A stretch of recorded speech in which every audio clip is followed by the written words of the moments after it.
famous and eminent personality, Dr. Surendranath Senapati, Professor and Head of the Department of Radiation Oncology at Acharya Hariha Regional Cancer Center, Cuttack. He is an eminent radiation oncologist in Orissa and is also credited with many unique work in the field of radiation therapy. We are glad to have you, sir, here. Doctor, you stand corrected. It's not just in Orissa, across country. Yes, I said internationally renowned. Thank you. Start करते बोला pointer अच्छी ना एथरे pointer अच्छी एटा खाली click करिवा Etah sir only this only Thank you. So, at the outset, I'd like to thank Dr. Sthiti and also the team of Apollo Hospital, because as far as my knowledge goes, this is the first SRS meeting in our state. So, we all are proceeding towards the modern technology. So, this is the need of the hour in our state. I'm happy that Dr. Shankar is there, and I know him from very long period. And I think I will utilize his services in our state for further development. Just I was asking him, Dr. Shankar, can you tell me that whether the content inside the cranium, does it move? What is the opinion of the audience? Does it move or not? Because everything is contained in a cranial cavity. Does it move? How many are in favor of that? Yes, it moves. Please raise the hand. Majority is opinion that it usually don't move. I had also the same impression. But the cranial content also moves. And he is having a nice paper and he will also present on today. So, it is the need of our state that we are also equipped with so many techniques. And during my journey of last 30 years, as a chairman of Indian College of Radiation Oncology or as the secretary of the Indian College of Radiation Oncology for 8 years, we have tried to disseminate the knowledge among the young budding radiation oncologists. I know a lot of young budding radiation oncologists are here, and on whom we have to also give the response because they are our future torch bearers. And all the techniques, we can have the equipments, but how best we can utilize that equipments for more precision of radiotherapy. So, coming 6 years, I am in the field of ARI, because I am being elected as the president of Association of Radiation Oncology. So both Shankar will be with me, and also he will update my budding youngster radiation oncologists. So my topic, I have been assigned a topic that from frame-based to frameless radiosurgery. So what is this? When we discuss about the stereotactic radiotherapy, two things comes to our mind. What we can apply? One, cranial, and another is extracranial. So the cranial mostly either if you are going for a single fraction, then this is SRS. And if we are going for the multiple fractionation, then it is SRT. Extracranial, the SBRT and SABR. I am not covering this thing. Now comes, what are the indications of SRS and SRT and SBRT? Because why I am covering, because a lot of youngsters are there. So the indications are cranial. Let us discuss the cranial one. The first one is AVM. Then comes the acoustic tumor. Then comes the meningioma. Then comes the pituitary adenoma, meningioma. Then trigeminal neuralgia, functional aspect, epilepsy, trigeminal neuralgia. Besides this, very important, it is the metastasis.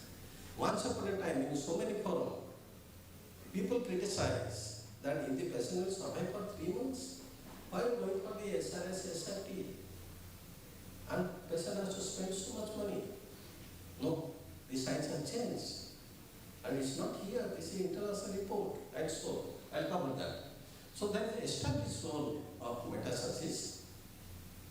Beside this, this convex tumor, spinal metastasis, spinal hemangioma, as well as for the body, it is non-small lung cancer, hepatocellular carcinoma, carcinoma of the pancreas, cholangiocarcinoma, and also the carcinoma of prostate. But if this is a situation, who are the candidate? The candidate, it should have a small target. It should have a, sorry.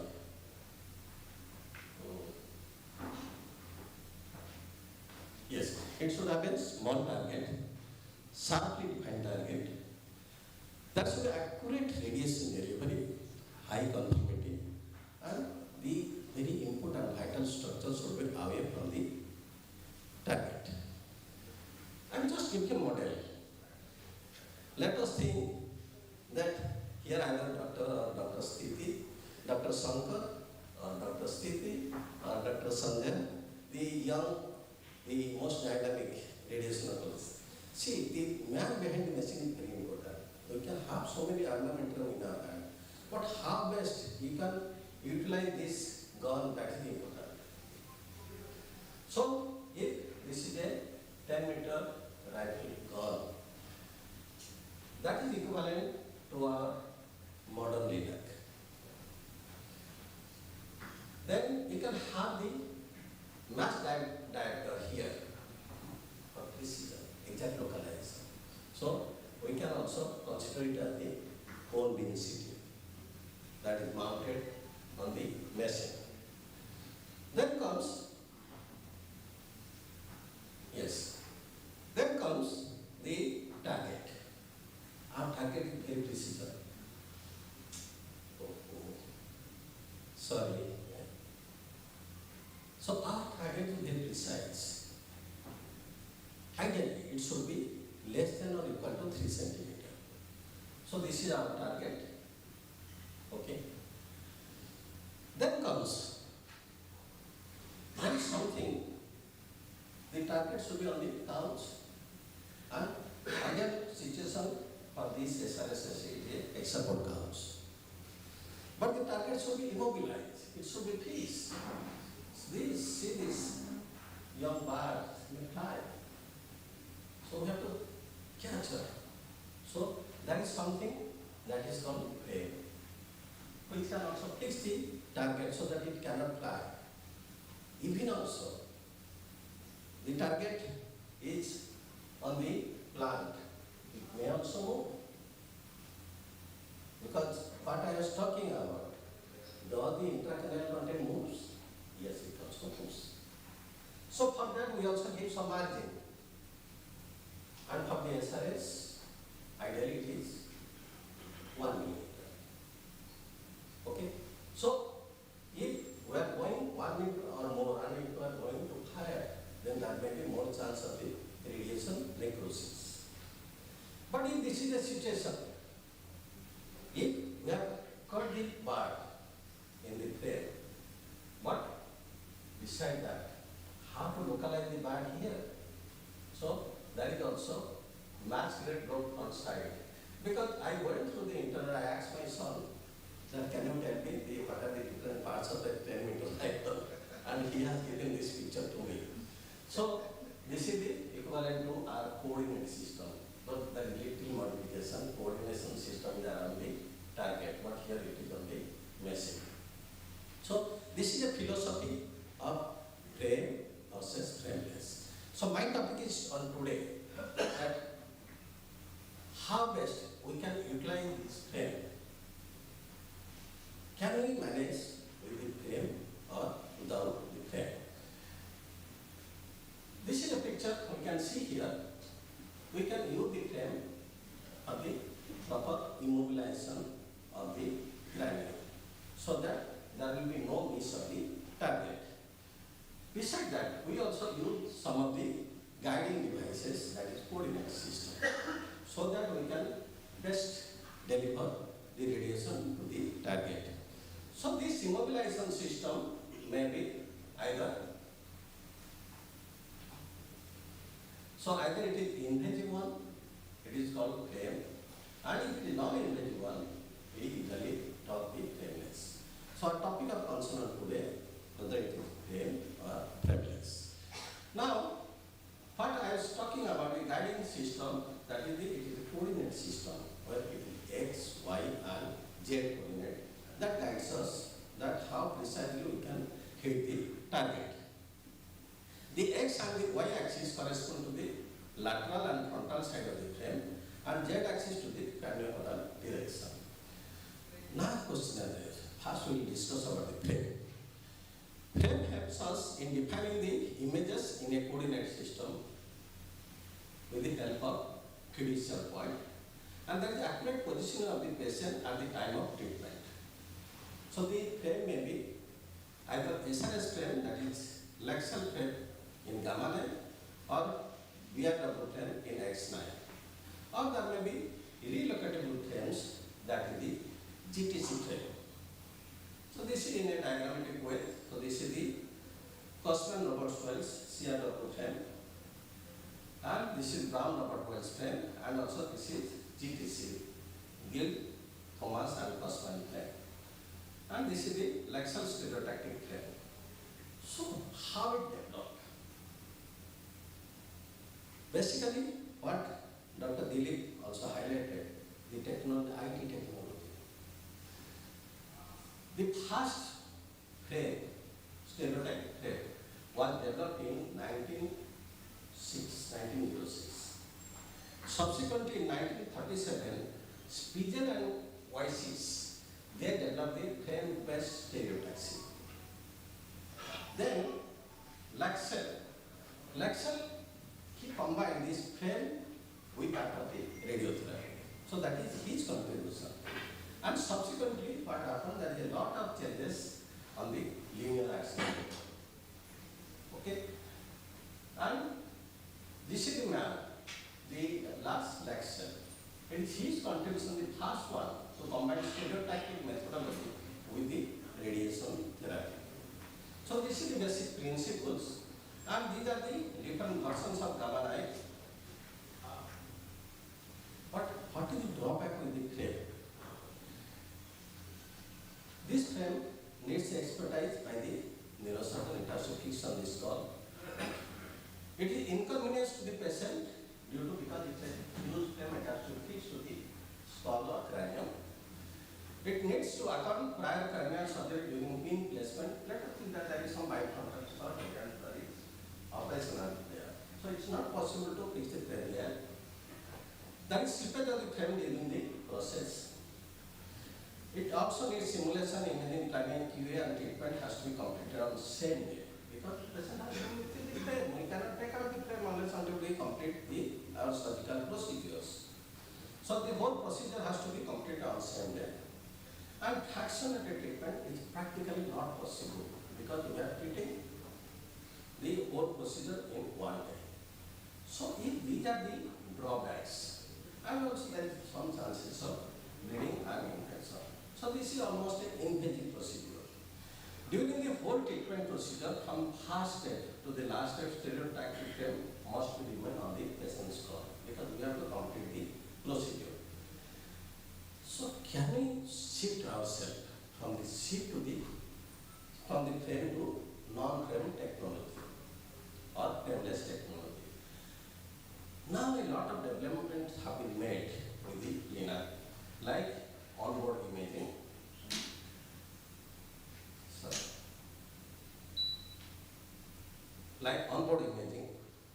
And alternate fixation devices. Though it's not completely replace the frame, but there are some alternative options. That alternative fixation devices is not the complete replacement, again I will repeat. And the hexapod pouch. So this is the situation which helps us that can you move from the frame to frameless. So these are the different frameless devices. Now come to the Sorry. Okay. Now let us come to the whether if we are using the frameless devices, does it match with that of the what we use on using the different frames? The clinical study that has been highlighted that this is with the pinpoint, and here the just read the mean interfunctional motion over all fraction with pinpoint was 0.62 and 0.45 respectively for the hyperfractional SRT and SRS. But in fact, as compared with the other technique like CIW frame,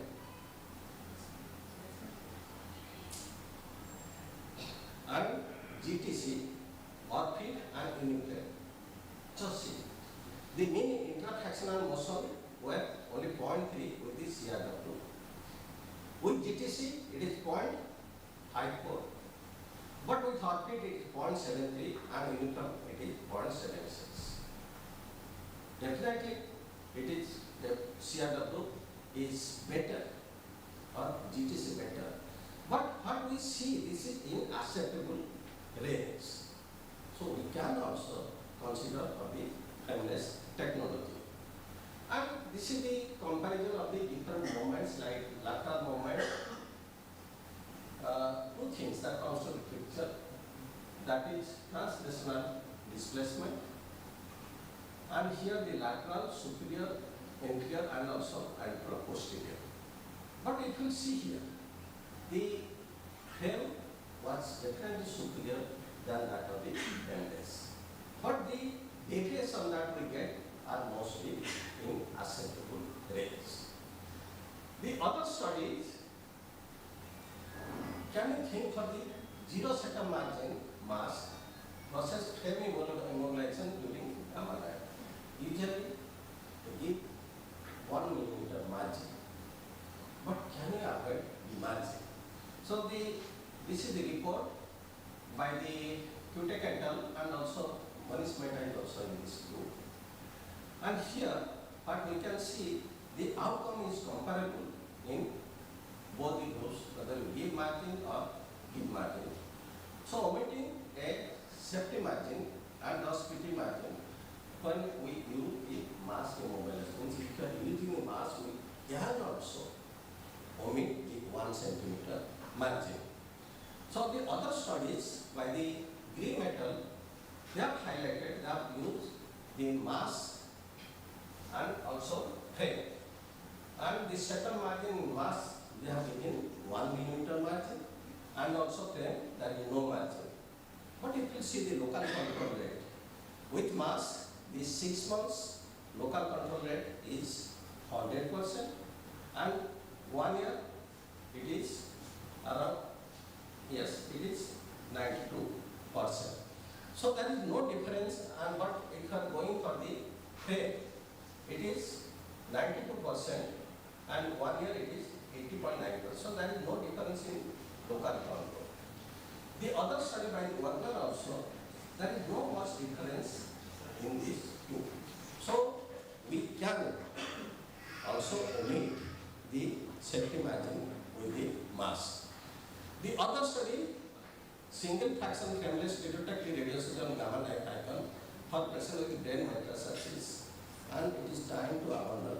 And here, in this study by the Wagner et al., there is no significant difference in survival by immobilization method, whether it is frame or not frame. So, and also if you see the local control rate, there is no difference with the stereotactic frame versus without frame. So this is also two Indian study by Dr. Kataria, and in their opinion that both invasive frame-based SRS and non-invasive SRT showed error in terms of sub-millimeter, which is also acceptable.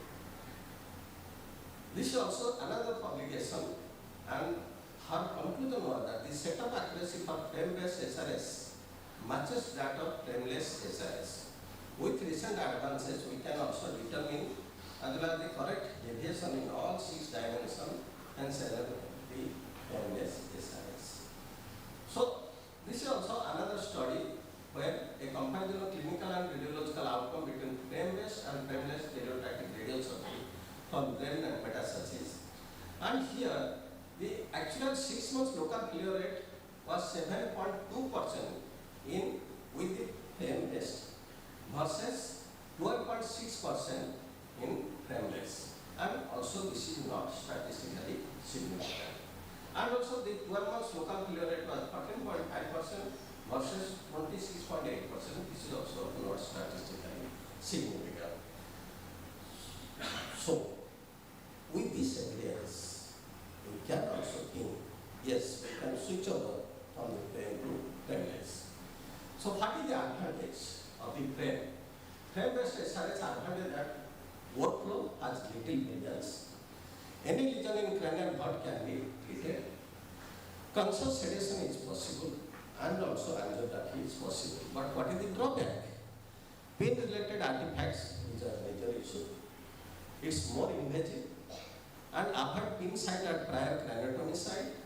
Conscious sedation cannot be discharged patient on same day. But what is the advantage of the frameless? It's pinless and also well tolerated. Ideal for repeat procedures.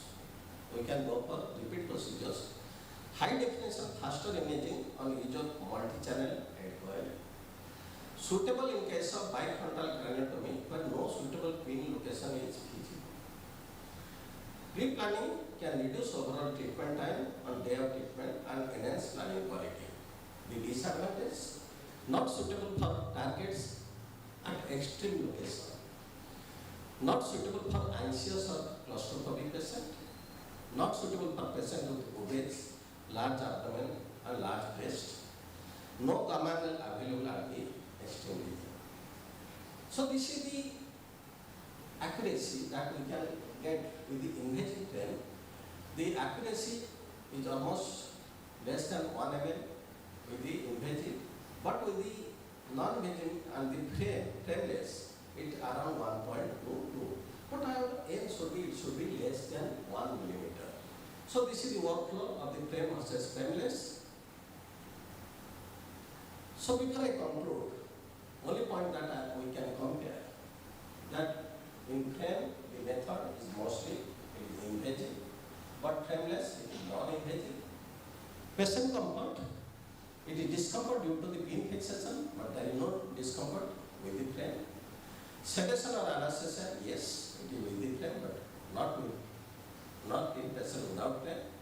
Prior cranial surgery, yes, we have to be taken into account, but usually not. Multiple sitting of treatment, usually not feasible with frame, but it is feasible with the frame. Risk or infection of bleeding, usually not, usually with the frame, but not without frame. So man behind all these techniques, mostly neurosurgeon and also radiation oncologist. But here mostly the radiation oncologist, but also we have to take the help of neurosurgeon. Interfraction error is less here and it is somehow more, but it is acceptable range. So this is only possible with the advancing technology like onboard imaging, hexagonal, and also the image guidance. So this is in nutshell about the frame and frameless. Thank you so much, sir. Second topic. Yes, sir. We'll move on to sir's next topic, which reads as evidence-based treatment protocol in stereotaxy. Sir, So my next topic is that, see, we are all in learning stage. We are also developing our technology. Some lot of centers in our state are also going to start the SRS and also SRT. But I am just giving a glimpse that what is the evidence of the dose schedule or protocol in different sites. So the different protocols in stereotaxy. Just I am skipping this slide, it is the repetition of the previous slide. But I will confine myself to the only cranial content, SRS and SRT. So the ideal situation for the SRS and SRT, the lesion should be less than 3 cm. And elopement area, what is elopement area? So for the motor, it is primary motor cortex, premotor or internal capsule or the motor tract. And sensory, it is primary, somatosensory. For the speech, it is Broca's area, and beside that also Wernicke's area and arcuate fasciculus. Or memory, it also hippocampus. So these are the elopement area. Tumor volume, SRS is not recommended for lesion ideally more than 4 cm. Proximity to the cranial nerve is very important because the fractionated artery should be considered.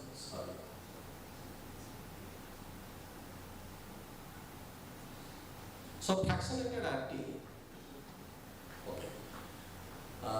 Fractionated radiotherapy should be considered when the lesion is adjacent to the cranial nerve 2 and 8 because they are more sensitive to the radiation injury. SRS is avoided if the maximum dose delivered to the optic nerve exceeds 10 gray. So we can think of the fractionated radiotherapy there. The same thing indications of SRS and SRT. Just I am skipping this slide. I have already covered. Now we have to come to the few sites like APM.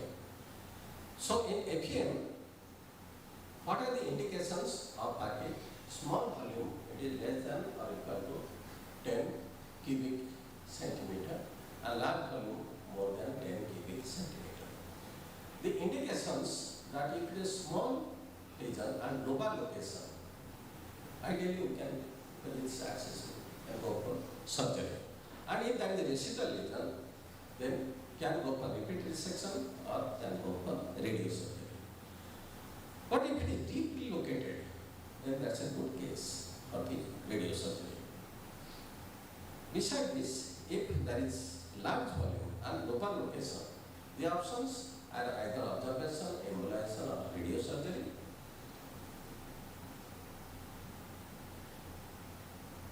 And besides this, if it is a large volume and deep location, and that's an ideal case for the, we have to go for the radiosurgery. Besides that, the patient choice is also one of the important factors. This is the study by the Christopher, and according to his study, the obliteration rate with SRS is in a tune of around 80%. Okay? But the incidence of hemorrhage are only 6%. Total obliteration rate was around 78%. So this is the obliteration rate, it ranges from 50 to 60%. So for the ISRS practice guidelines says that SRS is safe and efficacious treatment for grade 1 and grade 2 APM. SRS may be preferred as primary therapy in grade 1 and 2 APM with elopement location and deep venous drainage or other on-table features. SRS may be preferred in grade 1 and 2 APM following incomplete primary resection or patient with medical comorbidity. And what should be the dose? You will see the dose. The estimated probability of total obliteration rate are in a tune of 65 to 75% if we are delivering the dose of 15 gray. And if we are going to up to 18 gray, it is in a tune of 75 to 80%. And if it is 20 to 25 gray, it is in a tune of 85 to 90%. Sometimes what happens? Okay, right. Now we have to discuss the meningioma in two sides, cavernous sinus meningioma or the other sides.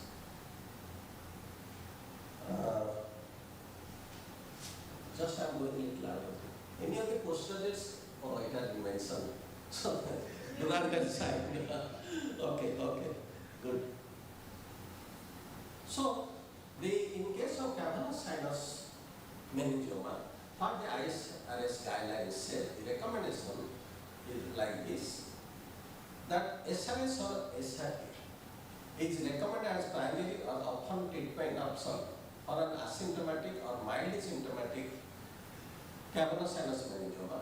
The recurrence rate is not appreciably different between primary or the adjuvant therapy for cavernous sinus meningioma. And if you see that at the time of when no residual tumor is observed, or only a small tumor lining of the dura of the cavernous sinus exists post-operatively, serial neuroimaging study is not unreasonable. Again, it is not unreasonable. At the time of recurrence or progression of the residual tumor, and SRS SRT should be considered in that situation. So, how much dose has to be given? In SRS, using single section, marginal doses of 11 to 16 gray offers a local tumor control rate of 90% or higher at 5 years of post-SRS period. Now this is about the non-cavernous sinus meningioma, and here the outcome is that the 10 years local control rate ranges from 71 to 100%, and 10 years progression-free survival ranges from 55 to 97%. And what is the precision dose? It ranges from the typically between 12 to 15 grams. So this is also the ISRS recommendation. And only important is that the single fraction of SRS with a dose of 12 to 15 grams appears to be sufficient to manage benign intracranial meningioma. A prescription dose of at least 14 grams would be advisable. And the recommended level 3 is even also 3 if we are going for the fractionated SRT, then you can also think for 25 grams in 5 fraction. Okay? Now comes, this is in nutshell, just I am skipping this slide due to running short of time. So with the meningioma, the take-home message is like this. The mean dose, it ranges from 16 to 24 grams, depending on the location, with more than 20 grams associated with higher rates of local control. Maximal dose for cavernous sinus meningioma is 11 to 16 grams, with doses more than 18 grams associated with unacceptable toxicity. Fractionated SRS with BD more than 50 grams may decrease toxicity rate per patient in a critical structure limit SRS dose. So 5.5 is the common protocol. Most SRS series report excellent local control with 10 years rate ranging from more than 90% for WHO grade 1 to more than 60% of the WHO grade 2 and grade 3. Now comes about the acoustic tumor. Okay. So,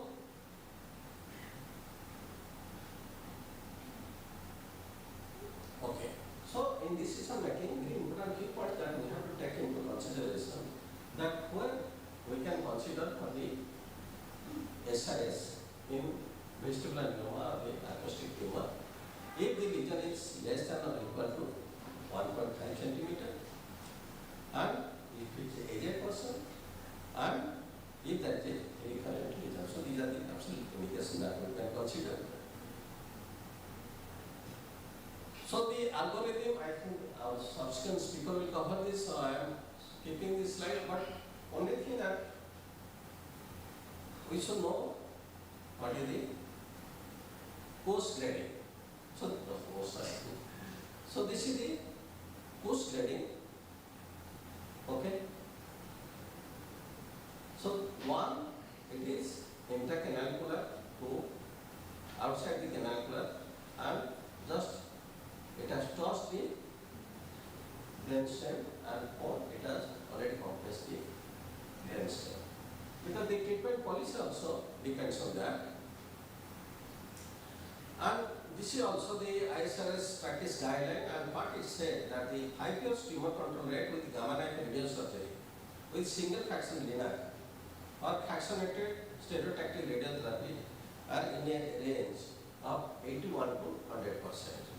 This single fraction radial surgery series, this is very important because women treat, but at that side a lot of vital structures are there. So the tumor marginal dose between 12 to 14 reveal 5 years tumor control rate are in a tune of 90 to 99%. But hearing preservation rate are 41 to 79%. Patient or preservation rate are 95 to 100%. And trigeminal preservation rate is 79 to 99%. So the dose protocol is very important in this side. And when we are going for single fraction, then we can think for 12-14 grade to the GT margin. But if we are going for hypofractional radiotherapy, then the different options are 5 into 5, or 3 into 10, or 4 into 10, or 6 into 3. But ideally, I think I just need to move on. Now comes the pituitary adenoma. So here, the same as guideline, the 5 years random effect local control estimate after SRS was in a tune of 94 to 97%. The 10 years local control random effect estimate after SRS was 83%. So what the guideline says? The guideline says patient, those who are medically inoperable or acute resection can be considered for SRS as the primary definitive treatment. And the dose protocol, single fraction SRS preferred than that of the hyperfraction SRS. Sorry. A prescription dose of 14 to 16 gray is recommended for patient treated in a definitive setting. A prescription dose of 14 to 16 is recommended for patient with residual or recurrent lesion. So the take-home message here, SRS is preferred due to faster time to hormone normalization and to patient convenience. Fractionality if tumor is more than 3 cm or less than 3 to 5 mm from charisma due to risk of visual defect. The dose for SRS it is 15 gray for non-secretory tumor and 16 to 25 gray for the secretory tumor. And for the fractionated SRS we can go for 21 gray in 3 fractions. So this is about the trigeminal neuralgia. And we can also consider that the success rate are in a tune of 70 to 100%, and here the dose is from 70 to 90 gray. So what the ISRS recommendation is that the single fraction radiosurgery is better than the hypofractional radiosurgery. The minimal effective dose is 70 gray. And anterior target as compared to posterior has higher brain rate on a long-term basis. Dr. Shantala will cover in detail, so I am just skipping this slide. The maximal effective dose is 90 gray. Beyond 90 gray, the efficacy rate remains similar, but with a higher complication rate. Brain metastasis, dear student, this slide is very important because this is our bread and butter, very commonly also come across. Yesterday also we were discussing that meeting. So, what is the guidelines here? The ASCO, ESMO, and also ASCO guideline. How to go for surgery? The indication that surgery in brain metastasis is unknown primary, to diagnose primary, or large tumor with mass effect, then we can go for surgery. If surgery is considered, no consensus on type of resection, whether in piecemeal or annular. No recommendation for or against the laser interstitial hormone therapy. Now comes in asymptomatic brain metastasis. In asymptomatic brain metastasis, see if the patient is having symptomatic brain metastasis, we can consider for local therapy. But in asymptomatic brain metastasis, local therapy differ or delay until evidence of intracranial progression. Asymptomatic brain metastasis from EGFR mutant non-small cell lung cancer, we can go for osimertinib. So the where there is targeted therapy are available and patient is asymptomatic, just go. And we can consider for the targeted therapy. I think Saurabh will agree with me. Because earlier there was a fight among the No. We are very crazy to give the radiation. And the scope of SRS or the scope of SRS and for the radiotherapy. Radiotherapy should not be applied to asymptomatic brain metastasis when there is some systemic therapy available.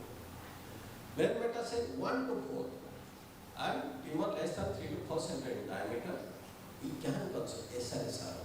Again I am repeating because our aim was that is brain metastasis, go for immediate whole brain artery.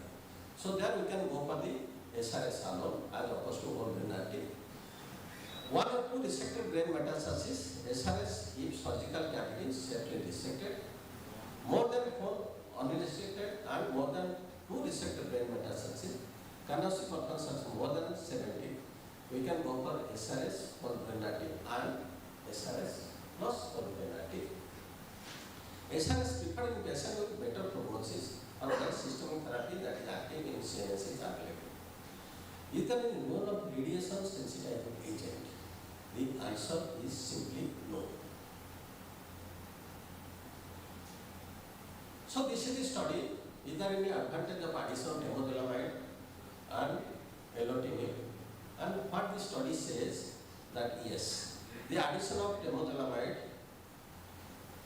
to whole brain artery plus SRS in non-small cell lung cancer patient with 1 to 3 brain metastases did not improve survival and possibly had a deleterious effect. So don't add the temozolomide with that of the SRS. And how much dose that has to be delivered? The maximum tumor dimension and also maximum tolerated dose. If it is small region, then some of the dose is higher. If it is less than 20 millimeter, then we can go for 24 gray. 21 to 30 millimeter, we can go for 18 gray. 31 to 40 millimeter, we can go for 15 gray. And cavity radiation. Yes, there is established role of radiation to the cavity. So, what is the SRS consensus regarding brain metastasis? Single brain metastasis, SRS alone, if surgery is not required, whole brain artery is reserved for the salvage. 2 to 4 brain metastasis, SRS alone, if surgery is not required, whole brain artery is reserved for salvage.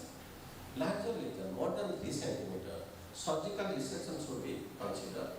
If surgery is not offered, may consider SRS. There is emerging data multi-session of this stage SRS as a more visible or favorable treatment options. So this is in nutshell the take-home message for the brain metastasis. Brain metastasis 1 to 4 tumor size less than 3 to 4 cm diameter. Go for SRS alone and patient is symptomatic. Resected brain metastasis SRS if surgical cavity is safely resected. 4 unresected or more than 2 resected brain metastases, then you can go for the SRS plus whole brain artery. And SRS preferred in patients with better prognosis or where systemic therapy that is active in CNS is applicable. Dosing is performed for arterial 9005 that I covered 25 gray, it is less than 2 cm, then 2 to 3 cm 18 gray, and 3 to 4 cm it is more than 15 gray. Just I am skipping this slide. And my take-home message here, the dose for the different sites, AVM added 15 to 25 gray. Acoustic neuroma, 1 to 14 gray, it is single fraction. And if you are going for multifractional, it is 5 into 5. For meningioma, for pituitary adenoma, if it is functional, we can go for this 16 to 25 gray. Non-functional, we can go for 15 gray, or we can go for 7 into 3. For meningioma, if it is cavernous sinus meningioma, go for 11 to 16 gray.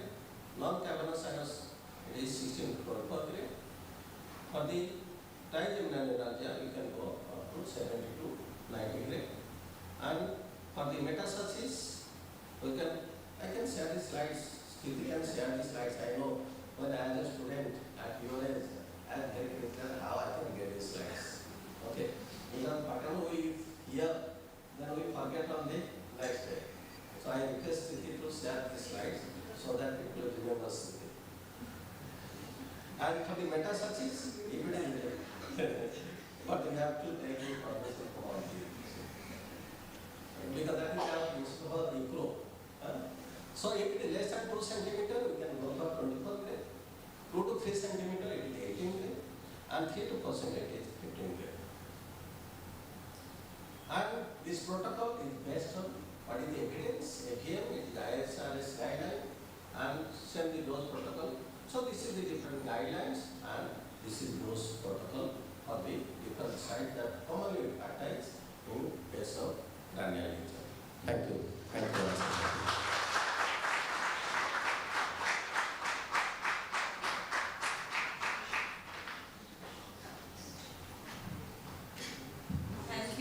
That was a very loud round of applause for sir because it was very informative. Anyone have any questions? Yes.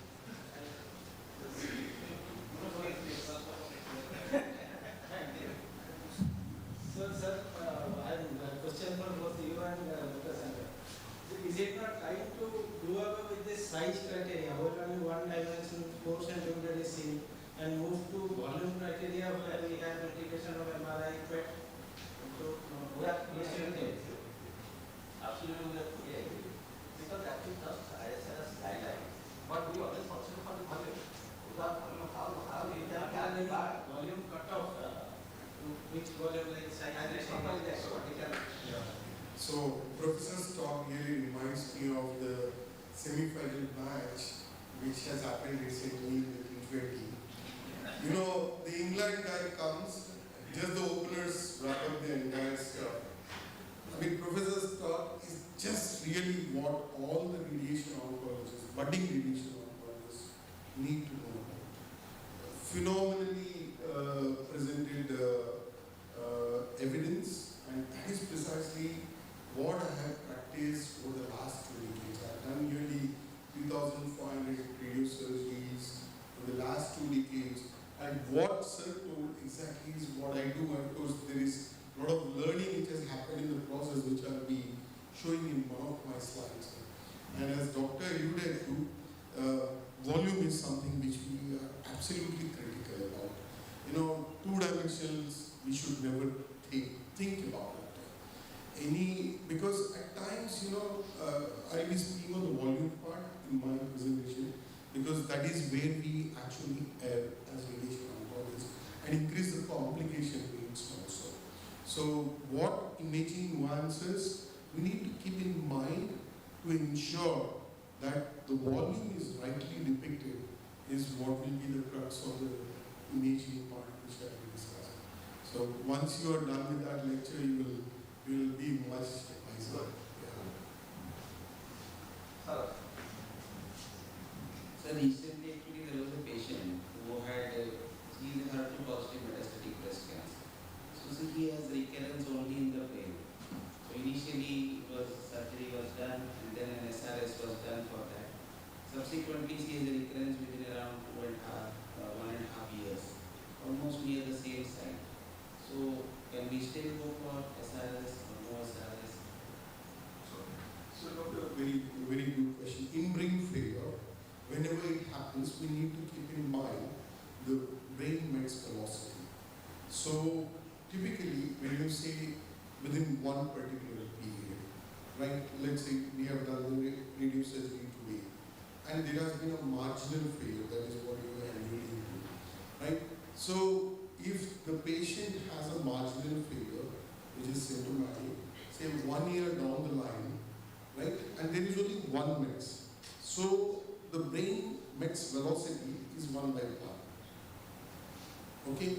Now, whenever the brain METS velocity is more than 0.3, you 0.3 to 0.5, that's a typically acceptable range between, then the repeat radio surgery can be called. Yes, we can definitely do it, provided the performance status is good, no extracranial disease, and in brain failure, typically if the patient has 4 METs, say after 2 years, that's an ideal class scenario. And you're having, she's HER2 positive, and you have drugs which actually, the latest drugs which actually penetrate. For this patient, what is recommended if at all SRS? Why I am saying is that because he has been asked to take proton. No, the other, it's okay. It comes down. Yeah, I mean, proton is a bigger debate. Not even debate, it doesn't stand because proton has its own disadvantage. See, whenever you hear about proton, doctor, what happens is you only hear about Bragg peak. Bragg peak is like sudden vertical drop of the dose falls. Now, the advantage you get with the Bragg peak is offset by the lateral penumbra. Let's say if I'm dropping here perfectly, but on the sides, I don't drop perfectly. So if this lateral penumbra is close to the critical areas, mark my words, it's not a case for proton. And the evidence for proton is not really robust for reducing. So I can simply add also some of the data management. Anyone can manage. Just one more question. I mean, I do not know. Why is this as the size increases, the dose reduces? Yeah, that is very, that was a question we just got my brain 2 decades back. Why, I mean, sir will answer. Not the expert. Yeah. So whenever the volume increases, let's not speak about size, the volume increases, the problem is there is an adjacent critical area which is absolutely normal. You know, this, see, brain has mitotic cells, neurons are mitotic. They don't, what you get in your birth in uterus is the maximum. After that, you will have synaptic pruning, and therefore your neurons actually decrease. So in brain there are around 84 billion neurons, and non-neuron cells are another 84 billion. So total there are around 170 billion neurons or the brain cells. Now, whenever you're speaking about radiosurgery or anything, you have to focus on the doses on the adjacent normal areas. It is not just on the tumor. Now, the beauty of radiosurgery, as doctor has already alluded to, professor has already alluded to, is you can get a heterogeneity in the tumor. Let's say this is the normal area and this is the tumor area. Now, the dose fall-off which gets with radiosurgery, keeping this mitotic cells within acceptable limits, it is really beautiful. Now, the thing is, we have to take care of this normal guys. If the volume keeps on increasing, the radiosurgery, the big issue is you can't use a single fraction, right? For a larger volume, you tend to fractionate it so that we respect this normal guy. And that's precisely is what was told by Professor, you know, that is the crux of this meeting, you know, how to choose your battles wisely and carefully. That is something which is dynamic, and I'm sure everyone will learn from that. You know, we keep making errors and we keep improvising. That's it. Thank you. Yeah. 3 centimeter. Because surrounding area, that also we take 1 millimeter. But the incidence of radionecrosis, because we are more concerned about the radionecrosis. If we are giving it that volume with that amount of dose, the incidence of radionecrosis will be more. Because very beautiful slide that Dilip also highlighted, the second slide. It is the therapeutic outcome or therapeutic ratio. It is the tumor control probability versus the normal tissue complication. So a good radiation oncologist like we people here, so their therapeutic ratio is always more than 1. So that there is good tumor control probability and also less normal tissue toxicity. So it is not the armamentarium, it is the man behind the armamentarium who is responsible for the therapeutic ratio more than 1. Thank you. Thank you very much, sir.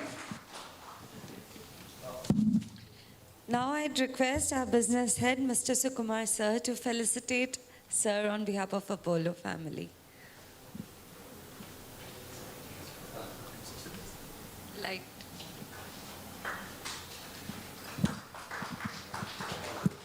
A round of applause for sir.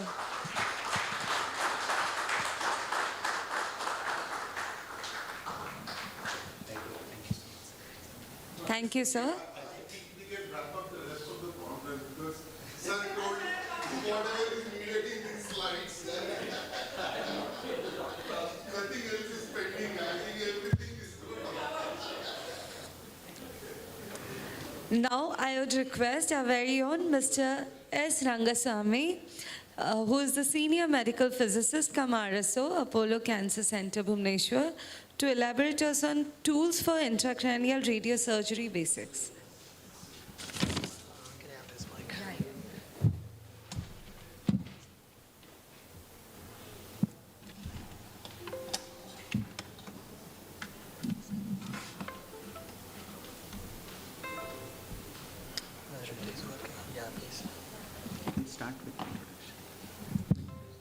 Okay, good afternoon to everyone. And as Dr. Shankar said, almost Professor Senabe sir has covered almost everything, 50 to 60% of my topic, which I am going to discuss here. I was thinking that Final take-home message of every presentation is put there. yes. I was thinking that at the end of his first presentation, I thought, okay, at least some 50% is remaining for me to take it over. But at the end of the second one, I'm still hoping that something which I can discuss. The same repetitions will be there, and I will just quickly skip on those slides and mainly will focus on the treatment planning and evaluation and quality assurance, which is, yes. Yes. Yeah. Okay. Yeah, sure. Definitely agree with you, sir. Yeah, I have a previous experience with sir in Acharya area also. Like 4 or 5 years before, I was with Electromedical Systems. Then I went, sir, and worked with sir to build up that center there. It was a nice experience with working with you, sir. And also with Dr. Shankar, it was my long association with him from Electra era and also with Apollo, also now together working here. Yeah. Just changing slides, right? Okay, and today's topic which I'm going to discuss is the tools for the intracranial radiosurgery. The most of the things which we have already discussed here, the same thing which I'm going to tell you. The history we have seen, Dr. Dilip has already covered it. And then the evolution of stereotactic frames. Yeah, right now we are seeing frameless frames and everything, and most of the people would not have an idea of seeing the old things which we had used in the history. And then available treatment delivery and modalities, and what are the primary and essential requirements in the stereotactic radiosurgery, and the criteria, treatment planning, and last, the dosimetry and summary. And in the history, the first SRS was done at 1940 by Lars Exel with the ortho voltage X-rays. The moment we say Lars Exel, everyone is coming into mind as a gamma knife. But he hadn't done with the gamma knife first, he had done only with the ortho voltage X-rays. Then later, actually very good story with the cyclotrons. Before going to gamma knife, and he had tried all these exercise with synchrocyclotron. What he has to do is, he will be fixing up his frame, and he had to run for 1 hour from his clinic to a cyclotron facility to deliver the treatment. At the time only he thought of, and in mind that gamma knife ideas came in, and the cobalt-60 sources was employed and used in the in-house gamma knife systems. And later the X-rays have come into picture. Then first 3D treatment with the X-rays was done in 1948, and with this revolutionary introduction only, the Lexel has combined the X-ray unit with 3-dimensional radiotherapy in the year of 1950. And this is a famous quote which I just come across when I was preparing the slides. The stereotaxy technique, everyone, which right now we are talking about is, sorry, it's an century-old technique, and first it was in, yeah, sorry.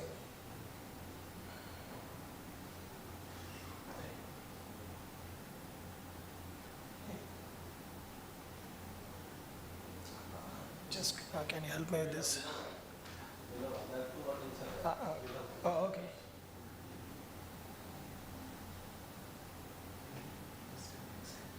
Yeah, no problem. Now I know. Sorry.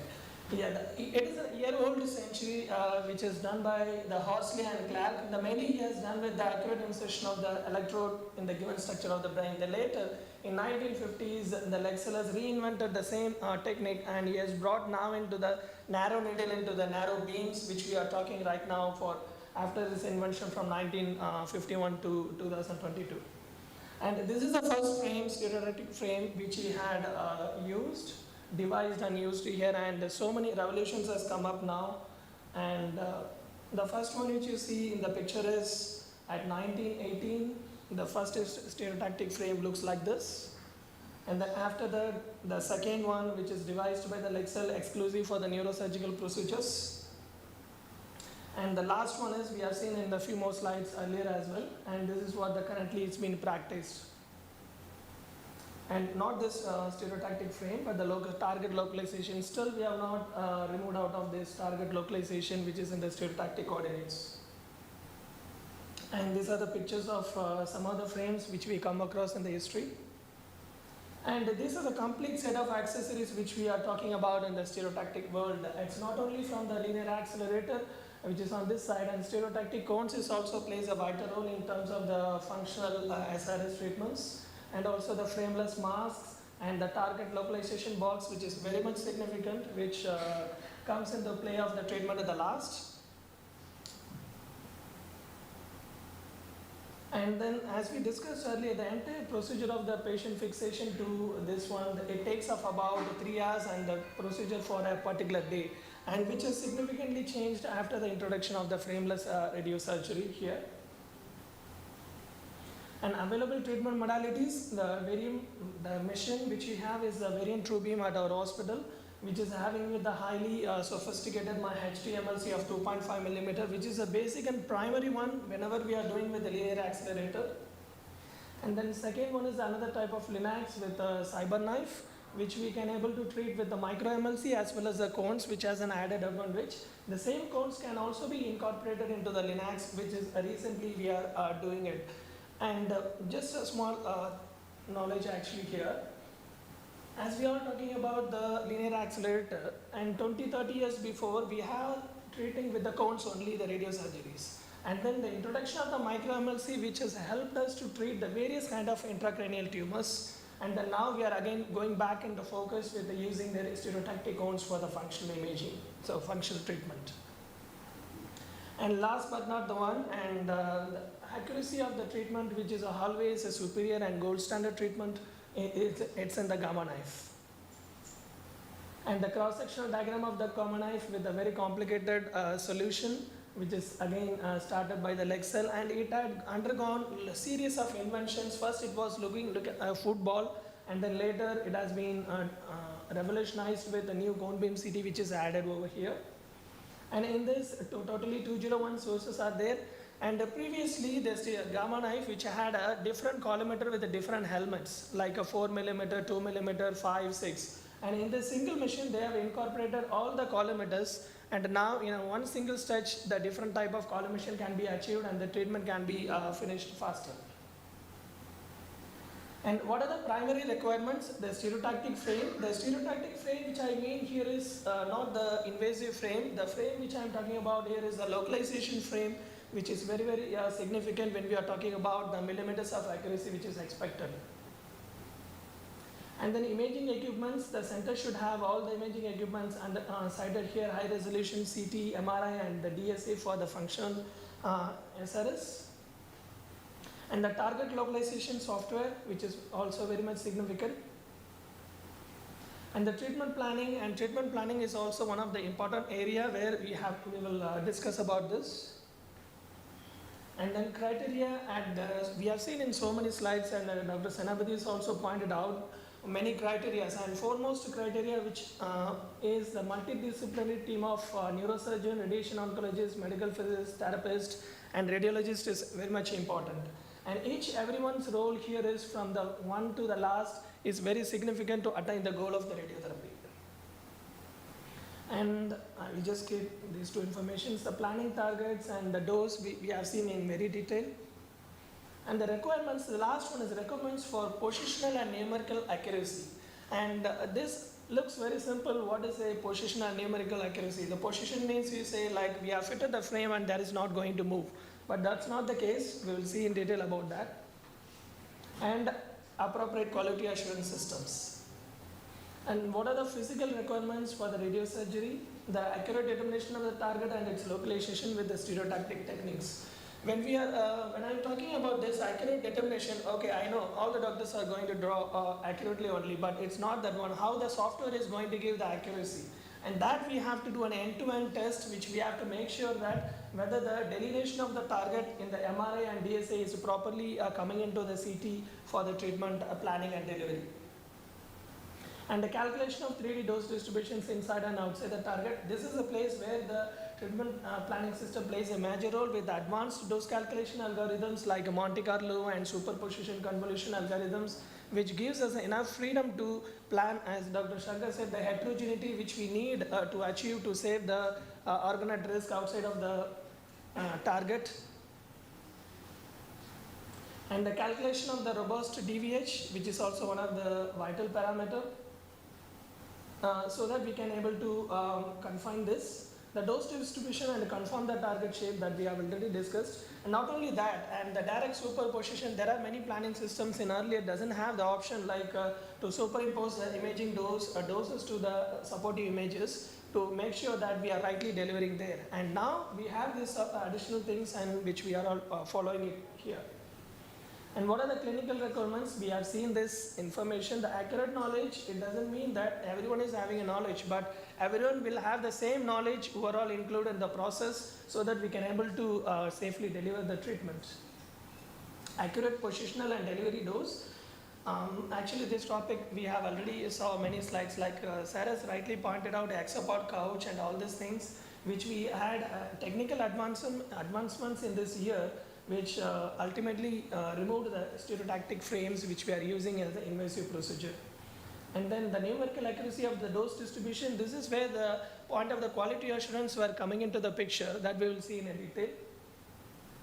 And then low dose to this. And the last one, only 2 or 3 more slides to go. Then evaluation in previous days, how the stereotaxy plans were evaluated.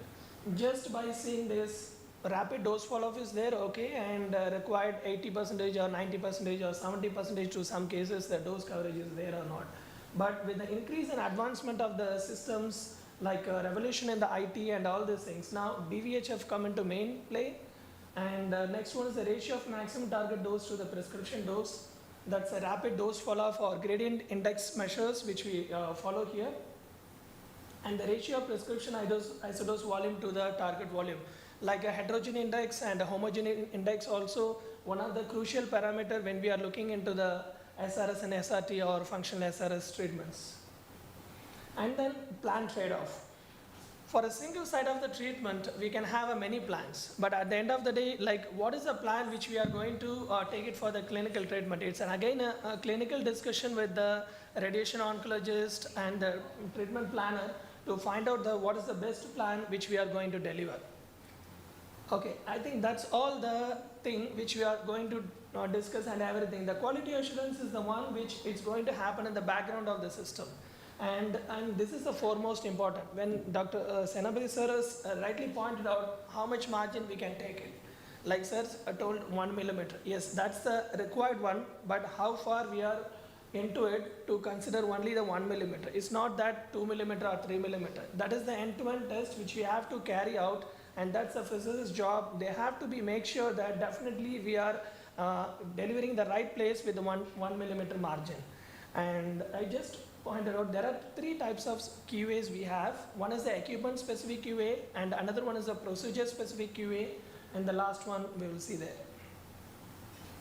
And this is a guideline which I have taken from the AAPM and the Radiosurgery Safety Society from the US, and they're clearly pointing out the daily, monthly, and annually. And this for me it looks like what I'm doing daily here.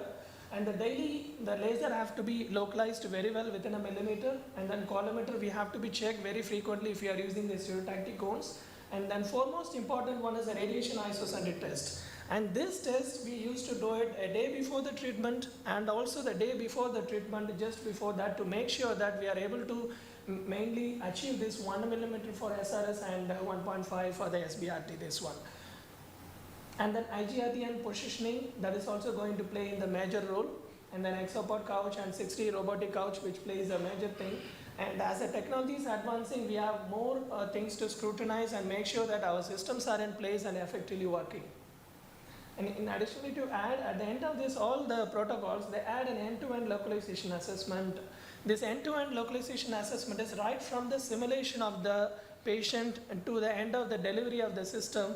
We have to make contouring and simulation, immobilization, contouring, treatment planning, and then delivery of the treatment. We have to have an end-to-end test and before starting of any radiosurgery procedure or any kind of stereotactic procedure. Second one is the patient-specific QA.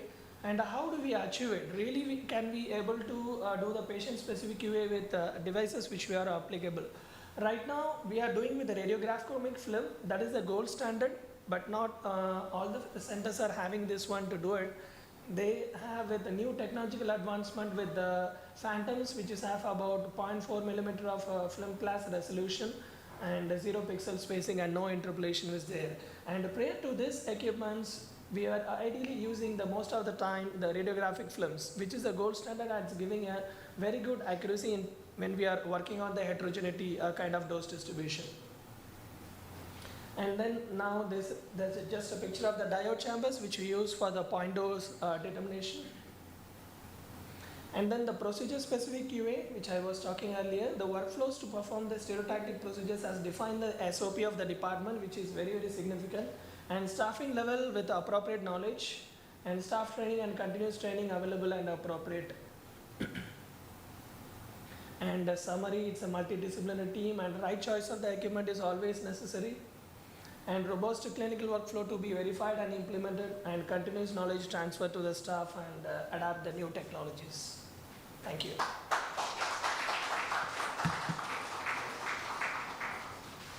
I think no questions. We are already late for the lunch. Can I give a comment? Yes, please. Only a minute. So, students need to understand that whenever you're practicing radiosurgery, it's not just you who is integral. It is the team which is integral. The physics needs to be mentally prepared to start the program, and the technologists need to be mentally prepared to do that. When I returned from Pittsburgh and started the first radiosurgery case, no one was ready. Physics was not ready. The technologists was not ready. So it's very important that you need to take everyone into confidence, sit with them, tell them what is it you are planning to do, and then take the floor. Otherwise, it's better not to start the program. The physics team and the technologists, you need to guide them. And you can guide them only if you attend conferences like this. Yeah, thank you, sir. Rightly pointed out. And one more thing, like interfraction imaging, one of the imaging technique which we are talking about right now, but in early 2015 or 14, when it was launched, and Dr. Shankar is the one of the early adapter, and he was given his valuable inputs to improve the things when we are for the SRS and SRS treatments. Earlier, before that, you just start the treatment and you fire some 2,000, 10,000 MUs, and then you're done.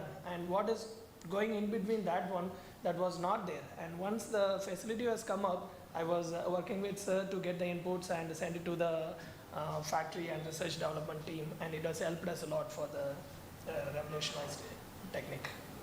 Thank you. Thank you, sir, for your words. Thank you. It was very informative. I welcome Professor Dr. Vidhu Kalyan Mohanty, sir. He is amongst the gathering with us. So I extend you a warm welcome, sir. Now I request Mr. Sukumar, sir, to felicitate a very informative speaker, Mr. S. Rangas. A round of applause, please.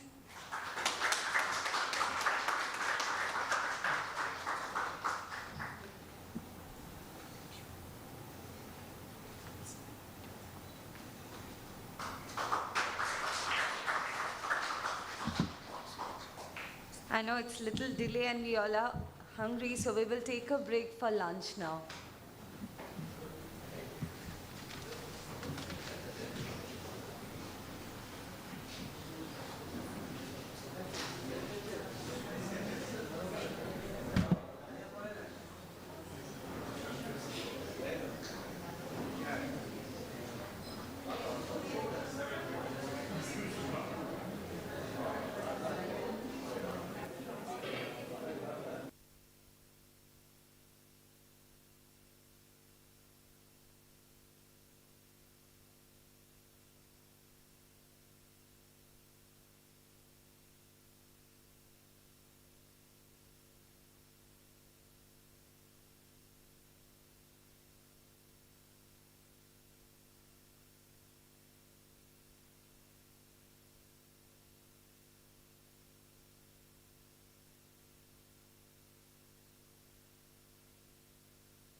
I welcome you all back again, post a short lunch break. Now, we have our ears to hear to Dr. Shankar Vangipuram, sir. He completed his master's degree in radiation oncology in 2000.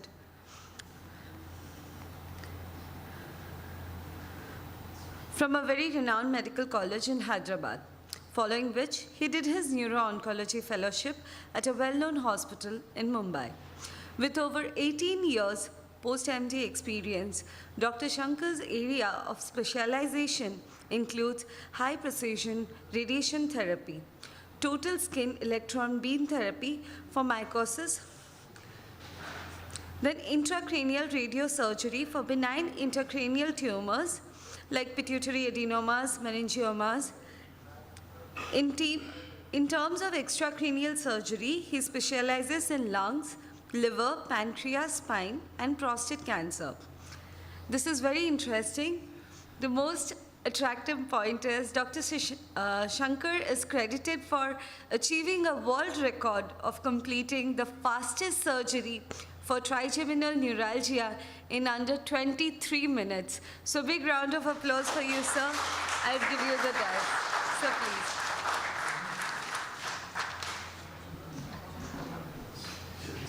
Yes.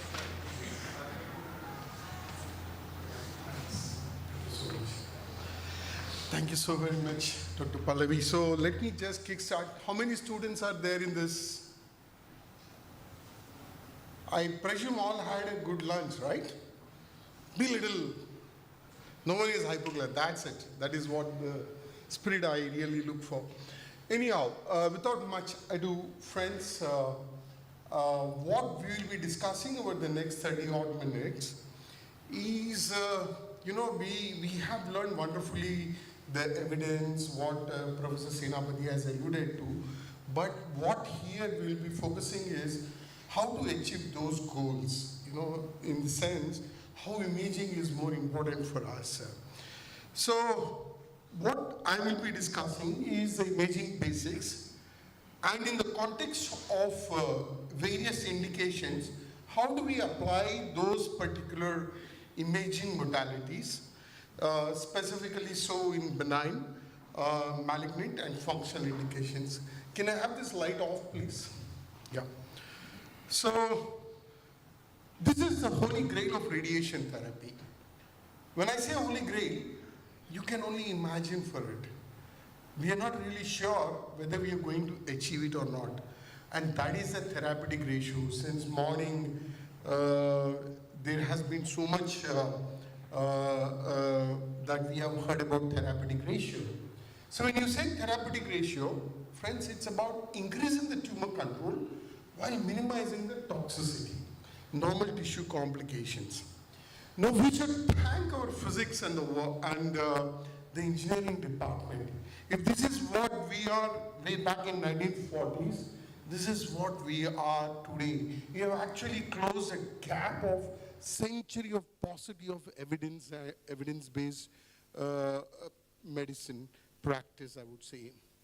Now, when the technology has advanced so much, you need to understand what advantage it has given to us. The advantage it has given is we are able to decrease the margin. Now, let's hypothetically say this is the volume which we are radiating. If I increase the radius from 1 millimeter to 2 millimeters, what happens to the margin? It increases by 8 times, and that is depositing on the normal tissue. So therefore, we need to understand that margin is the most important thing which we need to consider when we are shooting surgical doses of radiation. Since morning, as Professor Parida and Professor Senapati have alluded to, hexapod is something which we constantly keep listening, and that's what we practice. Now, many a times you need to understand when exactly hexapod is critical for us. Correcting the 6 dimensions is critical for us. If we are dealing with a spherical target, correcting isolated spherical target, don't worry about correcting the 6th dimension. Of course, if it is close to the critical, that's the point where I really worry about. If it is irregular, always apply 6 DOF corrections.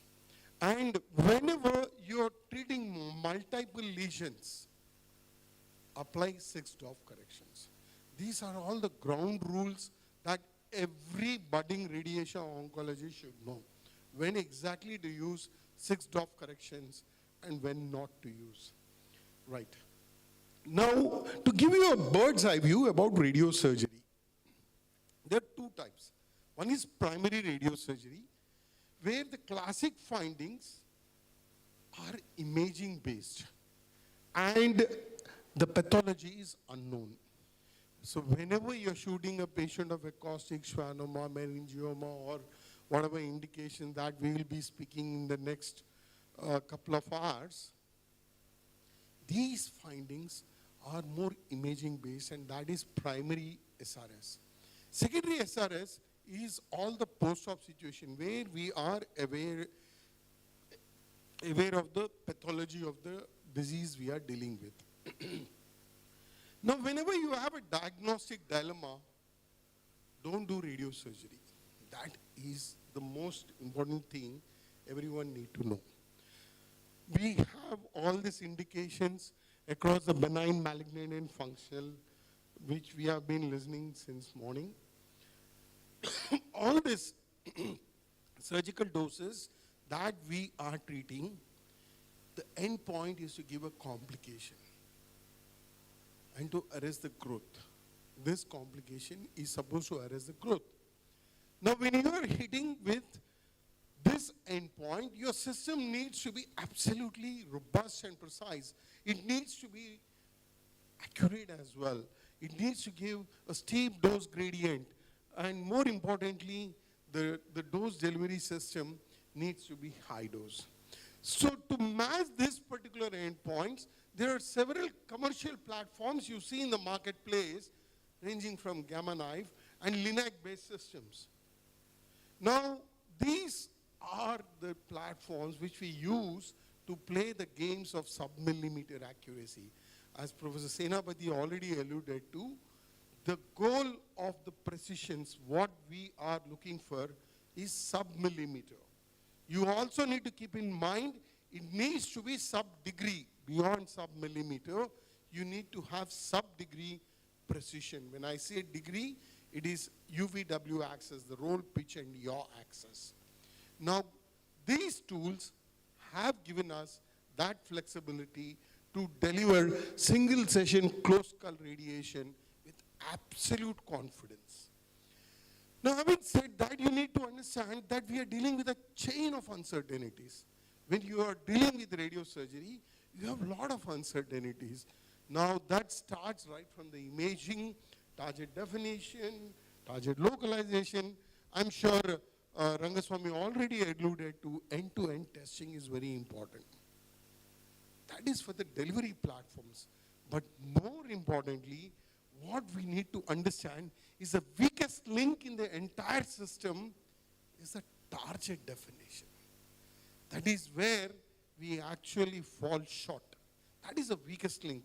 And if you look into the existing evidence, the highest amount of uncertainty comes from target definition.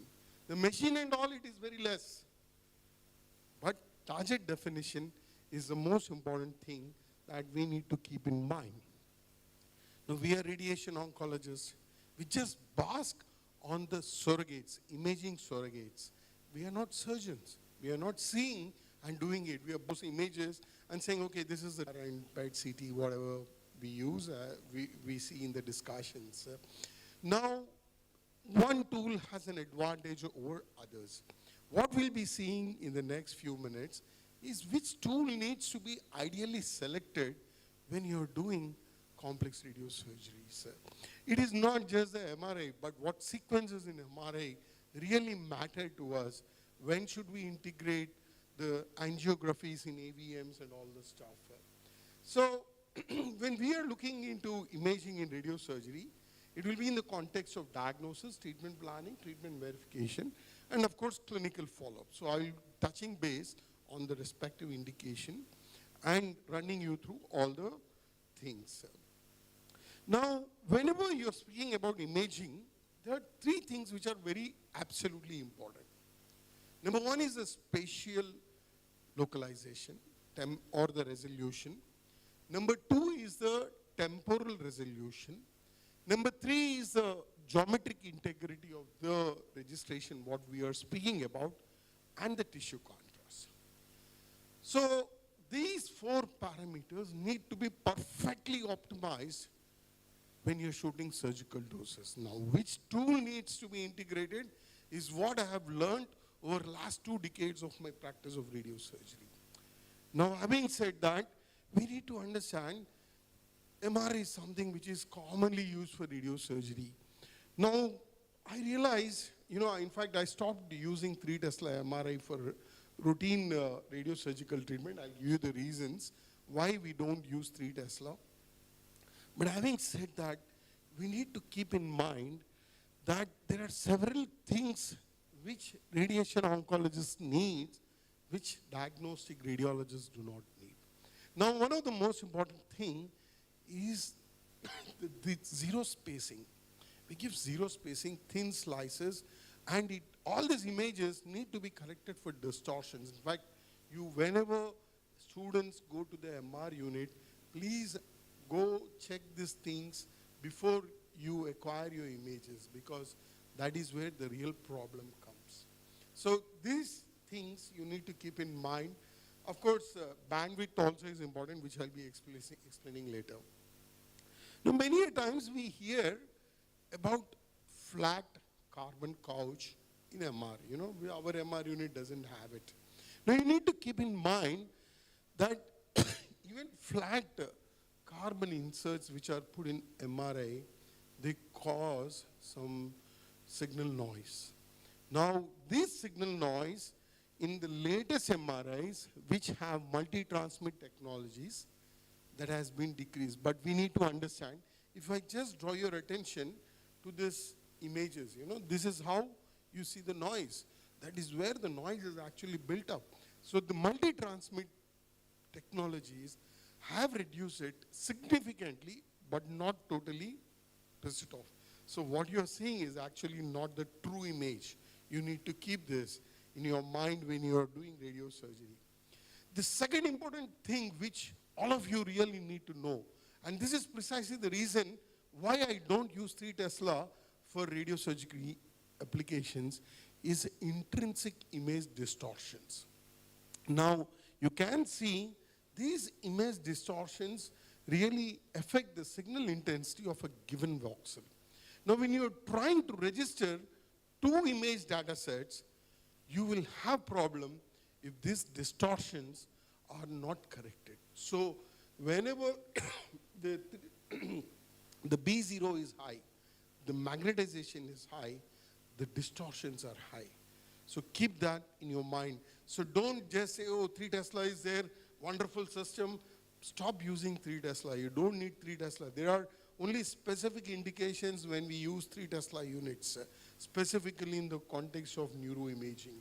Now, we need to understand why these distortions happen. There are 2 types. One is because of geometric distortions, and the number 2 is patient-specific distortions. Now, this system-dependent distortions are due to B0, and they are more so high in the gradient sequences. So whenever you're acquiring SPGR, that's a common thing which we hear about, that's the gradient sequence.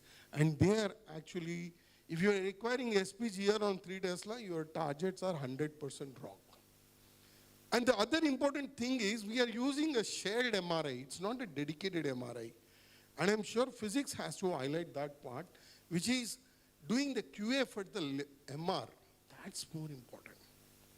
So that QA for MR is not done routinely in our clinics. So therefore, we need to be extra cautious when you're doing all these things. Because there was a very interesting study which was presented, which was published, where you see the GTV volume actually increased by almost 35 to 40% in a small sample of 28 patients.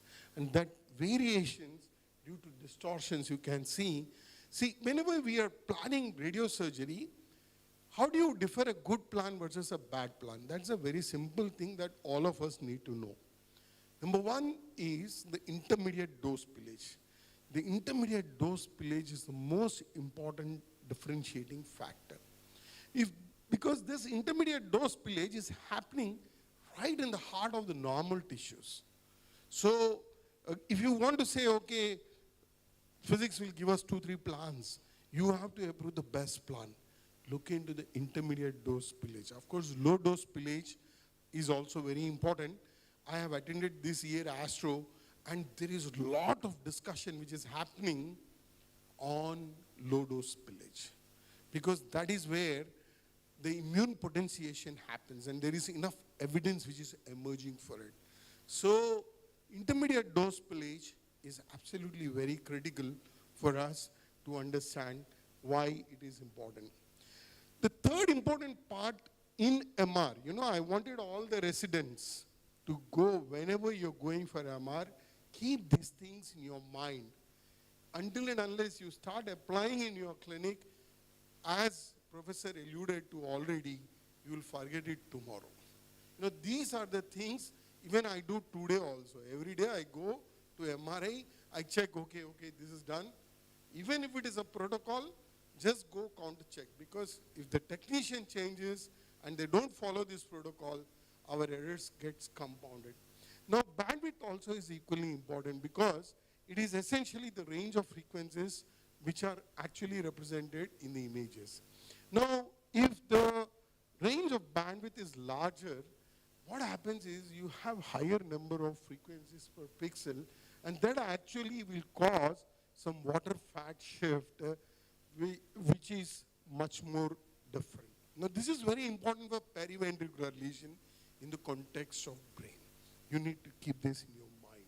So if you see, this is how just altering the range of bandwidth, you will have so much of alterations in the image quality. So you have to choose an optimum bandwidth. Typically, I choose around 64 bandwidth. That corresponds ideally with whatever we are doing in the clinic. Now, therefore, you need to insist repeatedly your physics. Whenever you are starting a radiosurgery program, do proper QA of the machine, because we are shooting dangerous doses of radiation, and these doses will give a lot of complications. Our imaging surrogates need to be powerful and robust. They are all vulnerable for errors. We say every time, oh, we have true beam, we have false beam, or XYZ beams, whatever beams. All said and done, the biggest problem is not with the beam. It is with the person who is shooting the beam. And that person needs to be aware with what is exactly need to be done, the QA part of this physics. So we need to repeatedly insist our physics team, please do this, please share the results to ensure that things are falling normal. Now, what I will be doing is, with this basics, flying you through the different indications and how do we apply this imaging into our practice. Now, it's very important we need to know the pros and cons of different imaging tools we have. All of us have heard about AVM, right? What AVM is, is just it's a bunch of blood vessels which you see between the artery and veins, and there are no intervening capillaries. Now, what happens if there are no capillaries? The pressure from the artery goes directly into the vein. So therefore, this particular bunch of blood vessels is more vulnerable for hemorrhage. Now, this is the basic problem. That is the reason, there are multiple reasons which are given for the pathogenesis. I don't want to discuss on that. But when you're speaking about hemorrhage, you need to keep in mind that there are few things which are absolutely important when you're discussing with the patient. Number one is the prior hemorrhage itself is very risky. Now, whenever the patient has bled once, is a big risk. Number 2 is a deep location, extensive deep venous drainage and associated aneurysm. These are the 4 important things. This will actually result in an annual hemorrhage rate of around 2.2 in an unruptured AVM, 2.2% per this thing. The ideal formula, what everyone, routinely if you sit in the clinic, it is 106 minus age of the patient.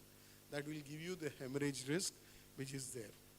Now, when you are having one risk factor, 3 things are absolutely important. Again, I am telling for the benefit of residents. It is the initial hemorrhage, the deep venous drainage, and the deep location. If we have no risk factor, then the bleeding risk is 1%. 2 risk factors, it is 10 to 15. And if it is 3 risk factors, it is more than 30%. I say all the patients who come to us, they have high bleeding risk. As Professor Senapati already alluded to, there are only 2 indications which are important for radiosurgery in AVM. Number 1 is a deep location, and number 2 is eloquent location. Deep we do because the surgeons don't get the operative corridors to remove it. So therefore, they are very, and embolization also is very risky because these vessels are typically the end arteries. And when they are the end arteries, you will cause infarcts in that particular area. So embolization is not done in an eloquent location and deep location. So when you are speaking about eloquent location, let's say we are treating a motor strip, how do we identify the motor strip? If you are speaking about somatosensory area, visual cortex, exactly, all of us know the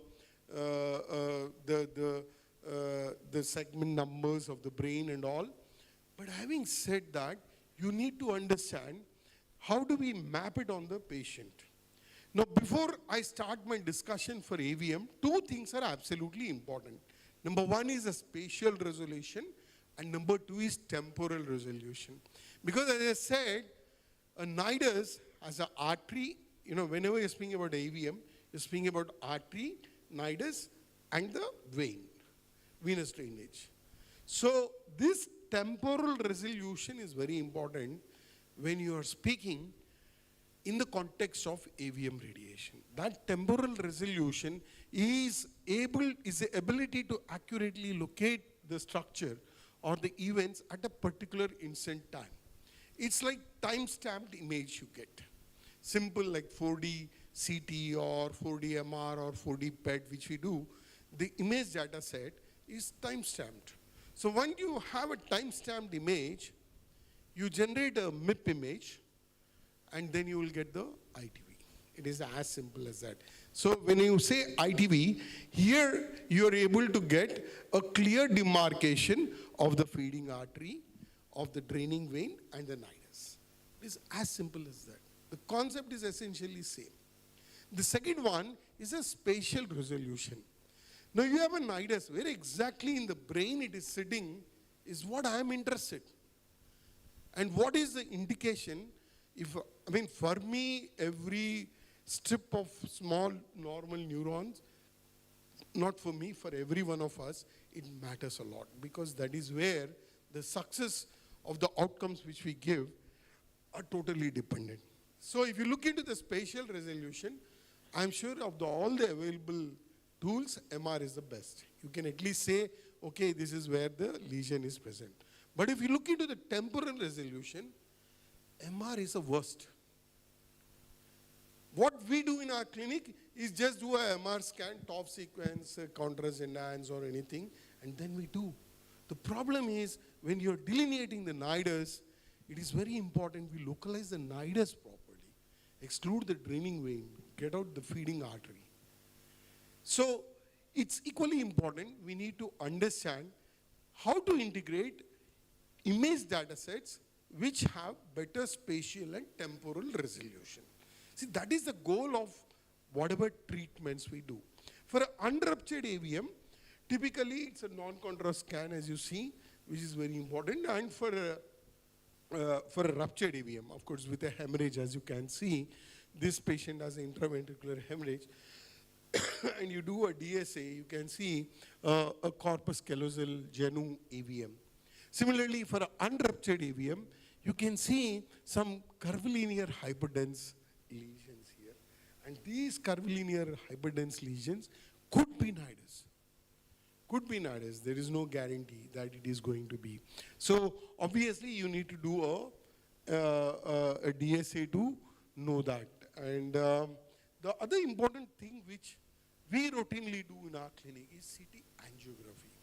Now the problem with CT angiography, again, it gives us an idea about what we do, about the localization of the nidus. But again, as I said, the temporal resolution is not better. You have to see the draining veins properly. You have to see the feeding artery properly and nidus properly. So initially there were days when I used CT angiography, MR angiography and fused and did it. But later on I realized my mistake and started improvising my practice. What is really important to deliver good outcomes is not the knowledge about the evidence. It's the knowledge about how we do it in a way to get the results, what is needed, what could be easily delivered. In fact, if we address that particular part, we will have a greater knowledge. So we stopped using CT angiography for all the patients. What we use is time-resolved CT angiography. Now when you're doing time-resolved CT angiography, you are stamping your data set. And when it's simple 4D CT concept what we are using. You have 10 bins, you single loop them, and then you get the MIP sequence or MINIP for the liver, that's what we use. But in the context of brain, CT angiography, 4D time resolved, it's really very good. And I would strongly, advise you to discuss it with your radiologist and start implementing this 4D angiography for all this. In fact, we apply this 4D CTA images for all our planning purposes. So we do 4D CTA whenever we are doing CT imaging. The second important is the conventional MRI. You know, all of us, the beauty of MR is it has wonderful spatial resolution. Now, when you are speaking about spatial resolution, it's precise anatomic location of the tumor. And the second important thing, it is very good tool to differentiate subacute chronic hemorrhages and the gliotic changes which happen adjacent. As I said earlier, 1.5, 3 Tesla, there is always a debate, you know, whenever a diagnostic radiologist is asked, please, 3 Tesla is much better because of better image quality, vessel delineation. But again, as I said, this is, if you deal with a high turbulence force, you know, whenever you're dealing with AVMs, specifically more if you have small AVMs, the turbulence inside the AVMs is very high. And therefore, that will result in some error in the saturation effects and error in the delineation of the nidus. So we need to keep all these things, and essentially we don't use 3 Tesla for any of our brain imaging. Only for follow-up I use 3 Tesla because we have 4D MRI scan in our 3 Tesla unit, and from which we get the flow metrics. So we extract the pre-treatment flow metrics, and post-radio surgery we do the 4D AVM. So it gives us a better idea about how to put the gear in use. So when you are speaking about MR, typically you can find the AVM in the sulcus, you can find it in the gyrus, or you can find it in the sulcus and gyrus. The only thing which we need to understand for the benefit of the residents is when you're dealing with a sulcal AVM, it is typically pyramidal shaped. You can see here, it's more pyramidal in shape. But when you are dealing with a gyral AVM, it is more spherical, and whenever it expands inside the gyrus. And a mixed sulcogyral, you can see it's very diffuse. What you really need to understand is when you are acquiring MRI, many a times You might have heard, your seniors telling, take a TOF MRI. I mean, TOF MRI is good for visualization of small nidus, but again, we don't use TOF MRI that frequently. Of course, that's one of the imaging sequences that we acquire, but TOF sometimes misses the arteriovenous shunting. So you need to do what is called as ASL imaging. So all these are very important when you're trying to understand the underlying hemodynamic changes which are happening within the AVM. Sometimes we use a contrast-enhanced MRI as well. And when you are using this, you need to understand that contrast-enhanced MRI is specifically more used for slow AVMs, and that gives us a proper delineation. So we have all this information in our table. One is 4D CTA, next either TOF MRI or contrast-enhanced MRI.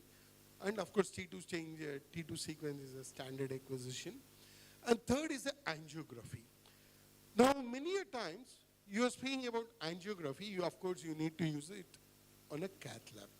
Now, if you ask AVMs, the best, I would say, gold, not I would say, the literature is redundant, replete with the evidence that the gold standard imaging tool for AVM is angiography. It is DSA, digital subtraction angiography. Now, when you are speaking about DSA, there are two things which are important. One is biplane cath labs and single plane cath labs. I'm telling all this because all of you need to understand when you're starting a radiosurgery program, what are the things that you are supposed to look at first? That's more important. It's not about just seeing it somewhere and going and shooting it. That is absolutely dangerous because I have seen so many patients who have landed up with complications and, of course, complications of different nature just because, the tools which we have are not properly integrated. Now, having said that, if we integrate all these things properly, the chances that we make the errors are less. It's not totally zeroed out. So when you're using cath lab, you need to understand, use a biplane cath lab, not a single plane cath lab. What do you mean by biplane cath lab? It will have two sources and two detectors. So image acquisition will be faster and the spatial resolution is very good. And the third important thing is you can acquire it in 3D space. The problem with DSA, as you see, is it's just two orthogonal images. If you look into any gamma knife institution, what they practice, they just do a 2D DSA, orthogonal DSA, try to pull that. Now, that is not representative of the 3D image. The true 3D image has to be viewed like this, in different planes. So, therefore, the best way to integrate is to do rotational angiography. This is again cone beam CT. So, all our AVM patients, we do 3D rotational angiography for nidus delineation. Now, when you're doing rotational angiography, you need to understand, let me just pull out, this rotational angiography gives images, nidus delineation, which is just really beautiful. You can see how this extra strip, which is not needed, is actually not included. So all the patients of AVM, we have to insist on doing rotational angiography and not just do a 2D angiography. And this can be done on a biplane cath lab, which I'm sure your interventional radiologist will show you. Now you can see the blue one is a MR-defined image, and the red one is a rotational angiography defined image. Look at the differences in the volumes. And those extra unwanted area, it's actually the doses are getting deposited inside the normal tissue. Now, the third important thing that we need to keep in mind, we are treating brain. It has totally neurons and white tracks, gray matter and white matter. Now, when you are shooting surgical doses, you are damaging the white matter also. Now when you're damaging it, you need to understand the white matter tracks, though you can see them in T2 images little bit, you have to learn to integrate this diffusion tensor imaging, what you see, into our system. Now, when you are speaking about white matter, it's axons which are actually entering from the cortex of the cerebral hemispheres across, there are different types of, these are essentially the association fibers that we see. Now, when you do a DTI, everything is color-coded, red, green, and blue. When you say red, it is right to left. When it is blue, it is dorsoventral. And when it is green, it is anteroposterior. Now, what we do is we acquire the DTI, fuse it here, and then you can actually look into it.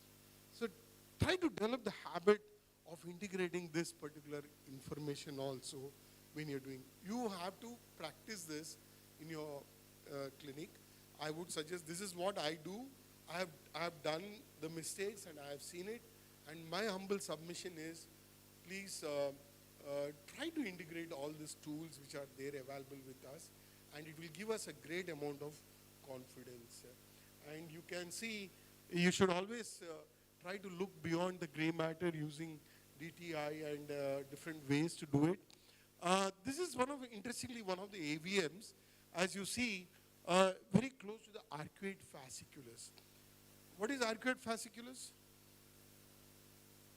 Okay, anyhow, you have for the language, the motor area and the sensory area. Motor is Broca's and sensory is Wernicke's. Both these two are connected with arcuate fasciculus. Now when you are depositing high doses of radiation, what happens? The arcuate fasciculus is disrupted and the patient will have global aphasia. Global aphasia. Therefore, whenever you are doing any radiosurgery which is deep-seated, you are very close to the arcuate fasciculus, try to develop the habit of protecting the arcuate fasciculus. So these DTI images are always mapped on the T2 flare sequences to get a better understanding of what we are doing. You can see this patient, how we actually protected the arcuate fasciculus, pre-treatment and post-treatment, how beautifully they respond. This is yet another patient where that yellow one, what you're seeing there, that is the Broca's area. That is the motor speech area. Now this is done by fMRI. So this is what is called as DTI-based radiosurgery or fMRI-based radiosurgery. Now when you're speaking about fMRI, you principally use it for all the eloquent areas. Why the surgeon is referring this patient to me? This is being referred because it's very close to the premotor area, and it's in the premotor area very close to the speech area. We know it's in the superior temporal gyrus anteriorly, but you need to define it properly.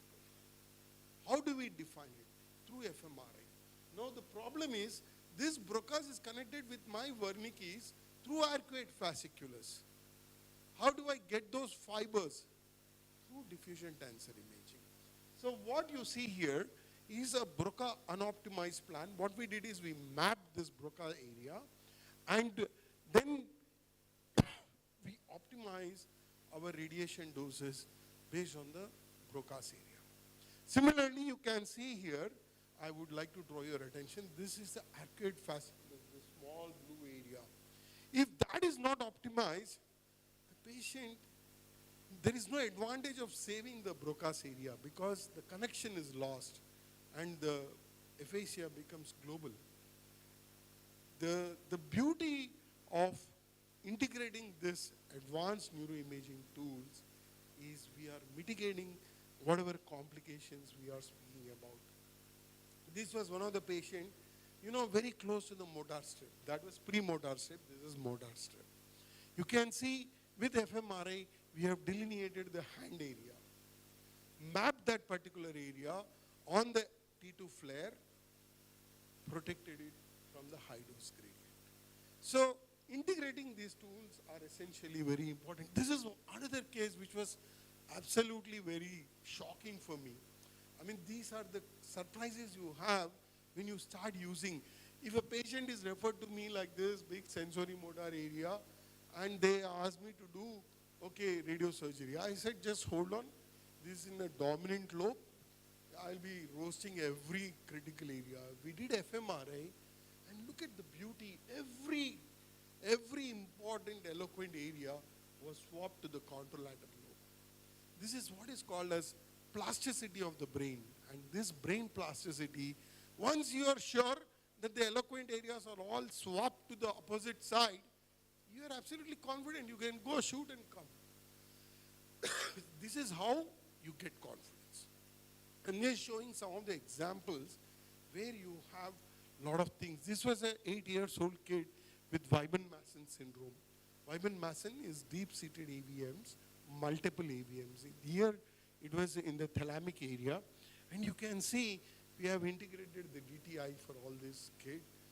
Because these are all curable lesions. We can't keep any residual damage 10 years, 20 years down the line. See, something is going to happen, it's bound to happen, but at least let it not be iatrogenic, because we have those tools which will make us much wiser. Now, whenever you're dealing with spinal AVMs, we have treated a good series. In fact, I'm writing a paper on spinal AVMs, typically the glomus type 3. Now, you need to understand, these are all the lessons that I've learned. Whenever you're dealing any lesion which is in the cervical cord, always make sure we run a 4D MR scan on this. When you do 4D MR scan, you can see the small, subtle spinal cord motion.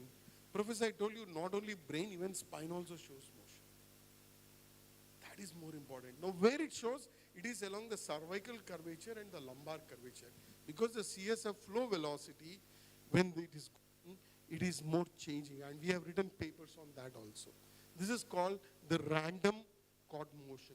So when you are treating a patient of cervical AVM, spinal cord AVM, cervical cord, spinal cord AVM, you need to keep in mind that this motion also needs to be factored. Otherwise, the patients will have a lot of problems in the future. And this is pre-treatment. This patient is 10 years post-treatment, absolutely fine. DSA, everything is normal. Now, whenever you're dealing with large AVMs, you have large AVMs, you have only two options. Many a times, most of the patients who are referred for AVM radiosurgery, they are surgical rejects. The surgeons say, okay, this is not, we are not interested in doing two. How do we deal these particular large AVMs? Through two modalities. Number one is volume stage, and the second one is dose stage. Now, when you're doing a volume stage radiosurgery, doing it with DSA is absolutely mandatory. Absolutely mandatory. You have to define, okay, this particular area of the nidus is supplied by anterior cerebral, this particular area is supplied by middle cerebral, and therefore, initially I will shoot the anterior cerebral nidus, and then in the second stage, I'll shoot the middle cerebral.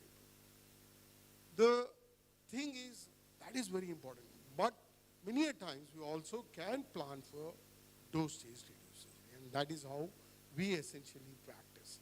When you do this kind of patients, this was patient was we have done a volume stage radiosurgery because it was pretty large, corpus callosal AVM. You can see 30 months post-treatment, the nidus totally obliterated.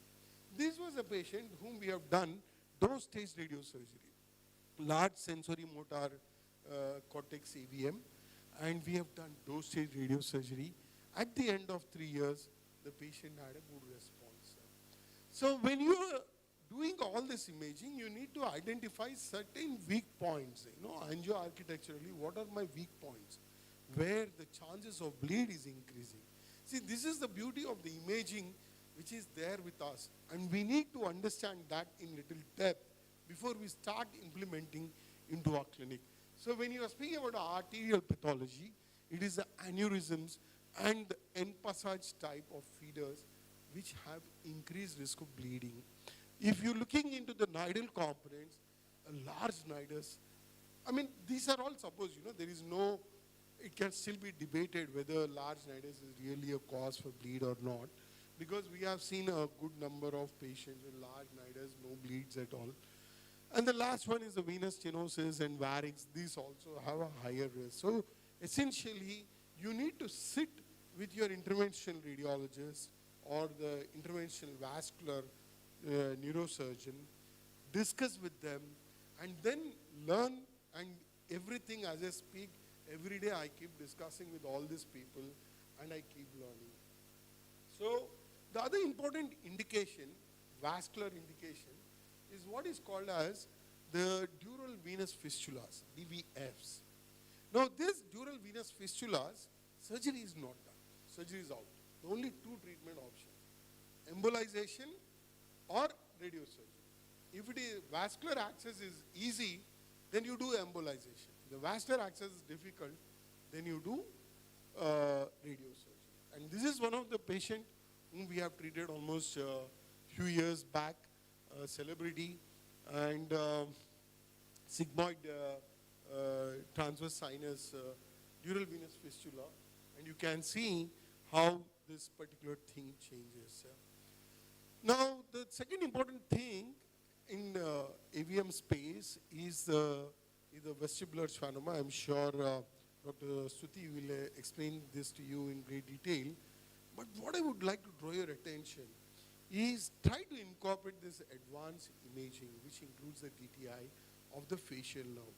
You know, one of the reasons why we do radiosurgery for schwannoma, not one of the reasons, important reasons, are number one is the facial nerve preservation.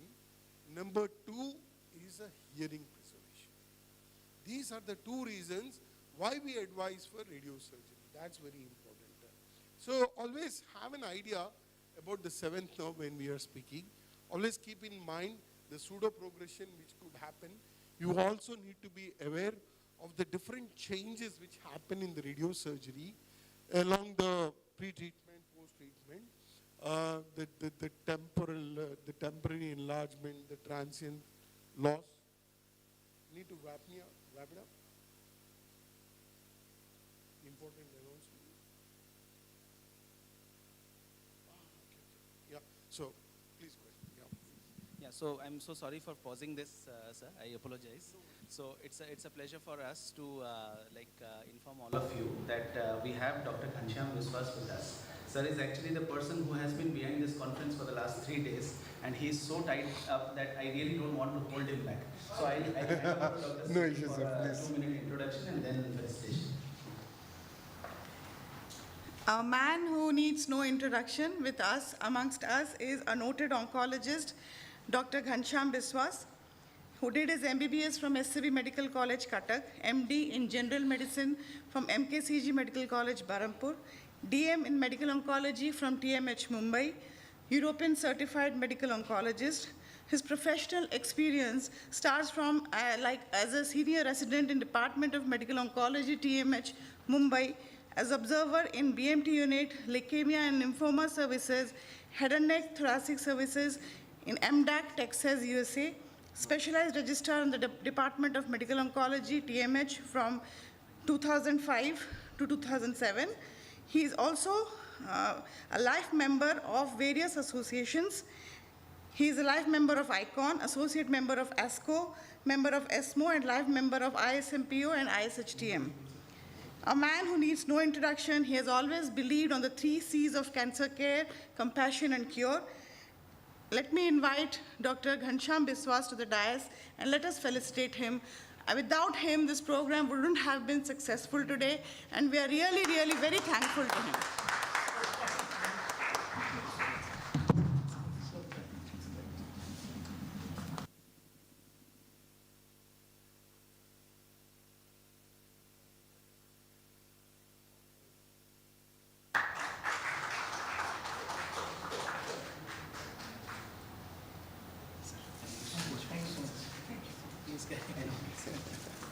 Thank you, sir.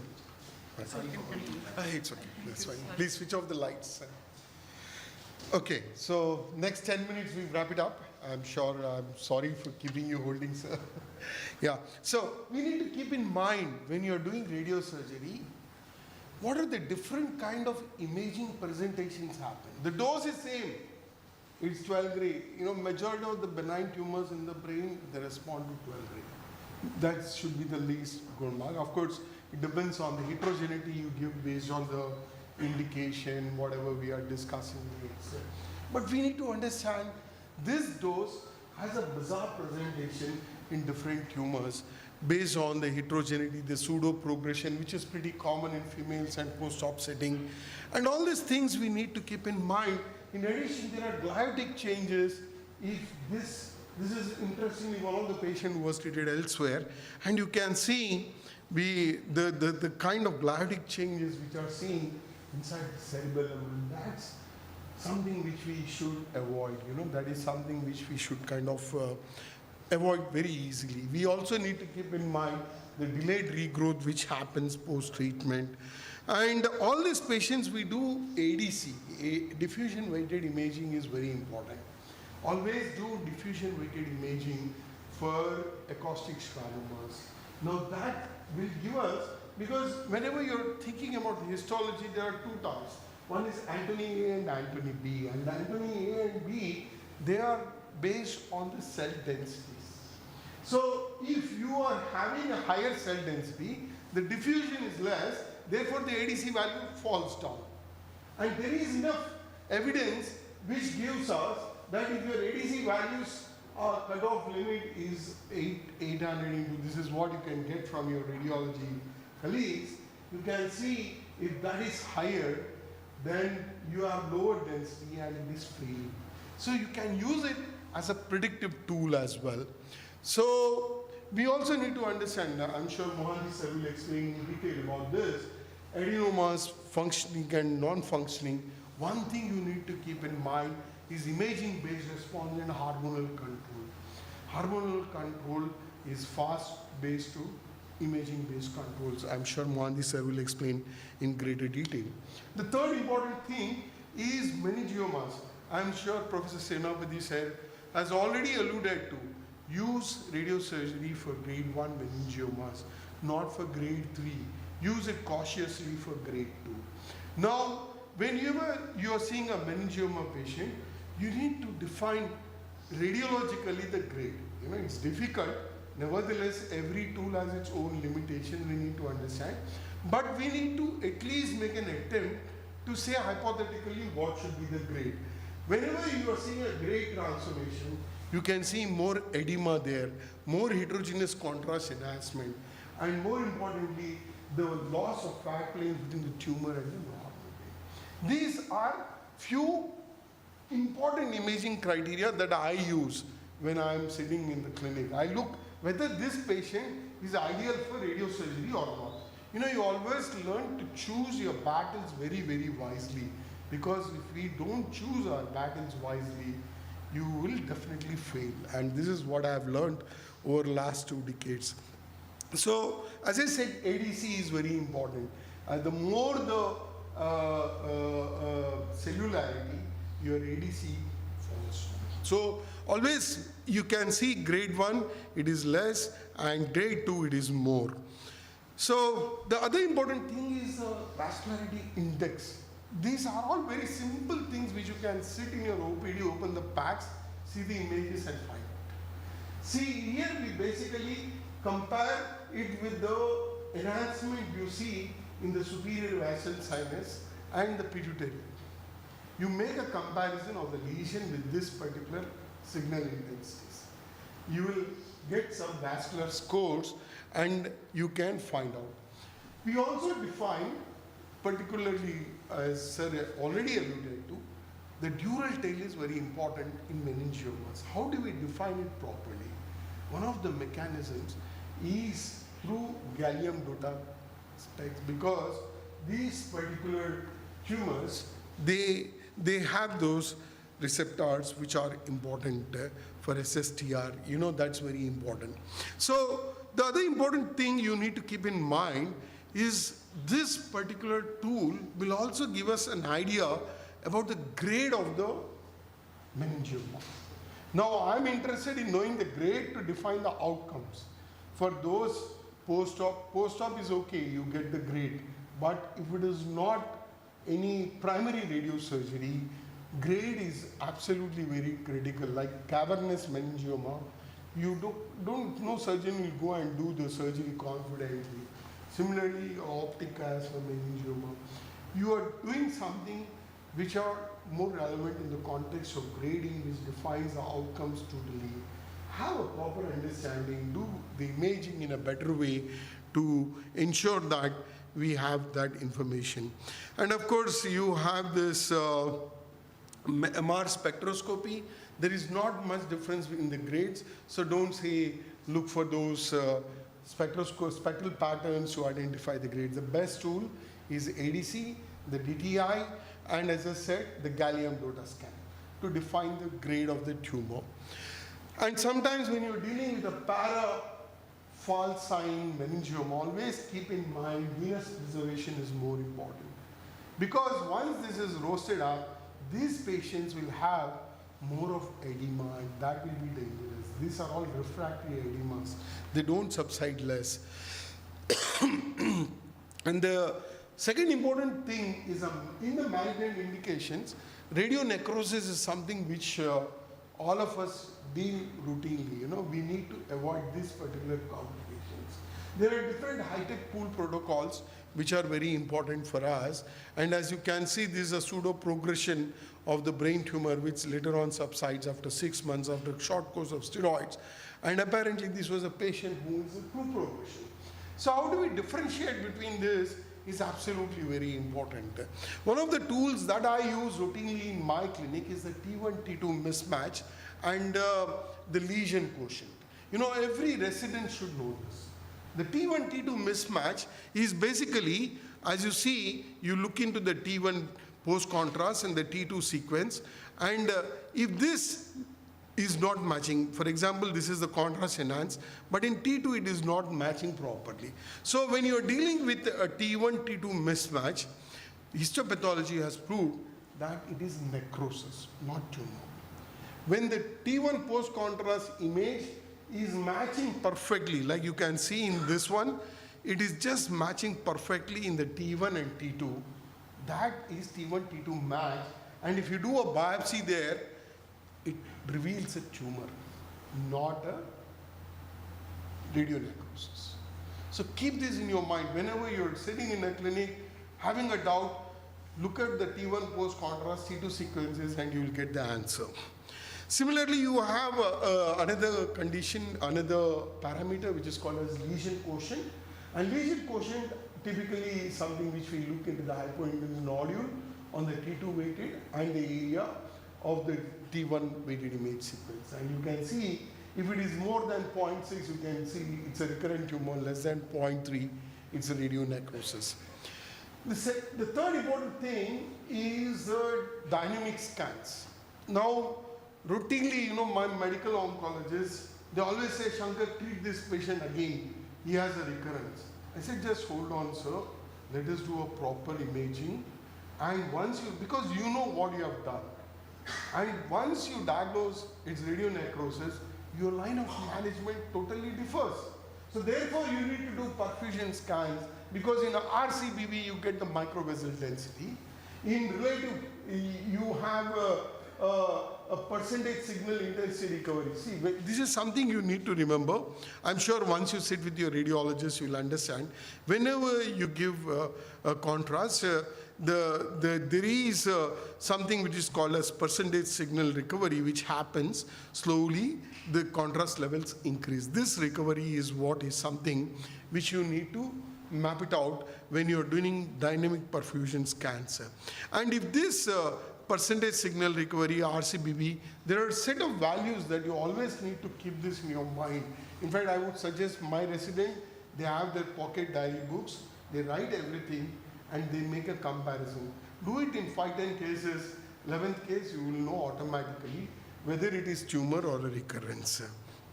Of course, this is one of the patient whom we have treated. You look at the perfusion scans. There is no perfusion at all. Keep this patient on a short course of steroid and they respond.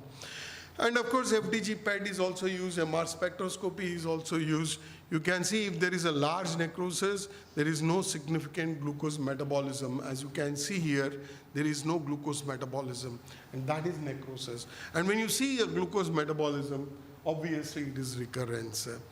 And many a times, try to develop the habit of integrating DTIs and new advanced neuroimaging. As you can see here, this was one of the thalamic meds, and we were more compelled to protect the corticospinal tracts. So we integrated the DTI, mapped those tracts, and then protected it from high dose gradient.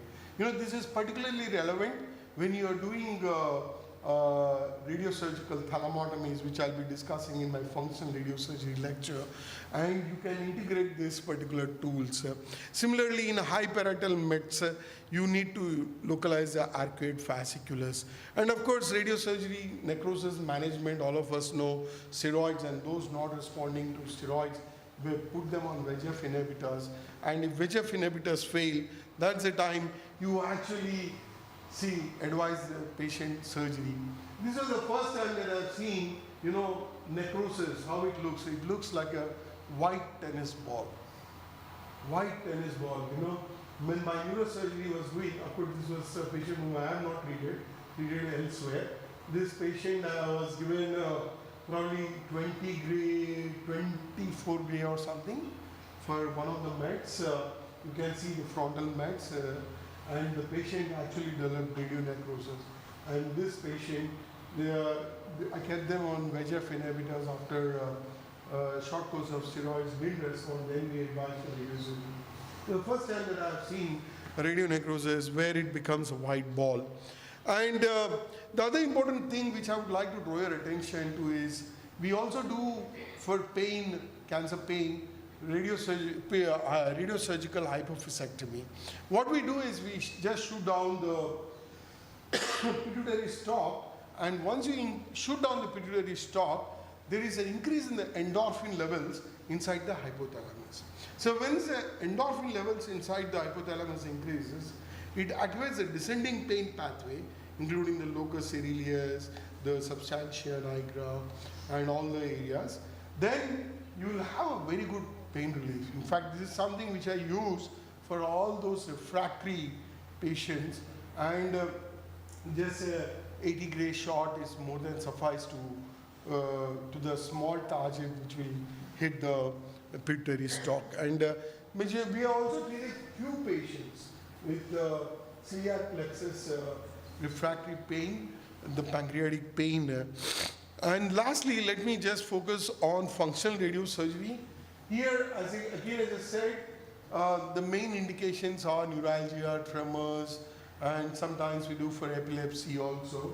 So when you're doing it in the context of MVD, you use tractography and CT cysternography. This is very important. You know, whenever we plan to do it, don't do anything on MRI.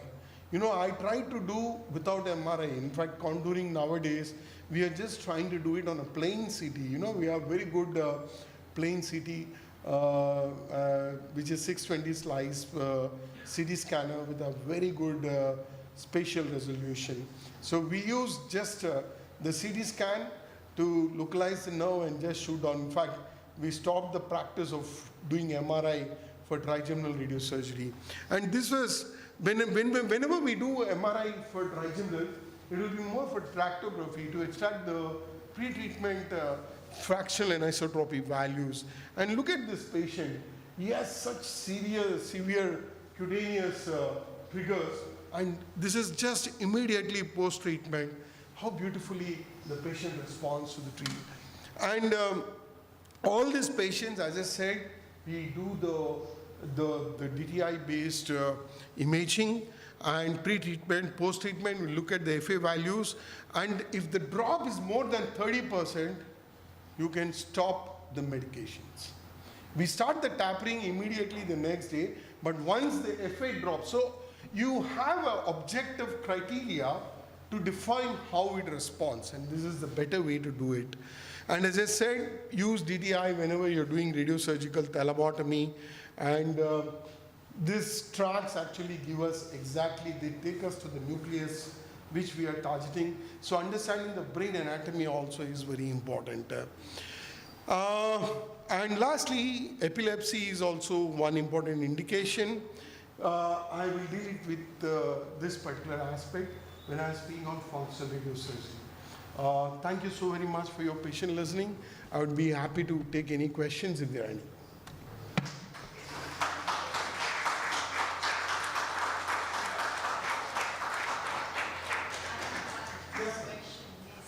Since you said the AV malformations are most of the cases referred to you or rather rejected by your neurosurgeon colleagues.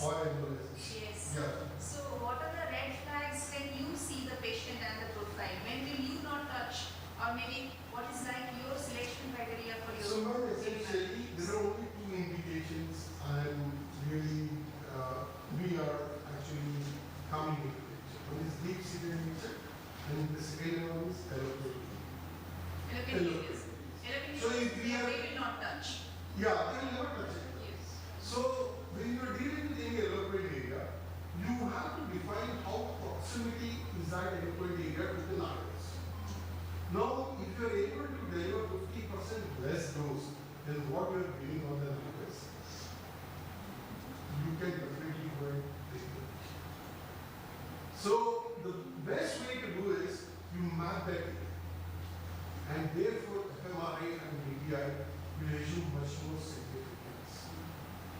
So that is one thing which I always keep in mind. And of course, as I said, the augmentation rates do not depend on the size of the lung. It doesn't depend on the other anglo-architectural factors.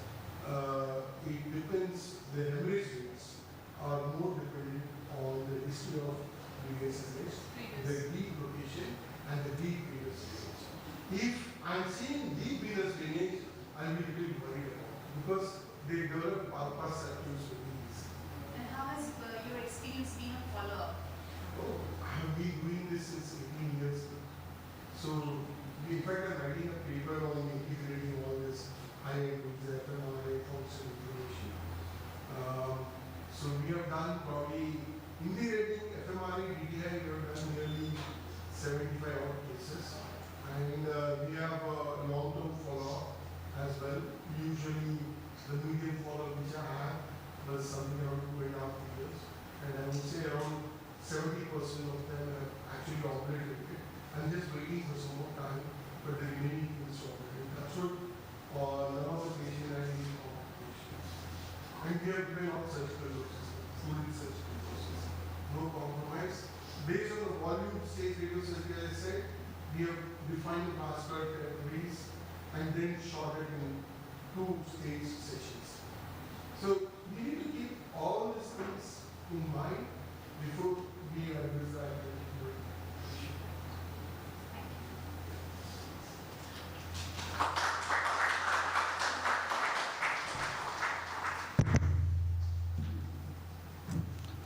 Thank you, sir. Now, I would it's my pleasure to introduce Dr. Vidhu Kalyan Mahanti, sir. He has done his MBBS graduation from MKCG Medical College, Berhampur, and completed his MD Radiotherapy from PGIMR, Chandigarh in 1983. He has a rich experience over 30 years to his credit. Dr. B.K. Mahanti has worked at some of the best hospitals in India, like All India Institute of Medical Sciences, New Delhi, and Kidwai Memorial Institute of Oncology in Bangalore. Dr. B.K. Mahanti has also worked with the Royal Hospital Muscat Women to establish the first radiotherapy department and set up patient care at the National Oncology Center from March 2004 to 2006. He was the director and head of the department Radiation Oncology at Fortis Hospital, Gurgaon, before joining as director of KIMS Cancer Center, KIT University, Bhubaneswar. We are glad to welcome you, sir, here and listen from you, sir.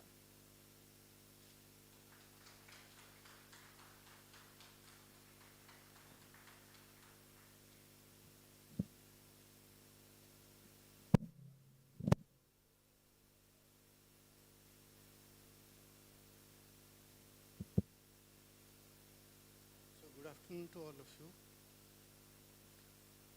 And I should thank Dr. Titi, Dr. Mishra, Dr. Senapati, Dr. Shankar, Dr. Lucy Patnaik, and maybe you all must excuse me that I don't know most of you, which is okay, I think, with all of you and Ranga.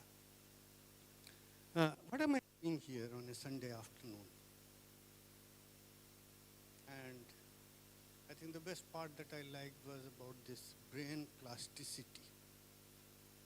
Ideally, I should be, oh, Saroj is here. Ideally, I should be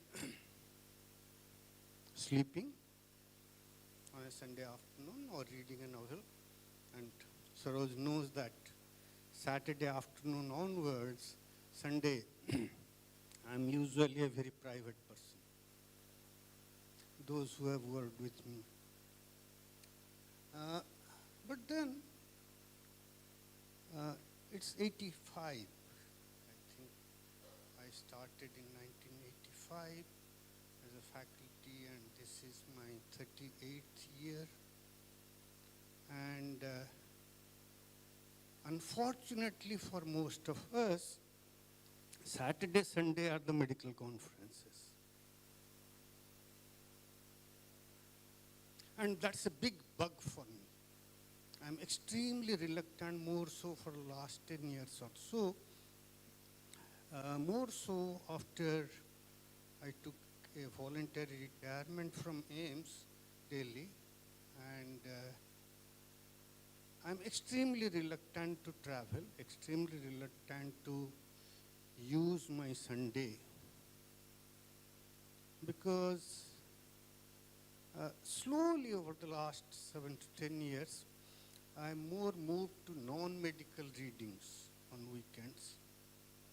And I spend my Friday evening onwards till about Sunday afternoon, my non-medical reading.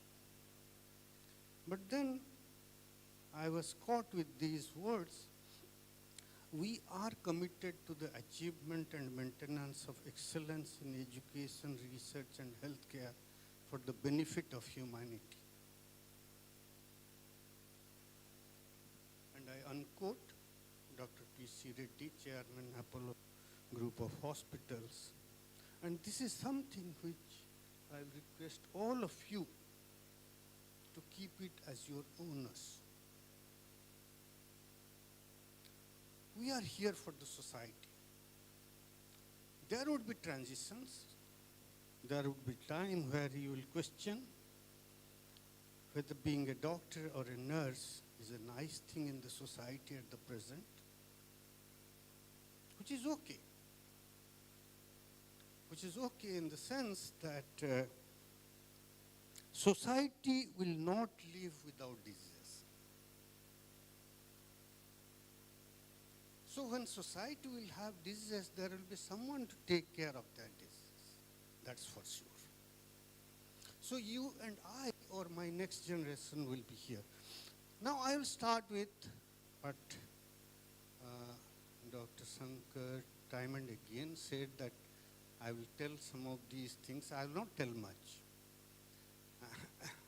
I usually don't tell much. So about 2 years back, I returned back to Odisha, and I'm totally unknown to Odisha. I'm an unknown entity as much as unknown entities like Ranga or Dr. Shankar here, and I'm here for setting up this cancer center within the KIT University. In the coming 3-4 months' time, this will be a sub-storied center where, as part of the commitment for a university, it will have the facilities more towards the academic components and the research components, plus also it will have the clinical services for, and we have started slowly with the cancer surgery and the medical oncology and palliative care, and we'll be adding the other things in the coming 3-4 months' time. How do I go forward? Next one. Okay.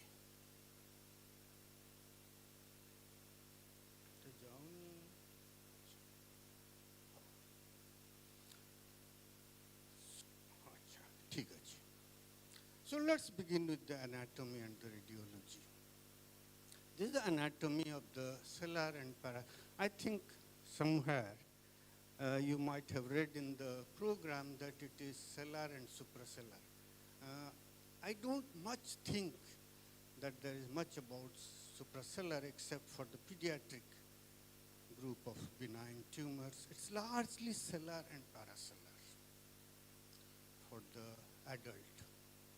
And this is the anatomy that you see for your coronal and for your sagittal.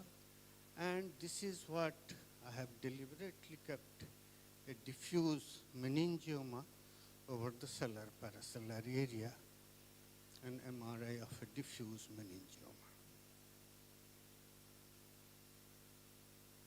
So what exactly is cellar and paracellar? I always tell that it's a crossroad.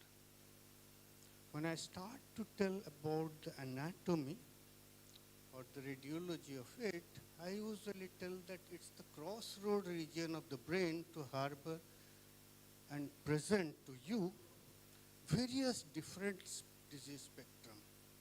It will present to you infectious diseases, vascular diseases, benign and malignant diseases. And you have to learn how to quickly understand these differences. But for us today is the pituitary tumor, craniopharyngioma, and meningioma. And there are other like the cavernous sinus, optic glioma, chordoma, meningioma, and in fact, Rathke's cyst, and various metastatic lesions that we will see often and often.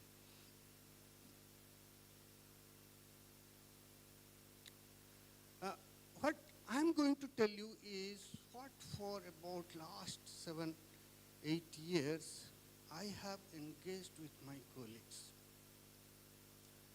For this particular region, I have engaged with my colleagues. So this data is largely from my colleagues, and I must name them: Dr. Munshi, Dr. Ganesh, Biplav Sarkar, and few other colleagues you will see along. So what we do is we decide right from the beginning what kind of a setup we should have and what kind of a practice, dimensional practice that we will do, whether it should be a 3D or a FEMAT, and what kind of a practice we will do for our parents. And we try to see right from the beginning of our mold preparation to our delivery, we see the setup and the shift and the imaging and the positional corrections. These 4 things that we see as our gamut of things. I was looking at Dr. Shankar's 8 rings, and I will add 3 more rings to it. It is 11 rings. You had put 3 rings, 8 rings, and I will add that 1 ring before that is your clinical evaluation of the patient. 1 ring in between is your post-table evaluation of the images or review, and 1 ring of that particular chain is your post-treatment first 3 months follow-up of your SRS patients. So what we do as our practice steps and what we do is we do a very careful neurological, neuro-ophthalmologic, neuroendocrine, and what kind of a RT dose patient had received if we are doing a re-irradiation. And more or less we have moved this practice, although frame-based practice sometimes is helpful, more so for the pediatric group of patients.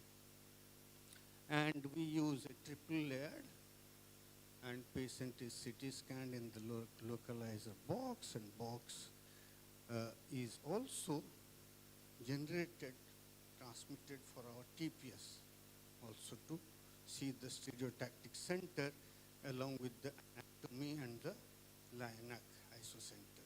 We have not, I'm not showing you anything about the gamma knife based practice which earlier we did at AIIM.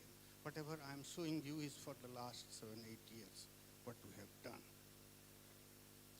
And then for the different techniques, whether it is single fraction SRS or SRT for the larger tumor, or the fractional SRT for still larger beyond the 4 centimeter, we usually define the traditional OARs, then what we call as our recent, and we did certain works related to those recent cochlea, scalp, and hippocampus. And then, as Dr. Shankar said, our emerging areas when we do the SRS for the functional areas and the tracts. Of course, I have left it blank, but we have also from time and again discussed what should be within our team, our future areas of work. And then, of course, the story ended that I have left that place so that future is blank for me, isn't it?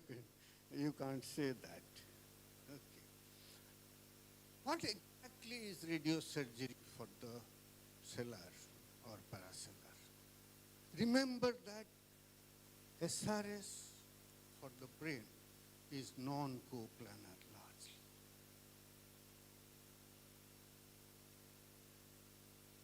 And try to sink it in your mind.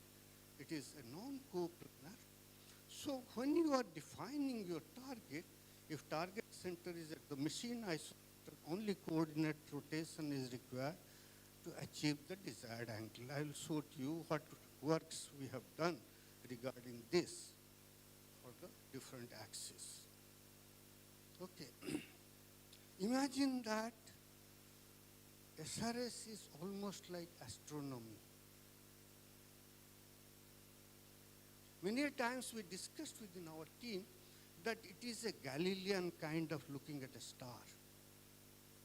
Into a Galilean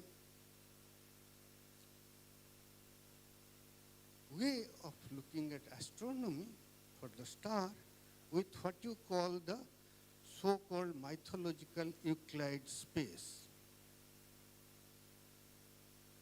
So this is where, like for the cellular area, you have to define all the parameters, 6 parameters for yourself. And at each of these, you have to carefully see in all axes before you decide. And this is again, I am showing you for the paracellular area. And as Dr. Shankar has said, that you have to be extremely careful when you are doing your contouring, how you are taking out the OAR like a brain stem here or an optic nerve there. And you have to be extremely careful about this, how you can do that. So what we did is we wanted to convert a 6D into conventional 3D for our day-to-day practice. And we wanted to see that how quickly our technologists can adapt to their day-to-day practice. And it helped us for just using the table position from these 2 or 3 CVCTs that we can achieve. But interestingly, one of my colleagues found out and that this is out of patients. She found out that we had certain deviations were definitely coming up for concern. So within such kind of a pre and post table corrections, one has to also keep in mind these factors, more so for the OARs, like optic nerve, left optic nerve, for a particular group of patients, 21 patients, for a small group of patients evaluated, and this was coming.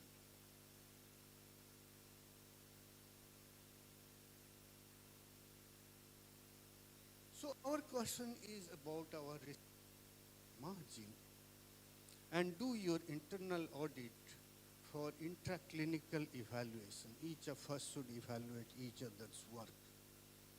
Otherwise, take a safe liberal margin, and we take conventional margin of 1 millimeter for all cranial stereotaxy. And for the brain, when we are doing it nearer to that crossroad region of the cellular and paracellular, we must also keep in mind the optic nerve region.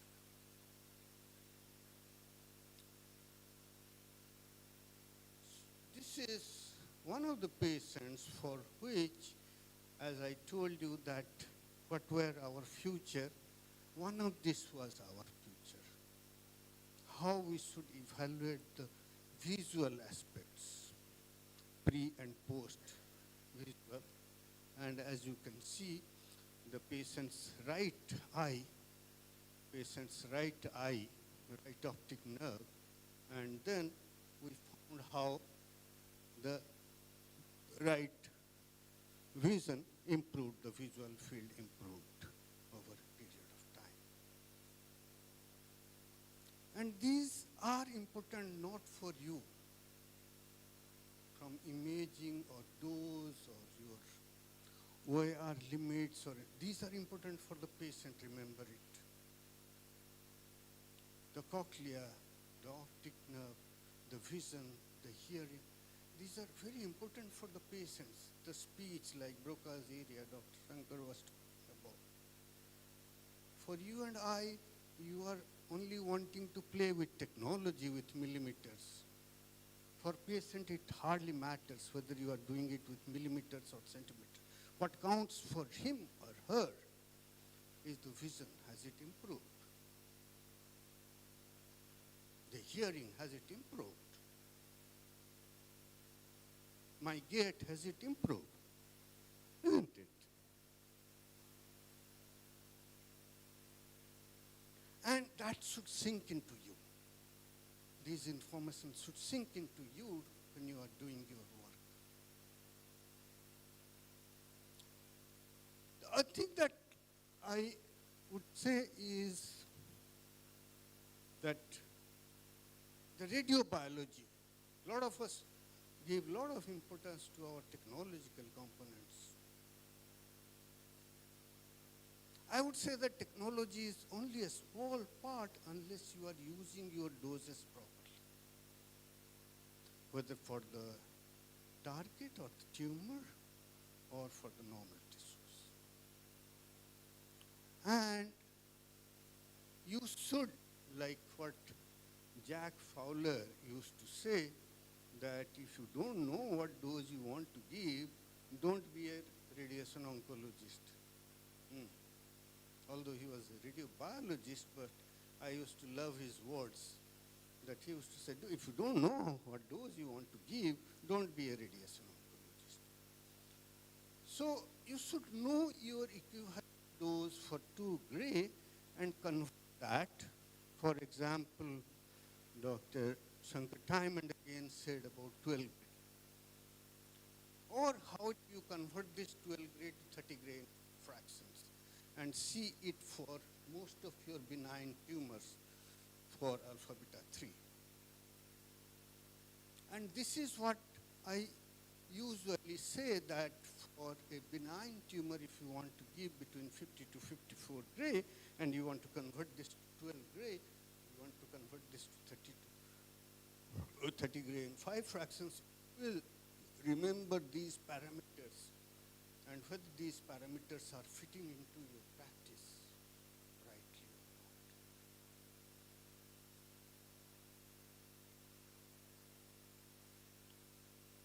or not.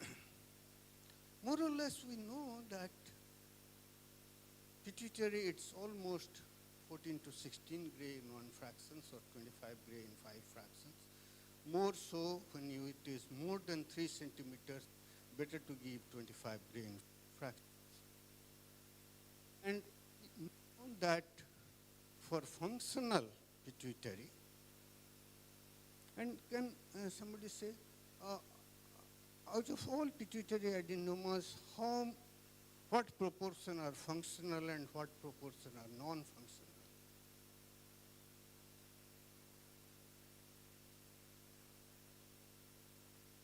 Any idea?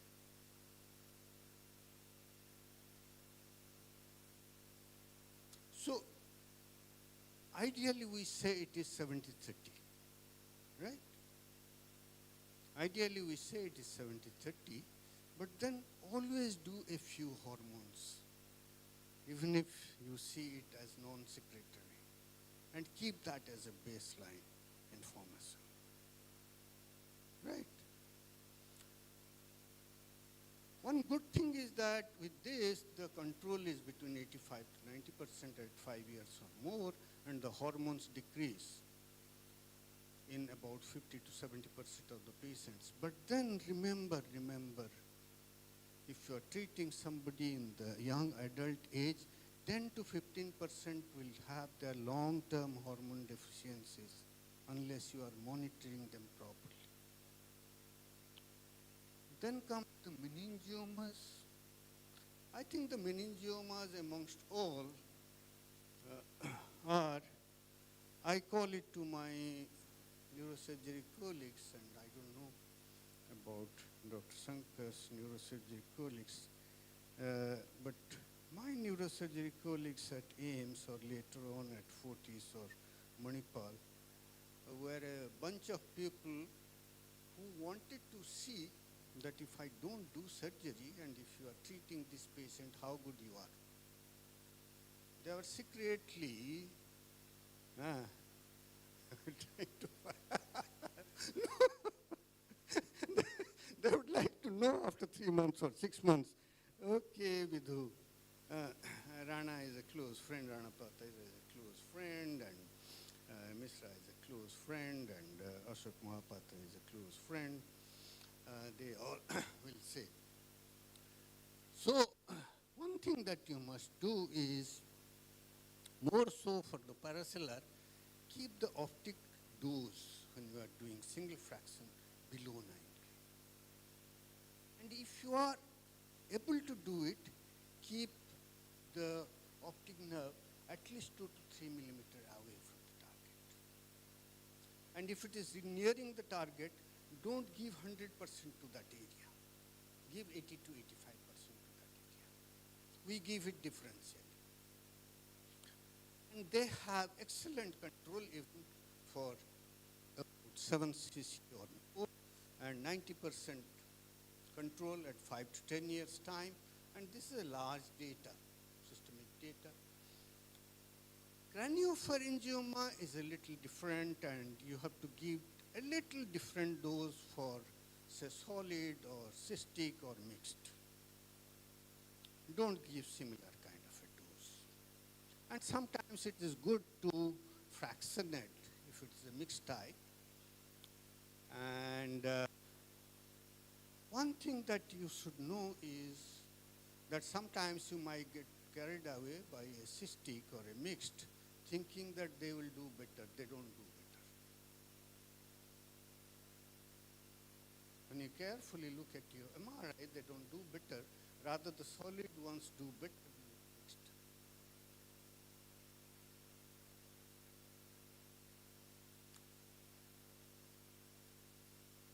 So, this is one thing from our data analysis of about 600 odd patients.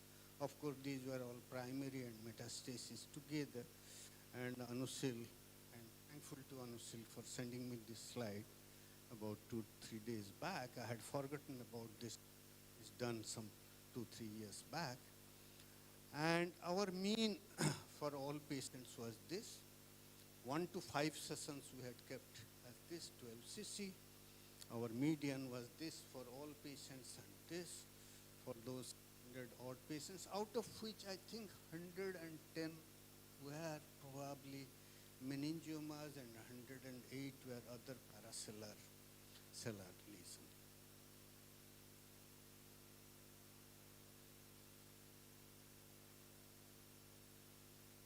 So Kartika Purnima kebe hitila?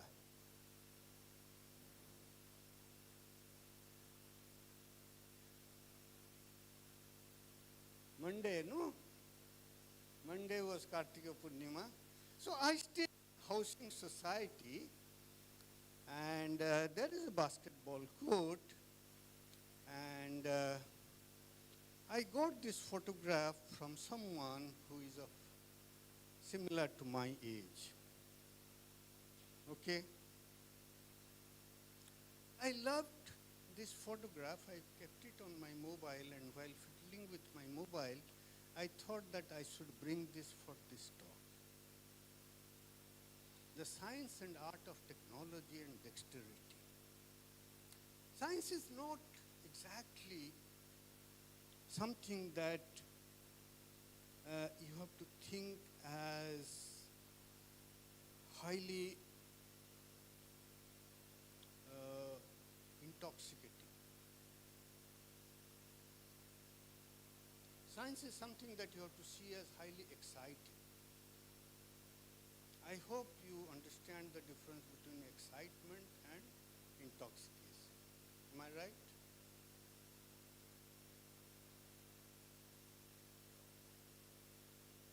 Am I right? Okay, I will close here.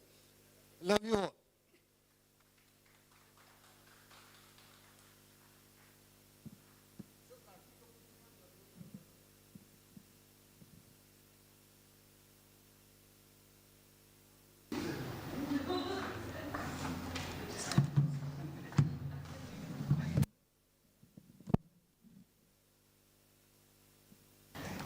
I must say that was a very enriching talk. My fond memories of Biddu Kalyan sir started in 2014 when I joined Fortis as in a fellowship program for advanced radiation therapy techniques for SRS and SBRT.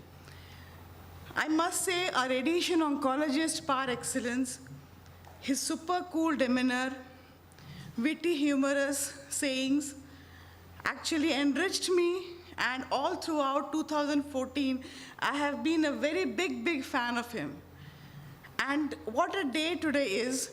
The journey which started in 2014 has culminated into this day, where we have been conducting the first of its kind SRS workshop today.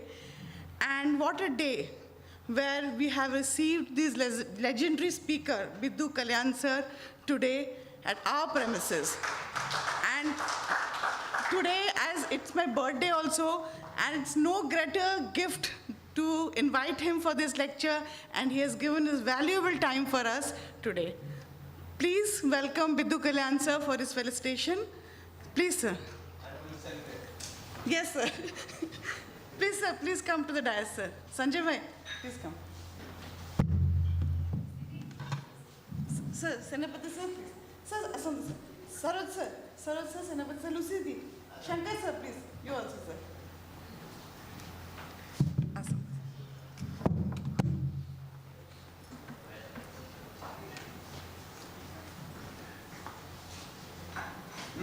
Dr. Mishra was asking me, this photo is from, no, this photo is in the housing society where I live.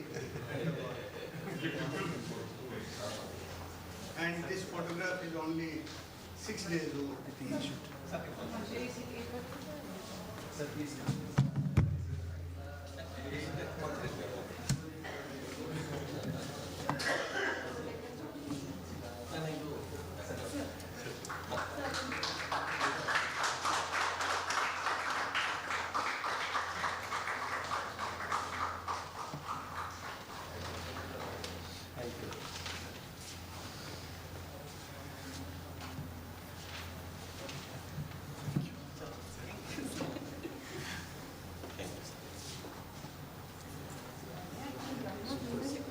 Short and crisp. Next car again.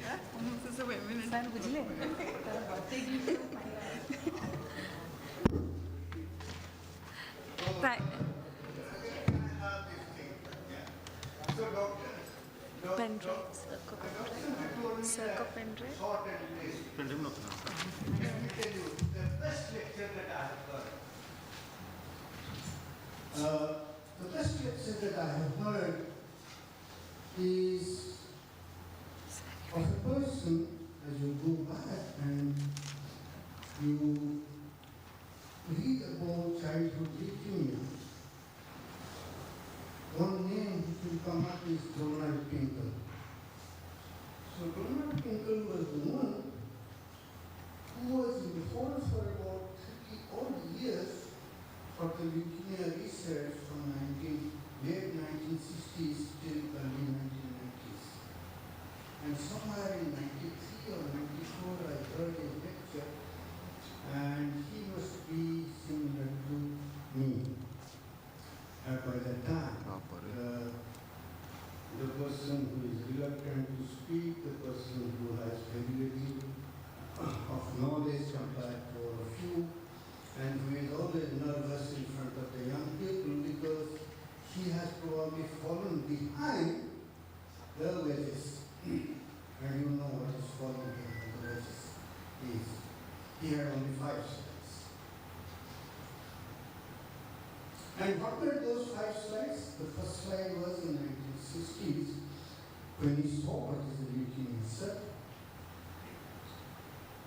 And the second slide was about a child with leukemia, and with that, at that particular time, the CBC of the 1970s.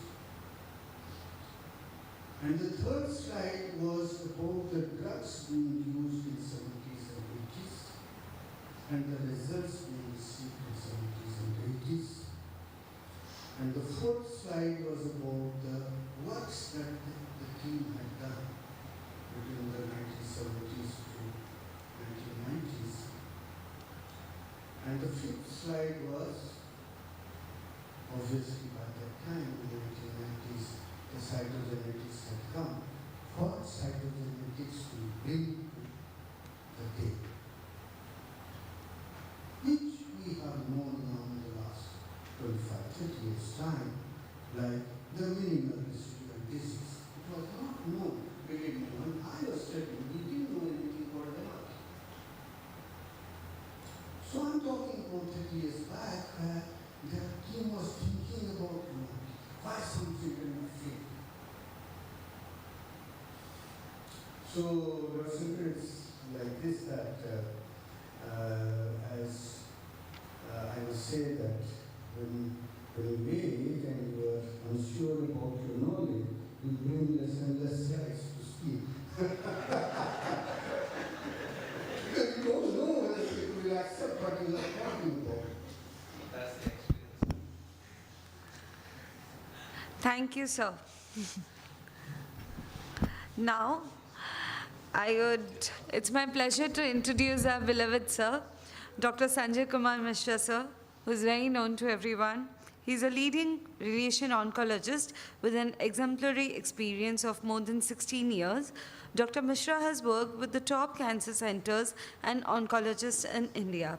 He has joined as a senior consultant radiation oncology at Apollo Cancer Center, Bhubaneswar.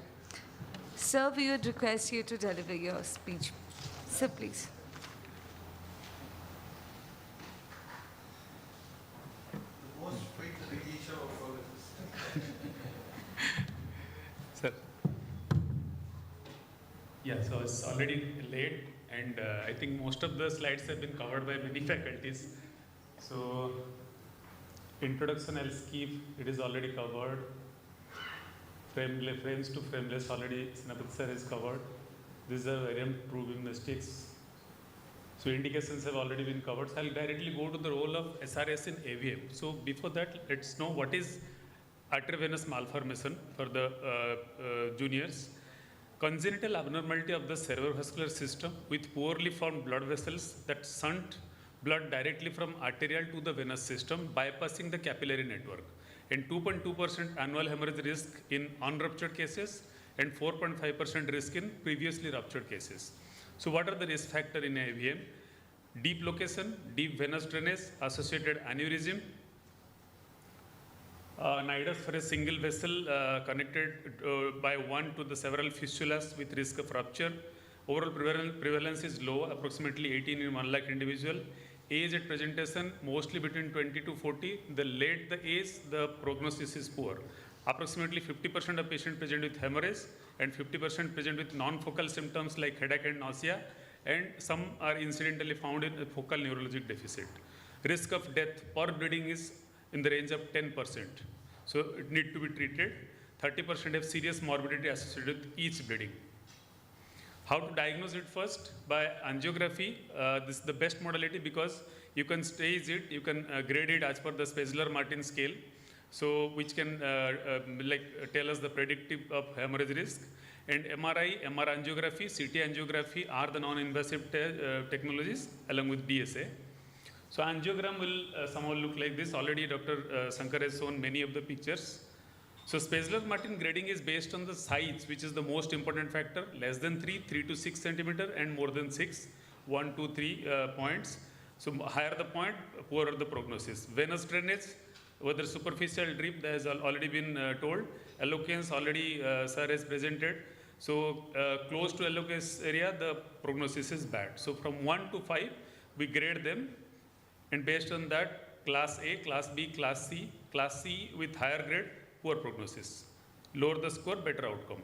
So management is basically includes starting from observation. If it is non-symptomatic, in certain cases we need not treat them. Surgical resection, embolization to reduce the size of the AVM, and then stereotactic radiosurgery. The goal of any therapy for AVM is to completely obliterate the nidus.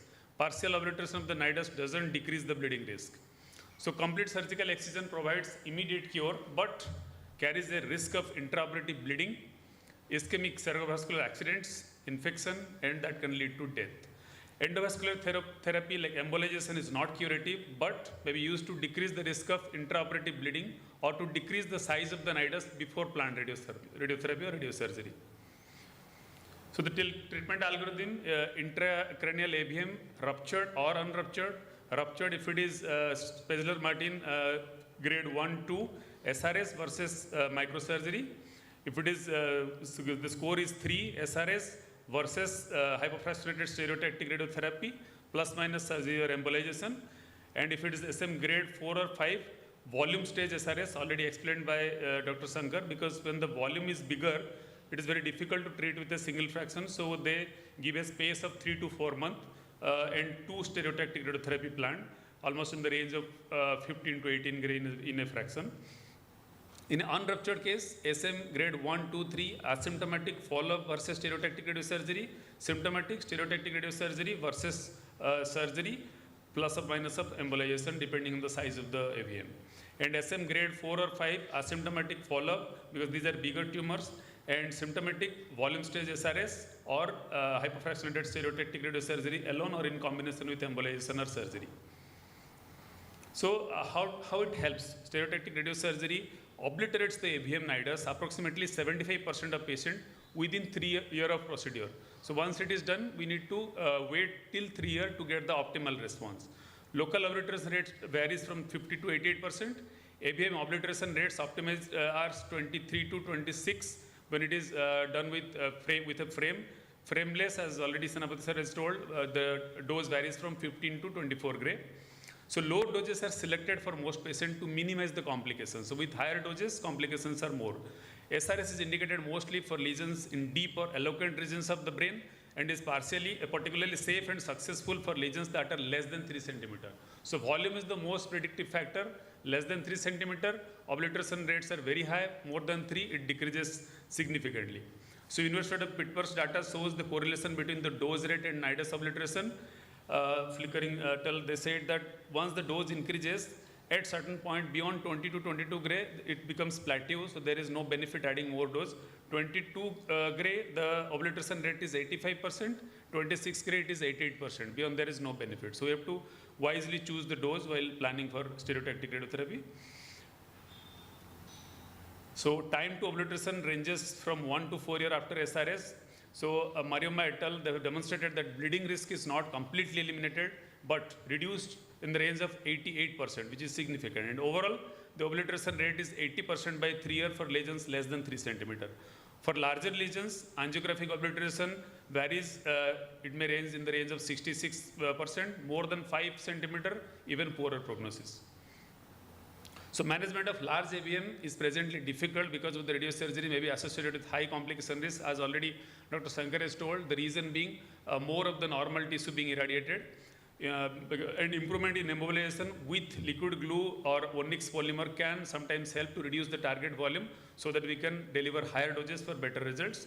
So stage radiosurgery in which large AVM are treated, he has already explained on that with a gap of 4 to 6 months, 2 to 3 sessions. Prescribed dose has already been told by sir, somewhere in the range of 21 to 22 gray. If it's a framed radiotherapy, 50% isodose line. And when it is a linac-based SRS, it is 16 to 24 gray. For spinal AVMs, 20 to 22 gray in 2 fractions. So the outcome says in all the trial, if the distance from eloquent area is more than 2.5 centimeter, then the results are superior. If the volume is small, less than 3 centimeter or below 15 ml, then the results are superior, which is obvious from all the trials.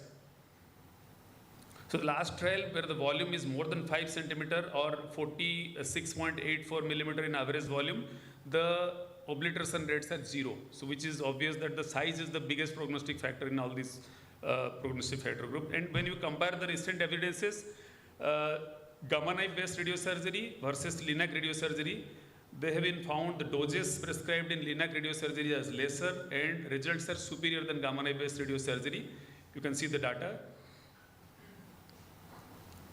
Coming to re-irradiation, when we do re-irradiation, after 3 years of completion of one stereotactic radiotherapy or radiosurgery, when there is still presence of AVM, we can re-irradiate almost in the same dose, and the obliteration rates are in the range of 61 to 80%.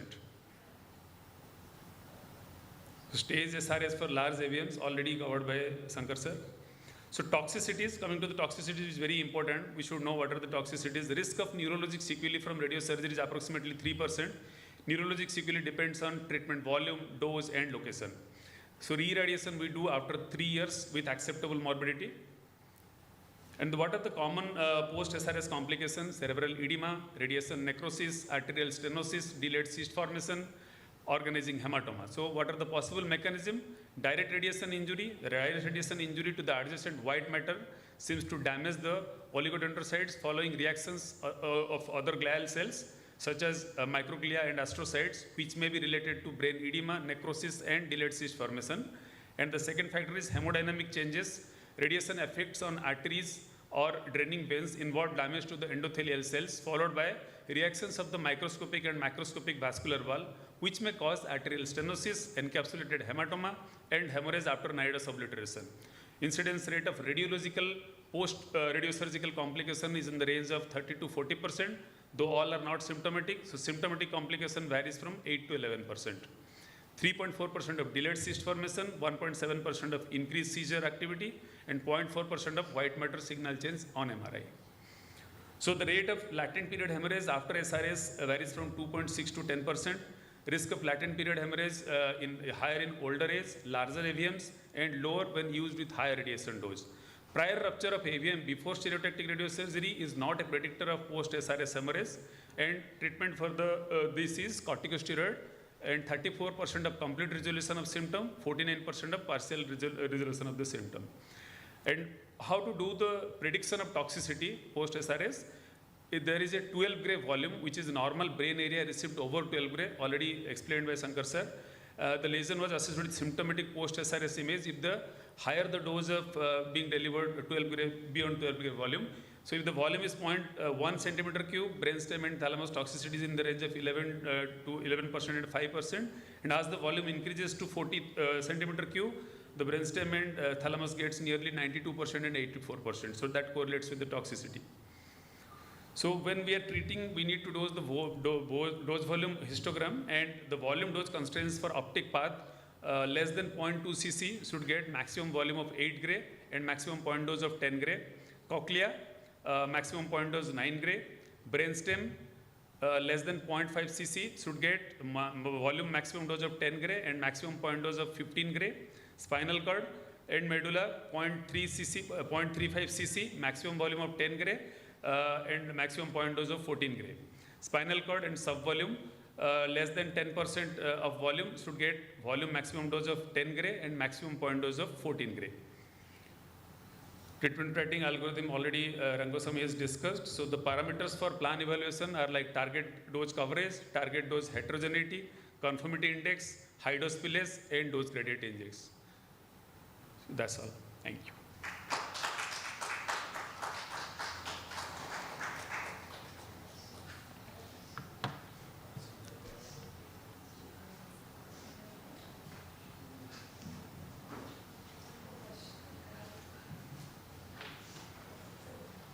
Thank you, sir. Now I request our business head, Mr. Sukumar, to felicitate Sanjay, sir.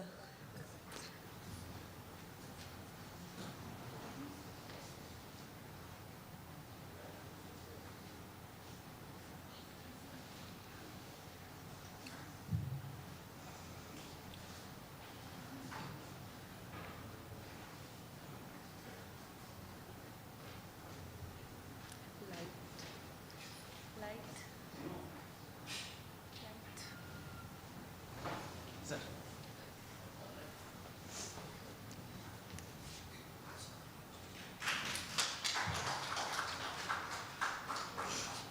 Sir, thank you so much.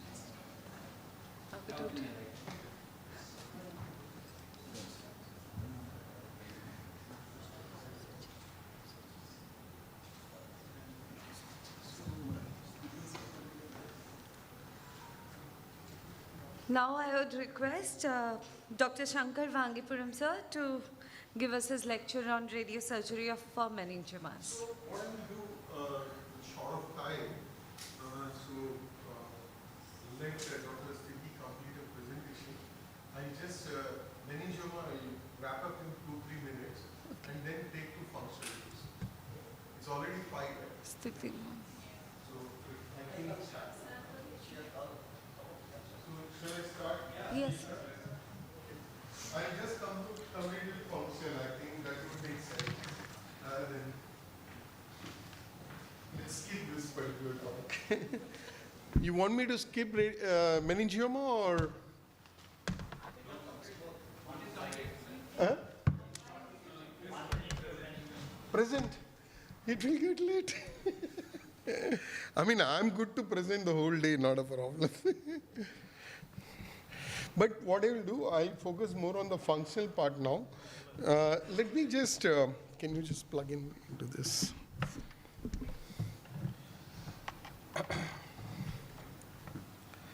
So,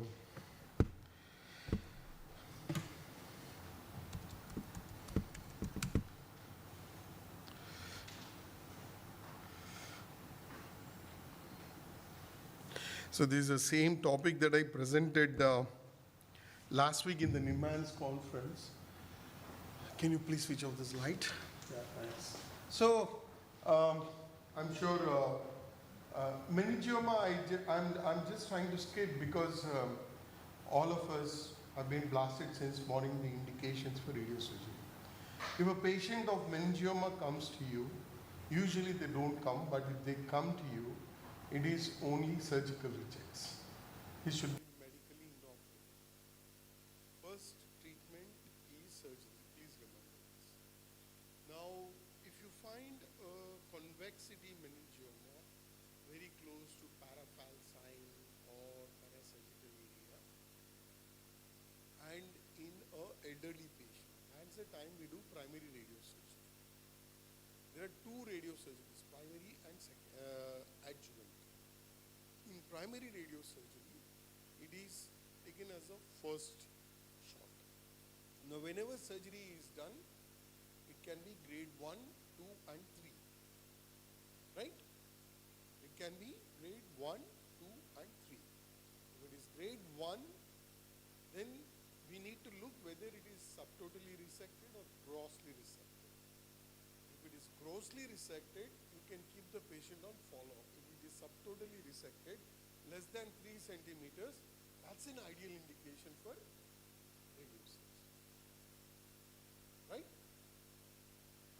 Grade 1, gross resected, no evidence of disease, you can keep the patient on follow-up. Grade 2, grade 1, subtotal resected, less than 3 centimeters, radiosurgery. Right? Now, let's swap the gears. Grade 2 is there. The surgeon has done the surgery. The histopathology has come as grade 2. So what do you do at that time? You have to give adjuvant radiation therapy based on the mitotic rate. You know, basically grade 2 and 3 and 1, the difference is the mitotic rate. If it is 4 to 19, it is grade 2. More than 20, it is grade 3. Grade 3, regardless of whatever findings are there, you have to give post-op treatment. Ma'am, shall I continue if you don't mind? Yeah, yours will be the last lecture.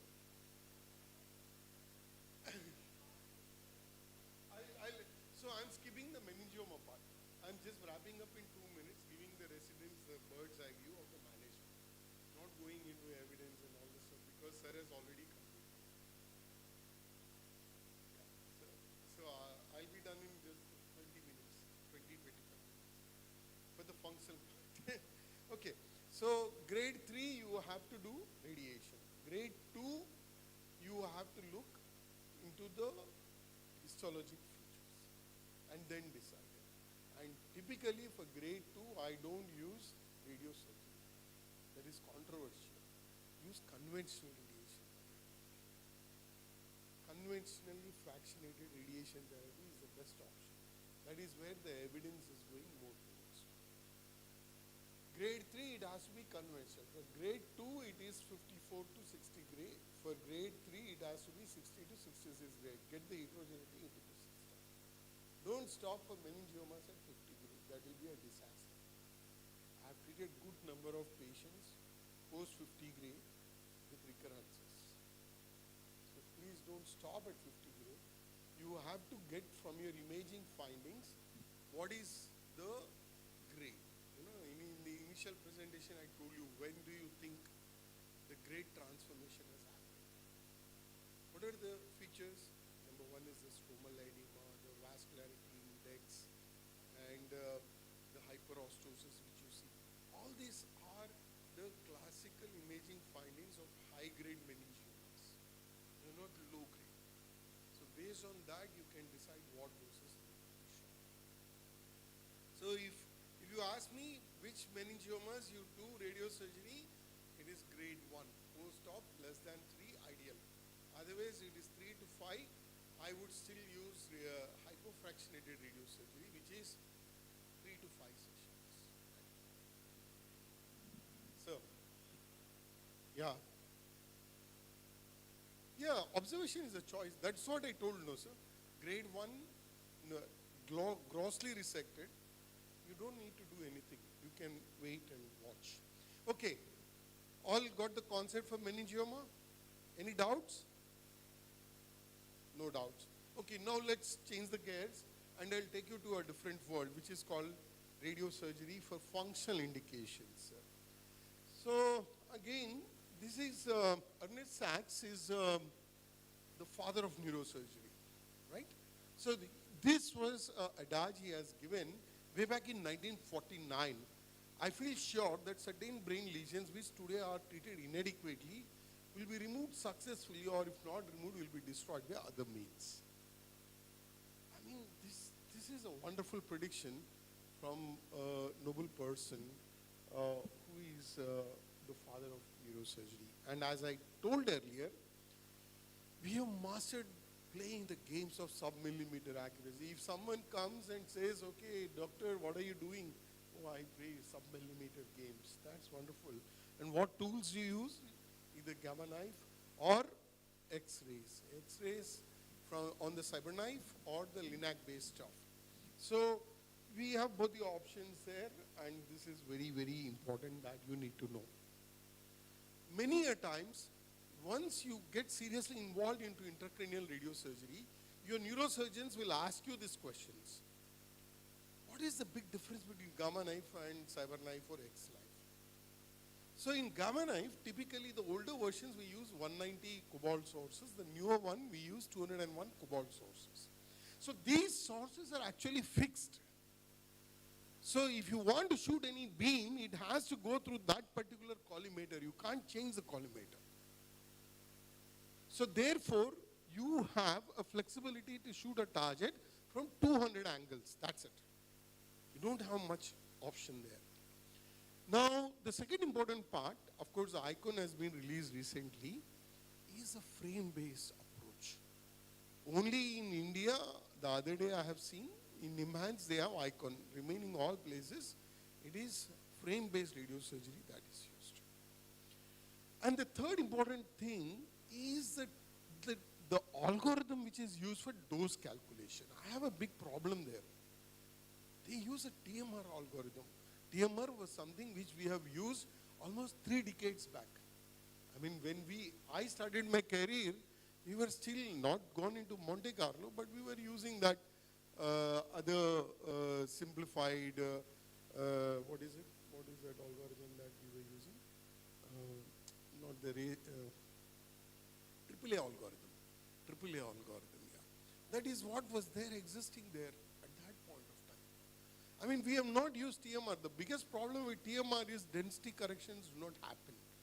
So, frame-based TMR, restriction on the number of beams which we are using, all these are limitations of gamma knife. Compare it with CyberKnife or a LINAC-based system. Of course, LINAC, you have a limitation with regards to the non-coplanar approach, but in CT, you don't have that problem. There are 1400 angles which can be used to shoot down. One biggest asset in LINAC or CyberKnife is we use unflat beams. Unflat beams are very important for us to deliver the treatment in the shortest time. And this is very important to, in fact, we have written papers on how it alters the outcomes as well. Now, unflat beams, typically if we do, in fact, the trigeminal, if you are asked to do any function radiosurgery on a gamma knife or a CyberKnife system, the time will be at least 1 to 1.5 hours. 1 hour it will take. We have done end-to-end radiosurgery completed in just 15 minutes. That was the shortest time we could wrap it up. But again, you have to do all the presets upfront prior to doing the radiosurgery. Now, whenever you are doing functional radiosurgery, I'm sure there are few technical things that you need to keep in mind. Number one, stereotactic cones. Cones are absolutely very important when you have to do functional radiosurgery. Don't do it with MLC. We have done it with MLC, but I learned from that mistake. But given a choice, if you have an option between MLC and cones, do it with cones, not with MLC. You have to see that there are fixed collimators, there are variable collimators. Now the first thing, this is what I was telling to, the physics has to be ready for this particular treatment mentioned. Because the doses which we shoot, even radiobiology also cannot justify that. If we give 12 gray, the BED dose is around 60 gray. You are shooting 85 gray here. What is the BED? You can't even apply the LQ model there. If you look into apply the LQ model, theoretically, it is. So honestly, yes, we can't shoot, but when you are attempting to shoot such lethal doses, then you have to do a very good physics requirement. And when we started the practice, in fact, every point which I was discussing, we have published all these papers. So we first attempted to do it with MLC. When you're looking at MLC, there are two things which are very important. Number one is the penumbra, and the second one is MLC reproducibility. Suppose if I open the jaw 5 millimeters, it has to go, the MLC has to go and stop exactly at 5 millimeters. There will be a shortfall or an overthrow. That should not happen, because that will change my entire penumbra. So when we are doing this, we have looked into the penumbra first. For a 5 millimeters cones, the penumbra which we got was 2 millimeters. That is what cones also give. So you're pretty happy there. The second one is the field dimension. You know, the physics was showing us film dosimetry is very important. Now let me tell you one thing, film dosimetry, if you are using for high definition, higher dosage, the unflagged beams, you can't do the regular film dosimetry. You have to use high definition graph chromic film dosimetry. That's very important. In fact, we were struggling when we started the functional radiosurgery program. We had the very tough period. You know, we were not, I have done everything on the gamma knife, but honestly to get that on the Linux system, I was finding it a little trouble because the QA needs to be robust. So we looked into both the penumbra and the leaf reproducibility rate. It was perfectly matching. We were very happy. Then we looked into the immobilization. And when we are looking into the immobilization, there are several options which have come from Electa. Number one is a double reinforced stereotactic mask and with a mouth bite. So we were wondering whether we will be doing it in an improper way. So we did a study first. We looked into the reproducibility pattern and the positioning error. We have just randomly chosen around 15 patients of brain tumors, and we have done the online image guidance, and we looked into the different positioning errors in the translation and rotational planes. And we have met the dosimetric requirement for stereotaxy, which is sub-millimeter and sub-degree. So you need to keep these two things in your mind. Number one, use unflagged beams. Number two, use cones. Number three, use double reinforced stereotactic mask. That is good. If you are using a mouth bite, like what you see here, these patients, you are using non-coplanar beams. So the exit doses, we are not really sure whether from which dose. You always look at the intermediate dose village. You don't look at 5 gray or 3 gray or 2 gray, right? So sometimes when you're treating skull-based lesions, your exit doses will be through the mouth, and you will have a cutaneous reaction, oral reactions, mucositis will come. So we stopped using mouth bite systems. We always use double reinforced mask. With this brief technical introduction, let me just fly you through the different indications. We have treated almost every indication, what I have shown here, including neuralgias are the most common, which is trigeminal, glossopharyngeal, sphenopalatine neuralgia, or cluster headache. We have done for epilepsy. We have done for tremors. In fact, next week I have a tremor radiosurgery. And of course, psychoradiosurgery for OCDs also. See, please, you have to understand, these are all uncharted territories. Not many people will venture into this. But when you are venturing into this, you have to have very strong fundamentals so that, many a times it so happens, Dr. Shankar, you're taking away my food and my bread and butter. I mean, after my talk is completed, they say you're not competing with us in the first place. So let's be honest, more calm and composed, and try to take things in an inclusive manner rather than a confrontive manner. So let me just fly you through the trigeminal neuralgia. You need to be, patient selection is the most important thing whenever you're trying to do all these high-end things. Number one, if the patient is more than 60 years with medical comorbidities, surgery is never an option. So then what we do, we target the trigeminal nerve in the prepontine cistern, as you see here, and that is like 4 millimeters away from the brain stem surface. The dosing paradigm which we use is between 80 to 85 gray. I started at 70, and today as I speak, we have done around 236 trigeminal radiosurgery, which is highest in the country on frameless systems, not on gamma knife. on LINAC and CyberKnife. Only these two systems I work, and we have done the highest in the country. In fact, I'm publishing that one as well. The dosing paradigm which I have used was around 85 gray. Now I go at 85 gray. I never shoot doses beyond 90 gray because the painful dysesthesias become permanent. And when you're looking at the target placement, it is either distal, retrogastrian, or it can be proximal, which is called war point or offsetiner point. That's what we say. The retrogastrian point is called Martial point. You can see this is the metal scale. And just beyond that point, you're going to place a 80 gray shot. And that is the kind of dosing paradigm we use. So when you are shooting 85 gray on the nerve, your brainstem is just 4 millimeters away. How much is the dose follow-up which can happen at that point? So we have, because we have a very large series, we evaluated. We looked at the responses for 30% isodose curve, which is actually kissing the brainstem, the 25% isodose curve, and 20%. We looked at the long-term pain outcomes. 30% isodose curves have given good responses.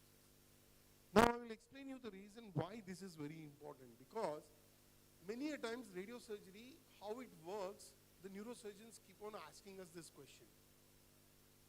What the neurosurgeons do is they place a Teflon pad, microvascular decompression, between the vessel and the nerve. What we are doing is an ablative procedure. How is it altering the pain dynamics? You know, this is a very simple question which we keep on, once you start getting involved in radiosurgery, you keep on getting it. You have to understand the mechanism by which the pain comes.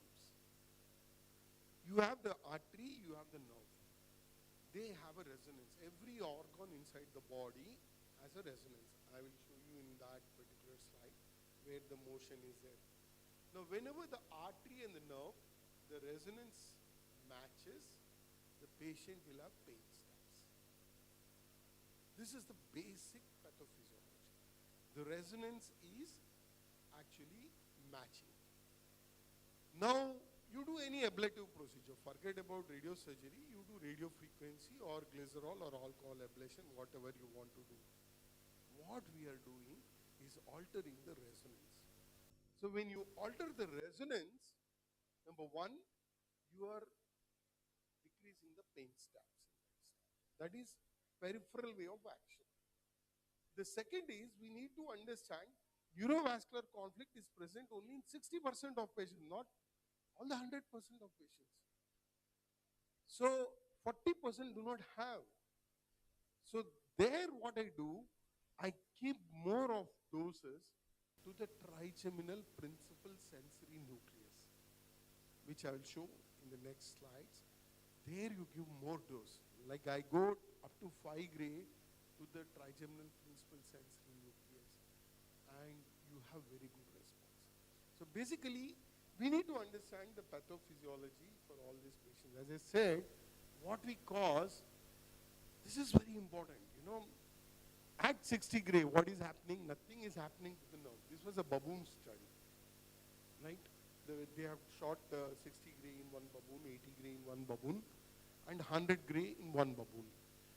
And then they have done the surgery and looked at the trigeminal nerve. At 60 gray, nothing happened to the nerve. At 80 gray, there were myelin sheaths which were collapsed.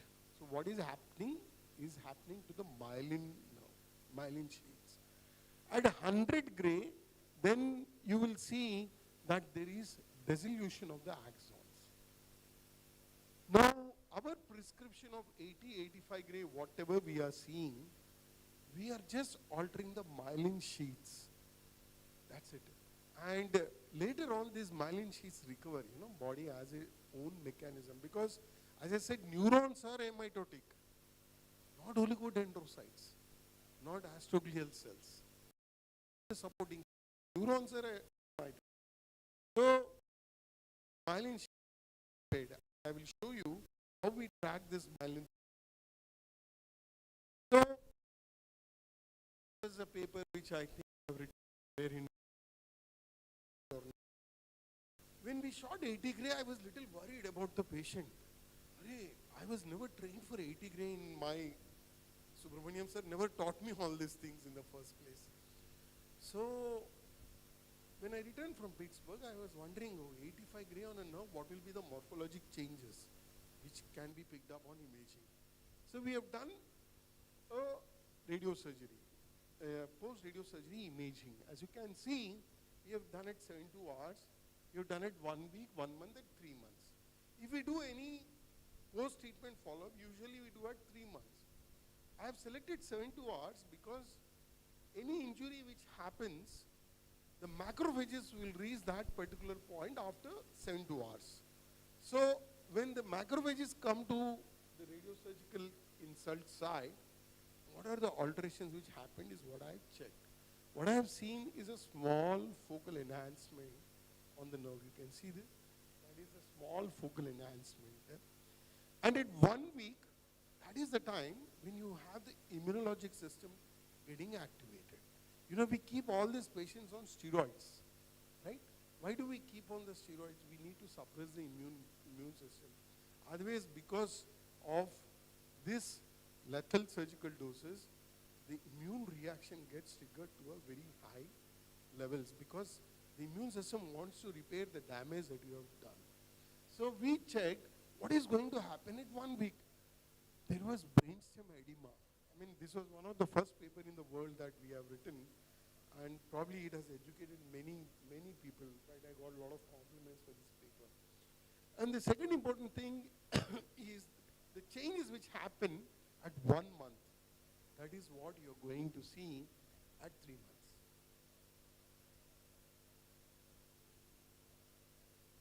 So I take it till 70%.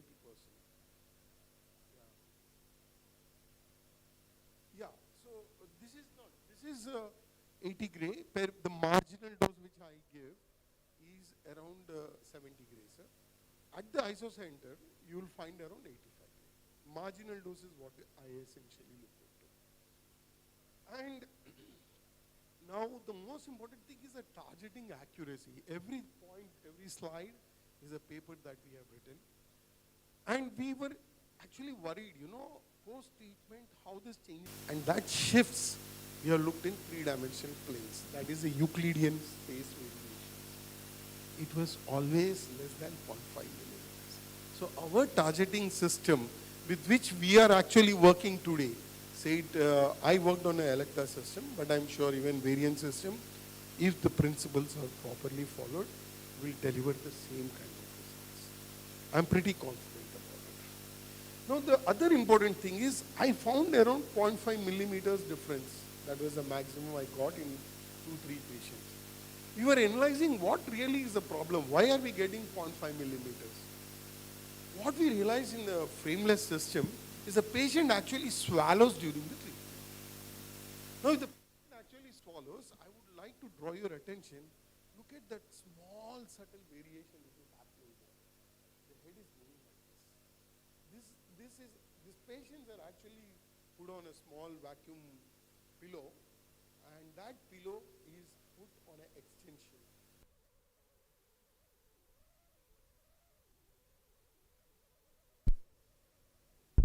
So when the patient actually swallows, the intraoral pressure increases, and the patient swallows, there is small subtle variation. So probably that could be the reason why we were thinking 0.5 millimeter ka difference kyun aaya hai. So we were worried, let's figure out how it impacted dosimetrically. So what we did, we acquired intrafraction imaging at every 4,000 monitor units, 4,000, 8,000, 12,000, 18,000, and then deformably walked the doses from the planning CT to the cone beam CT. So from the planning CT, we mapped all those voxels to the cone beam CT. Of course, the density corrections was already done. And what we have seen is not much difference. So we looked into the alignment accuracy. We looked into the intrafraction motion analysis of the frameless. And we were quite confident with the system what we are working.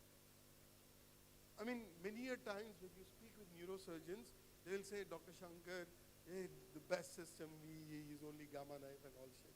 But please understand, there is so much of homework which has gone through it. We are not speaking nonsense.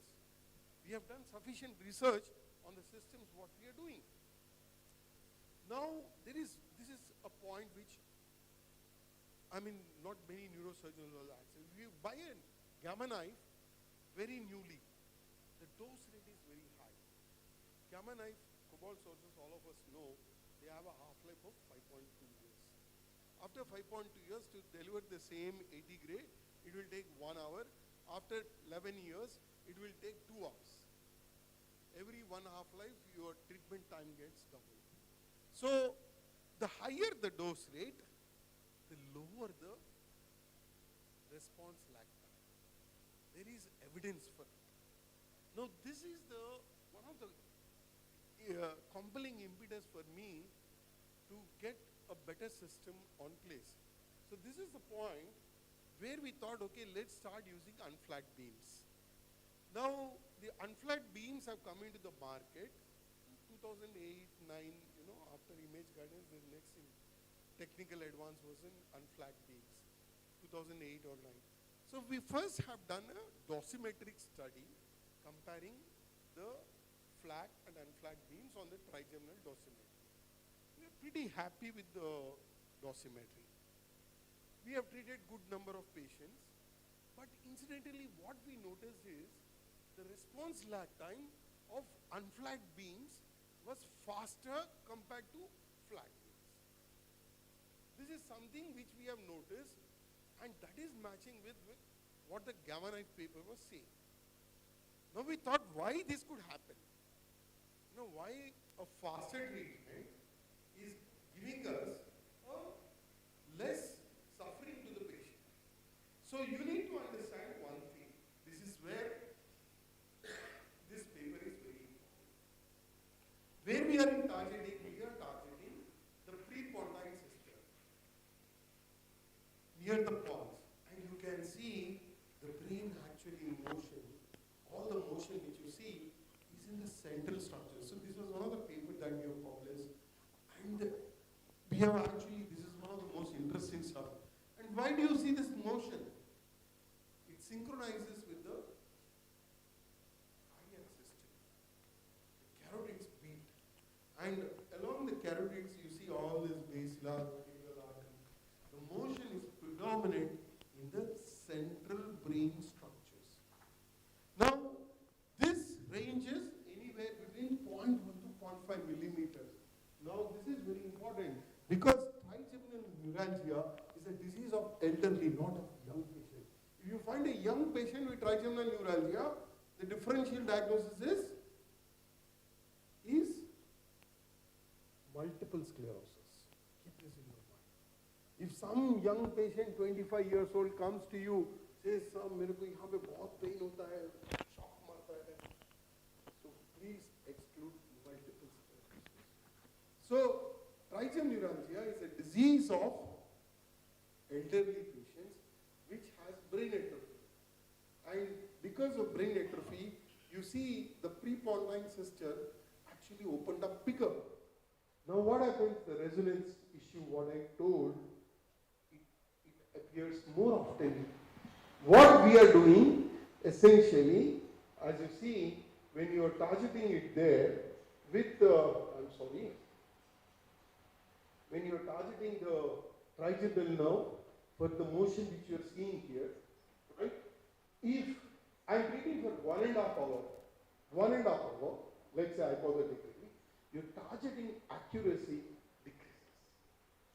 If I am doing it in 15 minutes, your targeting accuracy is fast. It's a much more accurate. So therefore, the clinically relevant fibers which come into the surgical shot, it will be very high.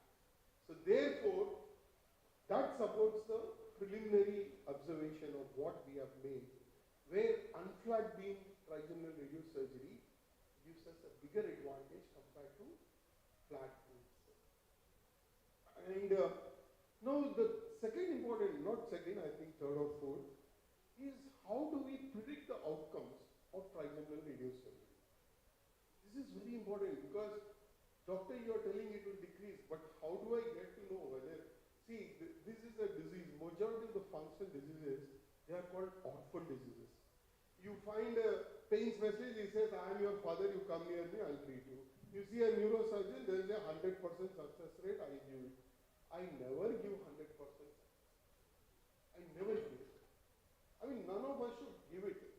We shouldn't speak lies to the patients. Number one, I have seen good number of contemporary specialists who actually give foolproof guarantees. That is absolute farce. Nobody does it. So how do we document it? Number one, we do trigeminal tractography for all the patients.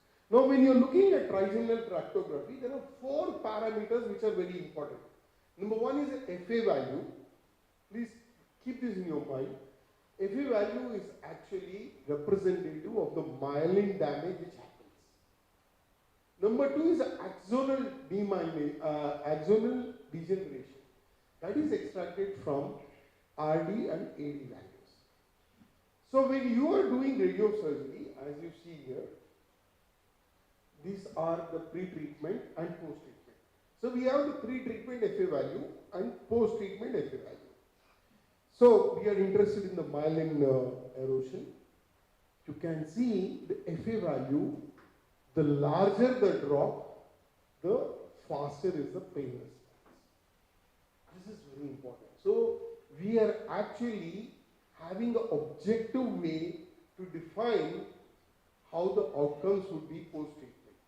So because we have done a very large series of 235 patients, and this advanced imaging probably in the last 5-6 years that I have been using it, ever I started implementing it in my clinic with a median follow-up of 3 years, what I have noticed is the pain control rates are very good in those patients where the FA drop is more than 30%. So the moment the post-treatment imaging scan shows 30% FA drop, I call the neurologist and say, doctor, you please stop this medication. So you have an objective way of dealing with it. And this was actually a patient who underwent gamma knife radiosurgery in probably AIMS or Hinduja. And the patient came to me for recurrence after 12 years. So we were confused, where the gamma knife surgery was, radiosurgery shot was placed, and I cannot get the dosimetric details from Hinduja. He will never give it. So therefore, what we did, we have looked at the FA values at the nerve entry zone, the midpoint and the distal point, retrogressive point, and use the contralateral nerve as a control. So you can see at the nest point, the drop in the FA values was very high. It was 0.13, against distal is 0.2 and 0.2, so almost 50% drop is there. So I don't place my shot at the nest. I place it little posteriorly, and that is where I have gone. This patient, 2 years post-treatment pain. So the point which I am trying to tell is, we have the tools, wonderful tools there. We need to apply it into our practice, and it works out very well. Now, many a times, patients come to me and say, doctor, this treatment, how will be the outcomes, the long-term outcomes? Long-term outcomes, when I say. Now, as I shown earlier, you have to realize about the brain plasticity. Whenever the pain is very high, there will be plastic changes which happen in the white matter tracts. Now, these plastic changes are concerned with pain modulation, the pain perception, the cognitive system, and motor system. So therefore, if the patient comes to you within 3 years, that's the ideal time you do radiosurgery, because if these plastic changes happen, you do MVD or radiosurgery, nothing is going to work. It will respond temporarily, but it is bound to fail. So therefore, you need to tell your neurologist that look, I'm seeing the plastic changes in all these pathways, and therefore the response could be unlikely. So when you're practicing trigeminal or functional radiosurgery, these are all the plastic changes which can be extracted. And the module which we use is called kurtosis imaging, DKI, diffusion kurtosis imaging. And for trigeminal tract, it is tractography. Now, you need to understand one more thing here. So, the trigeminal tract, if you look into, it's from the face, all the nerves. It's the beauty of radiosurgery is, you need to understand, like Professor Senapati has already alluded to, sensory nerves are explicitly sensitive to radiation.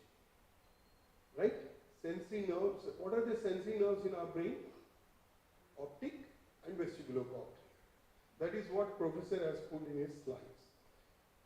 And number two, the motor are explicitly sturdy. You throw 100 gray on a motor nerve, not a problem. Not a problem. Trigeminal is a mixed nerve. It's a mixed nerve. It has motor and sensory. Now, when you are doing this, you need to understand the sensations from the periphery. They go upwards, and when they go upwards, they follow a particular path, which is the sensory nucleus, trigeminal sensory, mesencephalic nucleus. They go to the thalamus, and from thalamus they go to insula. So try to look. Many a times, your neurologists say, this is a central pathogenesis path. Central pathways are involved. So this particular imaging will help us define whether the central pathways are active or the peripheral pathways. If the central pathways are active, you do MVD or radiosurgery, temporary relief, patient will fail. So you have that information upfront prior to doing the treatment. So this is a better way of managing these patients.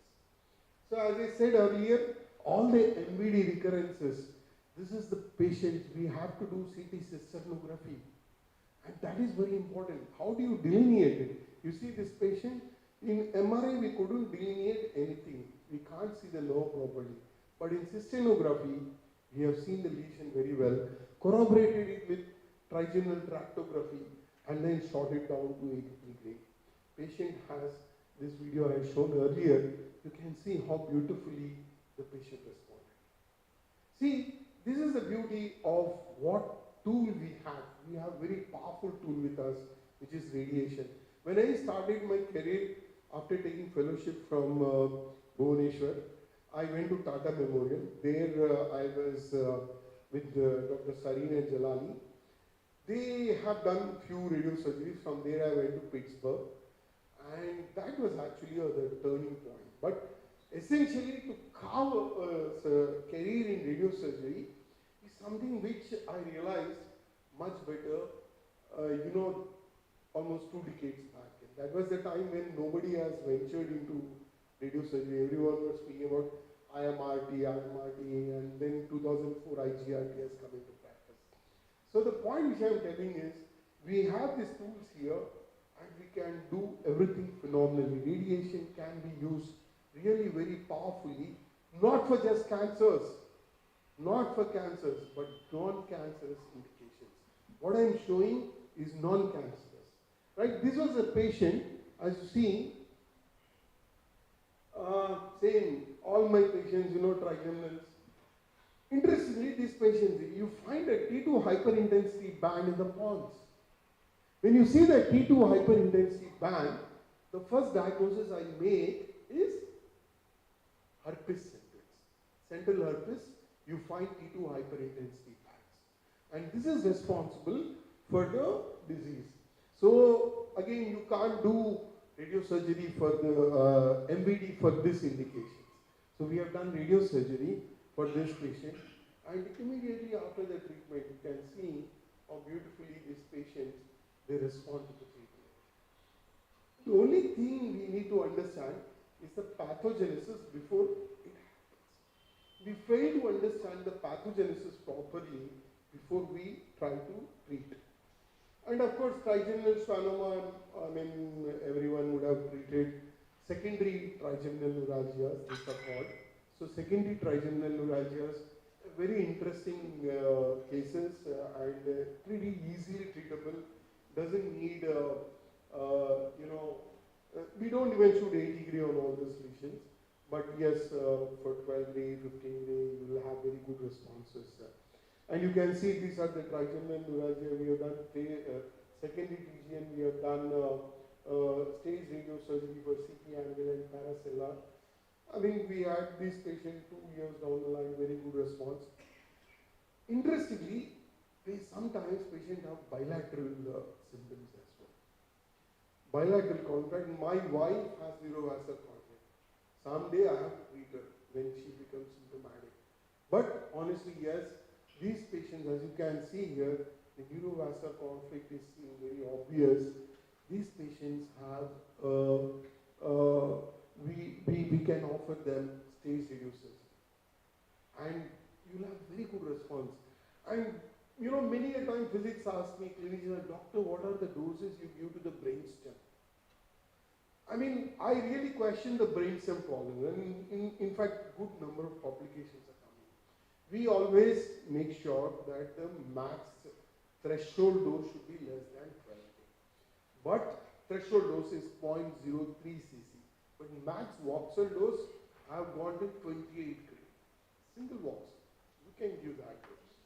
But your system needs to be absolutely robust to deliver 28 gray to the brainstem. In fact, I'm telling with 2 decades of experience, I've not even seen a single side effect for the 28 gray max voxel dose that I have treated in my career. Not even a single side effect. Patients are absolutely, in fact, the second patient that I have treated when I came back from Pittsburgh was a VIP political chief minister's brother. And almost 16 years post-treatment, absolutely fine. So the point which I'm trying to tell is we have to have, radiation is a very powerful tool for the youngsters. This is a very good career you have chosen. My request, please, after completing your MD or DNB, don't jump to do medical oncology. It is a bullshit job you can never practice. Yeah. So be passionate about the branch which we are dealing. We are doing so many wonderful things beyond oncology, and there is a large opportunity here that can be catered. Okay, so the trigeminal, lot of shit like this you see.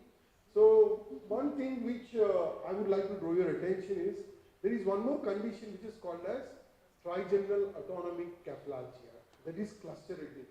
You can see from this image, the patient is literally dying of retroorbital pain, orbital and retroorbital pain. So in this particular situation, along with autonomic symptoms, in these particular situations, we treat the sphenopalatine ganglion in addition to the trigeminal.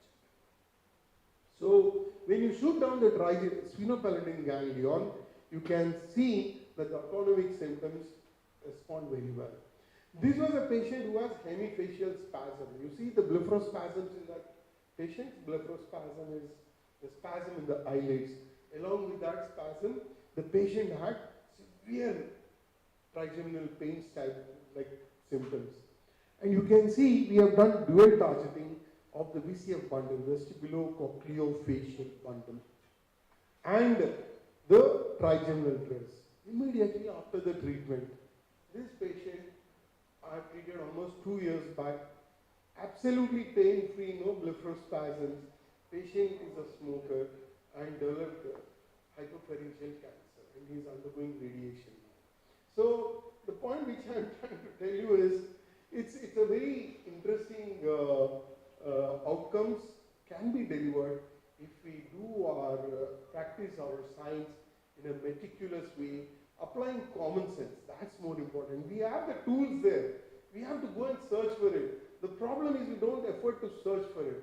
All the things which I'm showing you, even my neurosurgeons are not, even my radiologists at Apollo, they are asking, Dr. Shankar, you are asking things which are there but nobody is using. I said, if nobody is using that is an opportunity for us. If somebody is not using it, it's a bigger opportunity for us. We have to keep it to work. We have the tools there, but we have to put them into action. And the point which I'm telling is, it makes more sense. This is one of the earlier part of the paper that we have written. In fact, 224 patients. The median follow-up which we have is around 46 months. 85% of patients, they have excellent to good pain relief. So it's one of the large volumes, and probably by next year we will see the responses. The other important thing is the glossopharyngeal neuralgia. In glossopharyngeal neuralgia, whenever the patient swallows, there will be terrific pain in the ear. So this patient, immediately after the treatment, we have shot the glossopharyngeal nerve in the jugular hiatus. 83 gray was delivered. It is just close to the vagus nerve. I was little wondering, vagus nerve ke paas 83 gray shot. I was little worried about. But all I know is the simple fundamental. It is not a sensory nerve. So I can afford to shoot 80 gray. So I went, shot and came. Immediately after the treatment.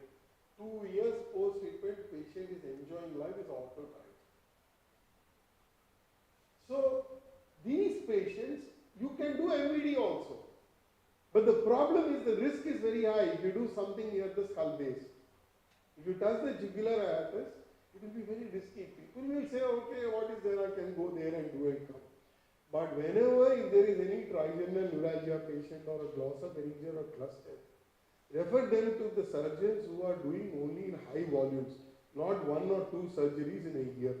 That will be the most easiest way of screwing the patient. I have seen low volume neurosurgeons with great failures. Now, the second important functional indication is epilepsy. Does it not make sense? We are practicing all things which are different altogether. It is not cancer.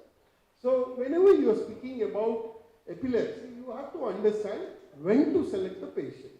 The number one is, it needs to be focal epilepsy or partial epilepsy. It should be disabling and the risk-benefit ratio should be acceptable. These are the important criteria. So I'm not going, focal seizures are more important. Absolute contraindication is whenever there is an underlying disease, epilepsy. It's actually a network disease. Epilepsy is usually not a single focal disease. It's a network disease. The entire brain network actually gets affected. So what you really need to understand is, I'm going directly into the point, how you define the network. Now, getting to the network is the most important thing. Getting to the substrate is the most important thing. How do we define the substrate? So what we do is, in our clinic, we have different methods of doing it. Number one is what you see it as stereo EEG. Stereo EEG, you place the electrodes from the skull into the area of suspected epileptogenic region. And you look at the tracings and you can localize exactly where, which area in the brain is responsible for the focus. Stereo EEG is little costly. They charge, our hospital, they charge 8 lakhs. But again, that is a better option. The alternative option which we have is MEC, the magnetoencephalogram. These only in All India Institute of Medical Sciences and MHANS you have MEC.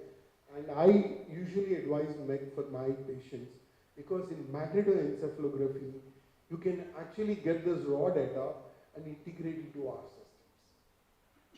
So for your patient, better option to delineate the substrate would be MEC or stereo EEG. I mean, of course, clinical semiology and all the stuff, they are all important. But that gives you an idea, okay, this is the problem in the frontal lobe, this is in the temporal, this is in a high parietal, you can see. See, behavioral changes happen more once the epileptogenic focus is more anteriorly placed, near to the frontal lobe. If it is more posteriorly placed, you find more of somatosensory area. If it is in the middle, it will be more infantile. Simple. So clinical semiology will give us an idea where the epileptogenic focus is. Then you do a video EEG. Of course, PET CT, you localize the hypometabolism or the interictal spec. So have different tools. You have to learn to apply all those things. But the best form of localizing the substrate would be either MEG or stereo EEG. That boosts your confidence. If the patient can't afford that money, then probably MEG is a better option. So we have done a series of around 10 patients with MTLE, mesial temporal lobe epilepsy. Now you need to understand, in MTLE, this is a disease of young patients. You don't find 75 years old patients with MTLE, very rare. These are medically refractory seizures in young patients. Someone will be a doctor, someone will be a software engineer. In fact, I treated a doctor's family with 4 family members. Everyone has MTLE. And everyone has seizures. I mean, that was the first family. In fact, there will be a case report that I will be writing. So I have done for the doctor the radiosurgical amygdala epicambectomy. You can see how beautifully the location can be localized. So please understand that when you are offering radiosurgery, it is only for the select indications. Just don't go and speak rubbish in front of neurosurgeons. They will throw trash on us. So we have to say, okay, brother, what is first thing you have to do is do a thorough global neurocognitive assessment. And once the neurocognitive assessment shows a good verbal memory and visual memory, then only attempt radiosurgery. Because our goal is to preserve the verbal memory and the visual memory. That is where we score over anterior temporal lobectomy, ATL. Because this will actually give us an advantage. Now, one thing which is very important, I wanted all of you to have a look. These are the patients who have some T2 weighted changes somewhere between 9 to 12 months. They have T2 weighted changes. And once you get those T2 weighted changes, you can see this particular patient. At 12 months, there is intense edema there. Now this edema, once it comes, you can stop medications. I mean, you can start tapering. Till then, the patient has to take medicines, but at decreased doses. But this is one of the imaging surrogate that we use for drug tapering. And in fact, most of my patients, they are all class 1 or class 2 responders. Angel class is what we use for epilepsy responses. And you can see they are all responders. Gelastic seizures are typically common in less than 20 years, hypothalamic hematomas. These are the patients who laugh for no reason. They just keep on laughing, or dacrocystic seizures. They keep on crying continuously, no provocation, nothing. So do a brain scan and you can see hypothalamic hematoma. Hypothalamus is one of the wonderful organs from the nature. I would say it's just 5 grams, but it controls everything in our body. Everything in the body, say in endocrinology, metabolism, sympathetic, parasympathetic, what else you want? Everything is located in hypothalamus. So anything which is there, you try to go and put a finger and do surgery, you're doing more harm than good. The best way to treat this patient is to do radiosurgery. There is no controversy about it. You have very strong evidence for it. Cavernomas, in the deep-seated cavernomas, you can see the best treatment option would be, again, the radiosurgery. And drop attacks, have you heard about it? Anyone? I've treated recently one patient from Coimbatore. Corpus callosotomy we have done for drop attacks. Patients have very good response. So only thing which I am trying to tell is, try to use this technology very, very cautiously. You can see how the FDG metabolism has changed post corpus callosotomy. So these patients, you have to understand the pathogenesis very properly and then figure out. The last one is a tremor radiosurgery. In fact, next week I have one essential tremor patient. You need to understand that when you are breaking the thalamus, you are actually hitting it at VPL nucleus, ventro-posterolateral nucleus of the thalamus. So you need to be really thorough in the brain anatomy when you're doing functional radiosurgery. In fact, my own neurosurgeons, I mean, I really sometimes wonder, I keep reading all these things, updating myself. They just go, operate and come out. I'm not really sure the damage which happens. Not many neurosurgeons are cognizant about these things. So the other important point is VPL nucleus, and you can see this is a pre-treatment, post-treatment. How beautifully they respond to the treatment. So the point which I'm making here is we have to use DTI for all these patients. See, whenever you have a patient of medically refractory tremor, you have only two options, not two, three. Number one is deep brain stimulation. You put electrodes to the brain, go to the nucleus, whatever nucleus they are targeting, STN or the VPL nucleus or subthalamic or anything, That is option one. Option two is lesioning due to radiosurgery. And option three is HIFU. MRI HIFU is something which we use. Now that is also a lesioning procedure. See, one of the biggest pitfall of radiosurgery is we don't have a direct information, physiologic verification as the procedure. When the electrodes are placed, when they are placed at the right spot, the tremor stops. So they have a counter-check mechanism. So here we don't have it, but we know to reach that nucleus we don't follow the standard OYO technique which says you go 3 millimeters laterally, 11 millimeters posteriorly, 2 millimeters anteriorly. There are some standard equations which is called OYO technique. What I do is I use tractography to exactly pinpoint which nucleus we are entering, and you can see the lesioning pre and post, how beautifully they respond. And for tremor, typically we shoot doses in the range of 100 gray. That is 100 to 110 is what I use for tremor. And you can see this is when you shoot 100 gray on the brain, see what is going to happen? Nothing. You have to keep this in your mind. Earlier, when I was doing radiation oncology, if you do 3 gray or 4 gray or 5 gray treatments, people will say, oh, these are all high doses.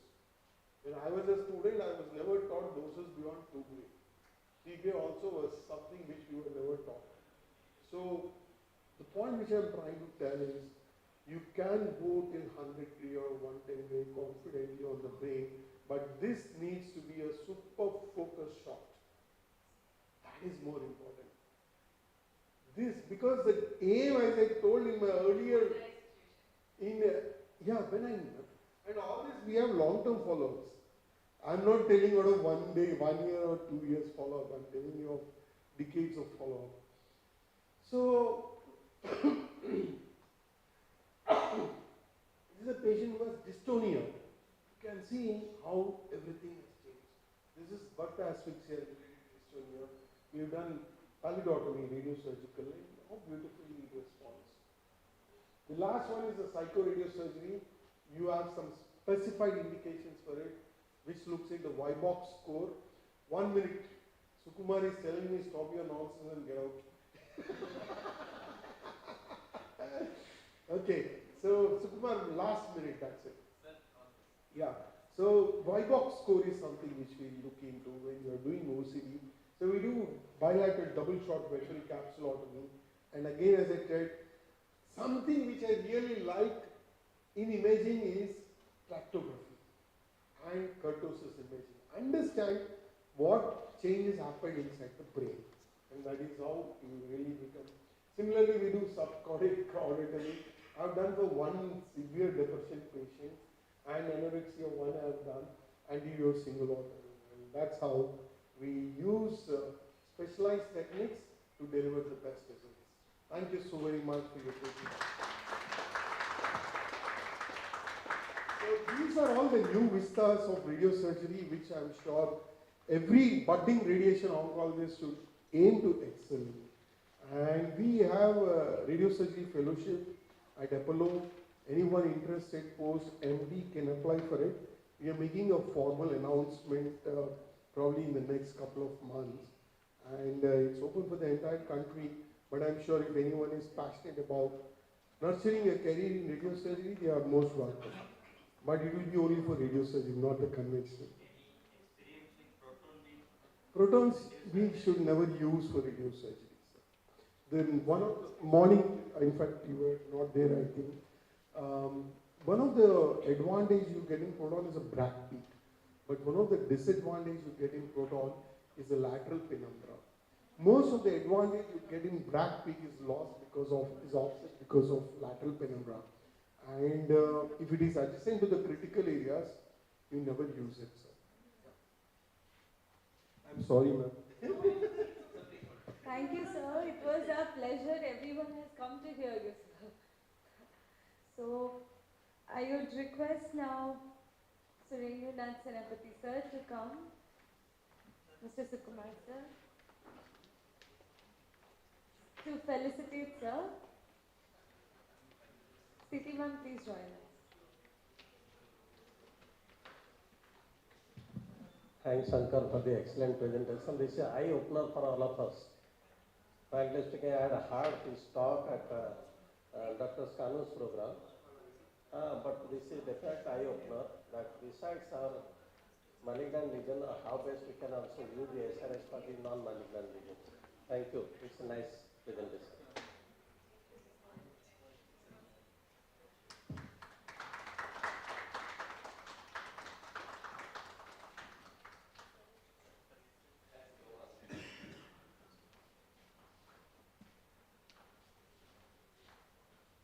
Thank you.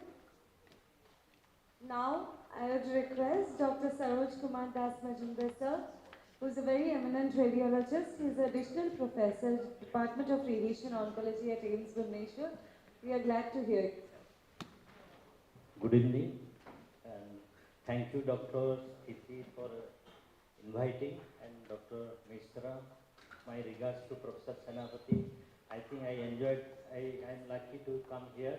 I enjoyed Dr. Sankar's lecture. It is pretty new to me. Very great experience in this field. Actually, in 1999, I was posted in Gamma Knife in AIIMS. That time, knowing nothing, we were posted to fix the frame, then see the dose like that, then SRT, SRS, all these things. But very sparingly we are using nowadays. So, our examiner is coming today. We have MD exam. I am in hurry. I'll take few minutes just to participate. That, but I had a nice lecture. So thank you for that. All of us, like for residents, this is a cell survival curve for a normal cell. We know everything. It just looks like a curve only. But you go to and see that first part only, you will see it is not that curve. It's not steep, it is straight. Why this is straight? Because the normal cell has the capacity to repair. So that small area, you can see down the dose are there in x-axis, y-axis is the survival fractions of this cell survival curve. So this, we are dealing with the first part of the graph basically. Fractionation, whatever we are treating in lower dose area, Dr. Shankar is going to higher dose area. So this yeah, this is just normal. We are used to this curve only. We are at this stage. This is cell survival curve. The first part is little flat because of repair, which is seen in normal cell. This is another graph, normal and cancer cell. The red one is the cancer cells. The green one is the normal cells. You will see that low dose area, the green is superior to red. This is what we want actually. Without this, radiotherapy is useless. What they have done, the cell survival is superior in low dose area and the cancer cells are below that. This is what we want actually in our treatment. So this is what we know from our conventional treatment. Then we add the fractionation, how to go higher and higher by doing fractionation. You can see, again the aim of this cartoon is showing that the aim is to keep normal tissue survival superior to the cancer cells. The green is below. You kill all the cancer cells, you protect normal cells. These three graphs Now, what is the biology about SRS, SRT or hypofractionation like that? Nowadays SVRT is in common use. This is what today I asked this to our physicist. Just I gave Vijay, I asked, the handwriting is his only. So I asked Vijay, you tell me if I give 16 gray in a single fraction, what is the dose to the normal tissue, what is the dose to the cancer cells like that. So let us see the normal tissue alpha by beta is 2 and 10 is for cancer cells. This is what conventional we accept. And you can see this 16 gray single dose is equivalent to BD, biological equivalent dose is 41.6 gray. It is for the tumor cells. At the same time, 144 gray when alpha by beta is 2. It just changes when the single fraction is 16 gray. Why I have choose this 16 gray? If you give head and neck dose 72 gray by conventional fractionation, it is equivalent to 16 gray. So you can see that how it is coming. Similarly, again 5.08 gray per fraction into 8 fraction. You can see when alpha by beta is 10, the BED becomes 61.3 gray. And the normal tissue when alpha by beta is 2, it is again 144. The upper one is 144, lower one is also 144. This is the catch. You go for high dose, normal tissue is suffering. So what the mechanism by which we can achieve this? Then comes our small target. The target should be very small. In radiation you will see 27 cc, 30 cc like that, means 3 into 3 into 3. 3 centimeter is the catch. So any tumor less than 4 centimeter or 3 centimeter, you can achieve this. This 144 gray you can make up. How? The small tumor when radiation is going, dose gradient comes into play. The dose gradient means when we pass from the PTV or GTV, suddenly dose will fall off. So in few millimeters only, suddenly you will see 50% isodose line is touching that. That is what Dr. Shankar was telling about that. So that we can see only when the size of the tumor is small, then only we can do. So for residents, we always ask for SRS tumor, what is the indication, and tumor size should be small only. For if you are going to treat higher size tumor, then you have to fractionate. That is called SRT. So bigger size, Linac based, you can go for SRT, you can increase the size just for this formula only. The LQ model is used, you can see that EQD2 also from this. This is what is there. So for brain tumors, there are graphs are like this. You can just calculate 12 gray single fraction, go to other side, you can see what is the BD like that. So nowadays you have formulas for different category and you can calculate the ITAs. But my job is for radiobiology of radiosurgery or high dose perfections. It is same or different. Actually, radiobiology is known by fractionation, conventional radiotherapy, but for hypofractionation or for SRS, radiobiology is not much understood. Like as you see now, 100 gray also can be given. That is why this area is not explored to the maximum. So what we know, 5 hours of radiobiology. This from our residence time also we are doing this. First is redistribution. Redistribution is possible, means the tumor is in different phase of cell cycle, which is not here. You are going to give Monday, Wednesday, Friday, any day, one high dose, we don't know. So this is not a big factor for radiosurgery. Maybe this one then. The next one is reoxygenation. The cartoon in left side is showing that a tumor is there. Tumor is mixed state. One is hypoxic, the periphery was hyperoxygenated or more aerated cancer cells are there. And you can see once radiation is given, the oxygenated cells are destroyed fast. The outer ring is cells are killed, then comes the hypoxic cells. these hypoxic cells, again, you fractionate in conventional radiation. Again, some will become oxygenated, others will not. So like this, the hypoxic component is taken care of by fractionated beam radiotherapy. That is why cell killing is there. But in what will happen if the dose for fraction is very high, like radiosurgery, 10 gray, 12 gray, or 18 gray, 24 gray, how it will be there. So this is the reoxygenation. Carl Stone was the first to tell about this. He suggested comparing a models where full course of radiotherapy was given to head and neck area versus 18 gray single fraction to head and neck, or to the prostate cancer single fraction 24 gray. What is concluded that you lose 3 logs of cell killing, means hypoxic area, and you give high dose per fraction, cell killing is actually not that great according to this Carl Stone hypothesis and models. But he was contradicted by Brown et al. He calculated and told that by seeing the SBRT cases, and he told it is the killing is not that reduced if high dose is given. The concept is that maybe immune response, maybe vascular damage, other factors are coming into play. So single high dose per fraction means there are other factors than common 5 R's. Who are they?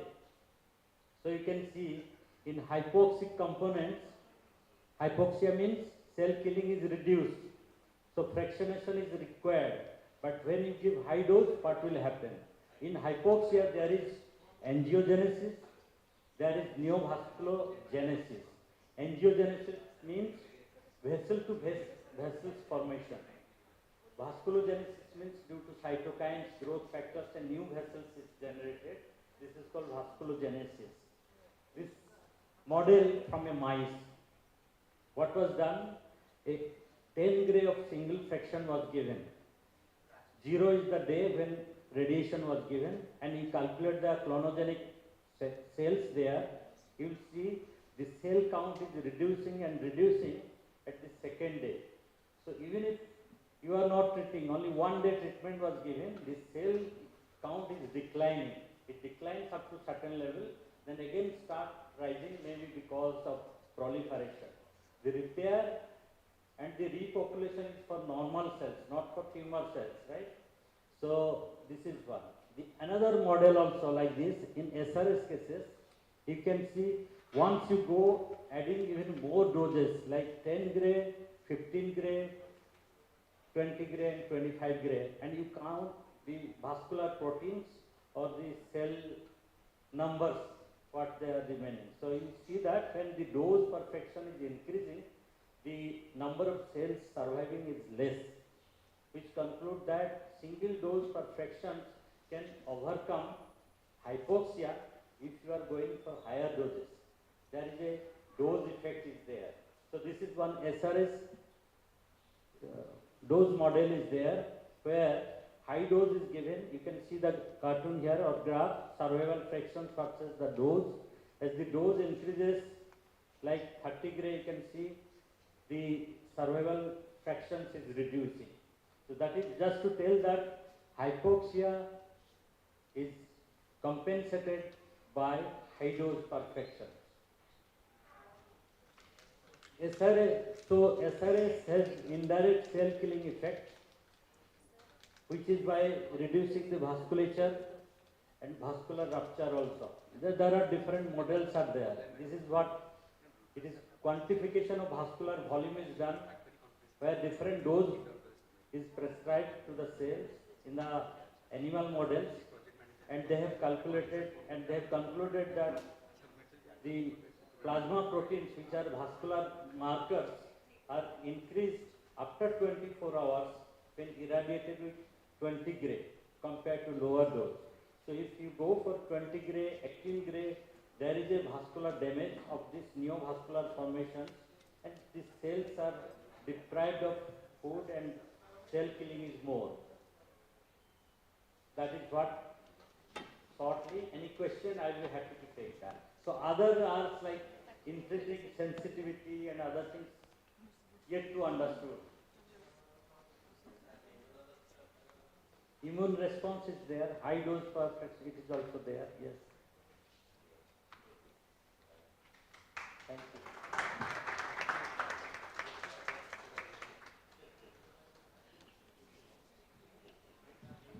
Thank you, sir. Now I would request Mr. Kumar sir, Sanjay sir, Lucy ma'am to felicitate sir.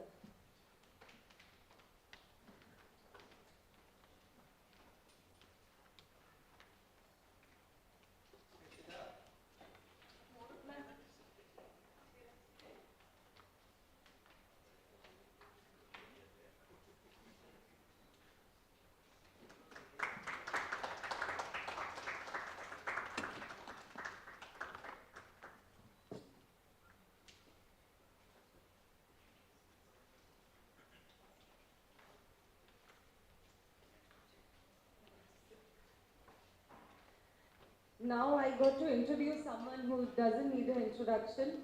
She was one of the pillars behind this whole session, Dr. Sthiti Das. She's a leading radiation oncologist with an exemplary experience for more than 13 years. Dr. Das has worked with the top cancer center and oncologists in India and has a valuable decade-long experience in digital linear accelerator setups equipped with 3D CRT, IMRT, IGRT and VMAT techniques across many reputed institutes. She has received many accolades for her exemplary work and presentation of complex cases in radiotherapy. Awarded Times Award for Iconic Woman for contribution to advanced radiation technique. She is the pioneer for stereotactic radiotherapy and high-end PET-CT guided techniques. She has started stereotactic radiotherapy technique for functional diseases like trigeminal neuralgia and glomerulus tumors and hold a record of treating more than 300 odd cases of stereotactic procedures in the state. We are so happy and glad to have here, and we are glad to listen also. Ma'am, please.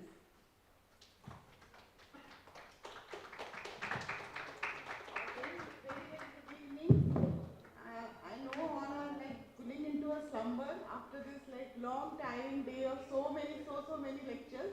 So I won't take much of your time. I'll keep it very short. So my topic for today was acoustic schwannoma. So we all know it's a Schwann cell-derived tumor and it arises from the vestibular portion of the 8th cranial nerve.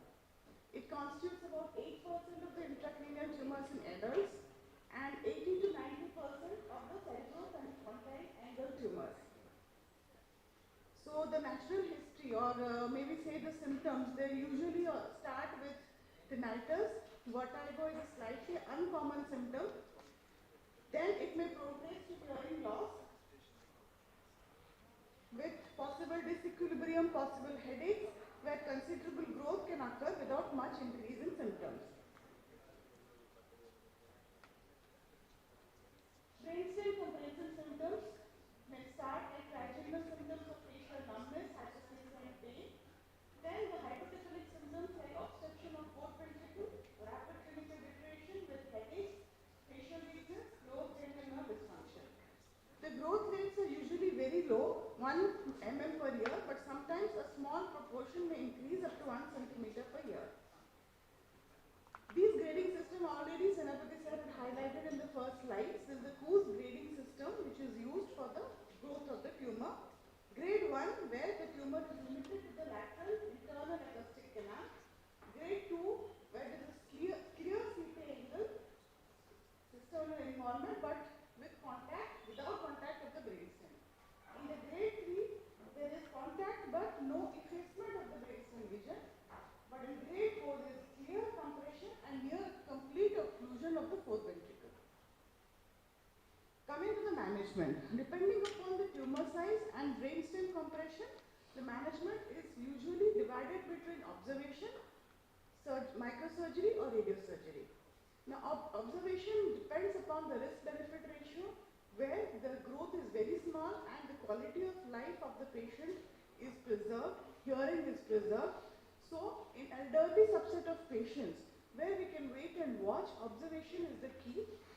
But in patients where the tumor size is like less than 3 centimeter, there is mild or brainstem compression, we can review the patient's choice and treatment goals, and you can go for radiosurgery in these cases.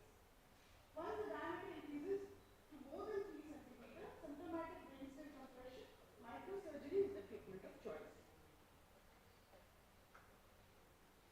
If we follow the Coos grading system, we can see here grade 1 to 2 to 3 up to 330 mm or 3 centimeter. Radiosurgery is a very good treatment of choice where the neurological nerves are preserved and there is a high chance of tumor control growth. But once it is more than 3 centimeter and brainstem deformation is there, then we should opt for microsurgery. So for radiosurgical targets, all tumors newly diagnosed, residual or recurrent tumors measuring less than 3 centimeters, the goal being tumor control, and if you see the outcomes, the 5-year tumor control rates are more than 93%, with a peripheral marginal dose of 12 to 13 days. Radiosurgery tools we all know by now, so let's skip this slide. So coming to the initial pioneering papers in the 1980s where high doses like up to 22 to 25 gray was used for gamma knife radiosurgical systems where the local control rates were very high, though 95%, but because of very heavy cranial nerve toxicities like 90% and a deterioration of hearing preservation around 40% in 2 years, the doses were reduced. So in this slide we can see this dose is reduced to a marginal dose of 20 gray, where again we can see in all of the papers from Lecture, Kippinger, Medenhall, we can see that the local control was around 95 to 100%, cranial nerve toxicities were 50 to 65%, and hearing preservation was 40% in 2 years. Again, the marginal dose was decreased to 12 to 13 gray, and here also we can see the local control was preserved at 95 to 100%, cranial nerve preservation rates 95 to 100%, and hearing preservation improved to around 65 to 100%. Coming to fractionated stereotactic radiosurgery, conventional fractionations we have used, or the other fractionations where 5 gray in 5 fractions or 3 gray in 10 fractions have been used, and we can also see the local control rates to be about 95 to 100%, cranial nerve preservation 95 to 100%, and hearing preservation to 65 to 100%. So in single institution studies, the SRT versus SRS was studied. We have seen the local control was around 95 to 100%, and preservation rates were very good. Hearing preservation was around 33 to 80%. Here we have seen a comparative data, systematic review of stereotactic radiosurgery versus fractionated radiotherapy, where the PFS rates were of the order of 90 to 100% for both the treatment options. Mean deterioration ratio for serviceable hearing before treatment was 49% for SRS and 45% for FSRT. Facial nerve deterioration rate was 3.6% for SRS and 11.2% for fractionated radiotherapy. And trigeminal nerve deterioration was 6%, that is better for SRS, and 8.4% for fractionated radiotherapy. So coming to the take-home message, there were no randomized trials concerning different techniques or intervention. Excellent local control rates were found in both the subset of patients. Substantial amount of patients retained serviceable hearing. Risk of facial or trigeminal nerve toxicity was small in both. In NF2 patients, there was good local control, but hearing preservation was still a concern. So coming to the fractionation conclusion. For stereotactic radiosurgery, it is definitely a one-day OPD procedure. It is limited for tumors for less than 3 centimeter tumors. And as we all know that schwannomas are slow-growing tumors with low AV ratio, similar to rate responding tissues, do not have increased therapeutic ratio with fractionation. They are not typically hypoxic and therefore would not benefit from reoxygenation gained from fractionation. Coming to stereotactic radiotherapy, where a 5 to 6 week treatment can be given as per conventional fractionation doses, the ability to treat tumors which are definitely more than 3 centimeter and very adjacent to the brainstem. So this fractionation allows for sublethal radiation-induced damage repair with advantage of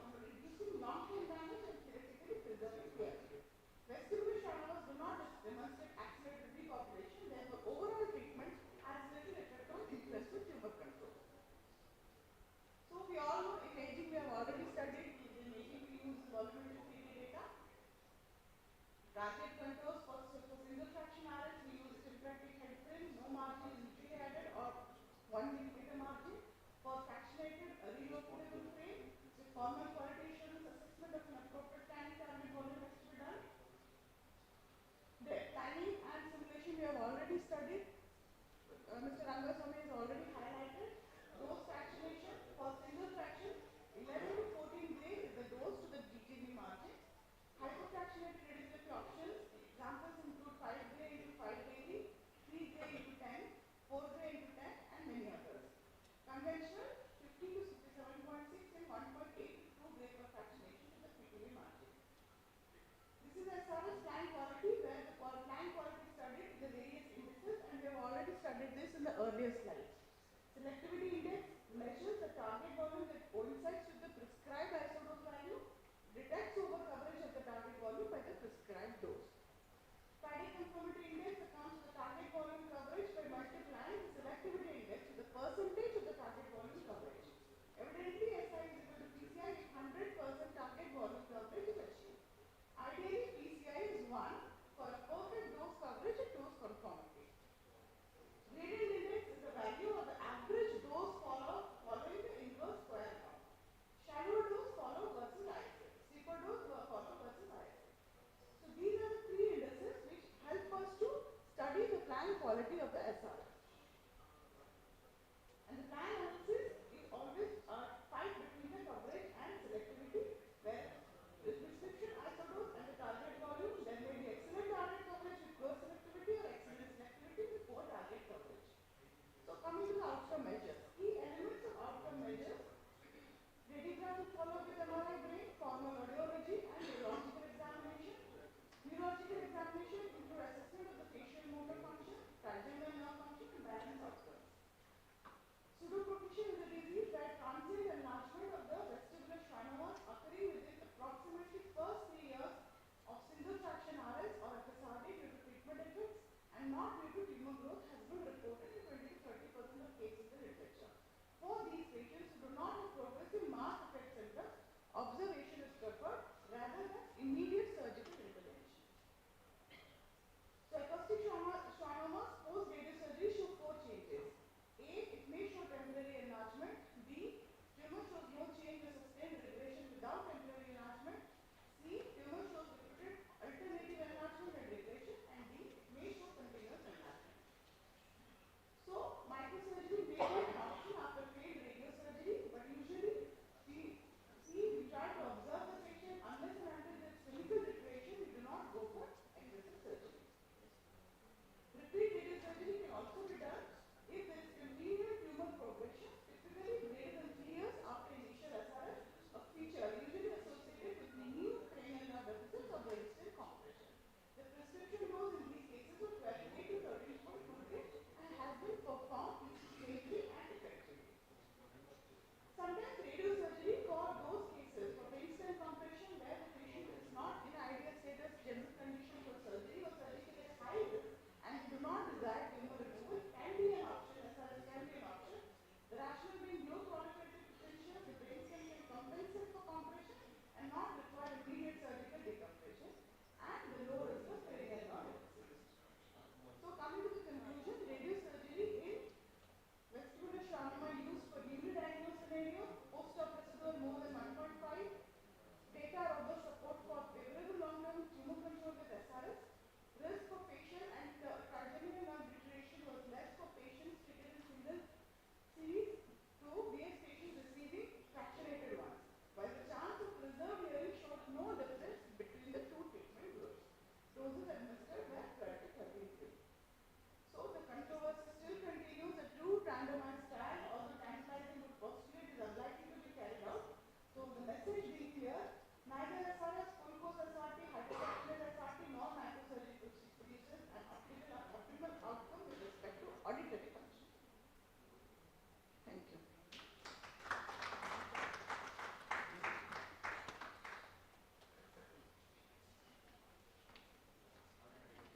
Trying to felicitate big felicitation. The birthday girl. I'll call everyone to felicitate the birthday girl today. And beloved Stiti ma'am. Sanjay sir, please.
Thank you all dignitaries.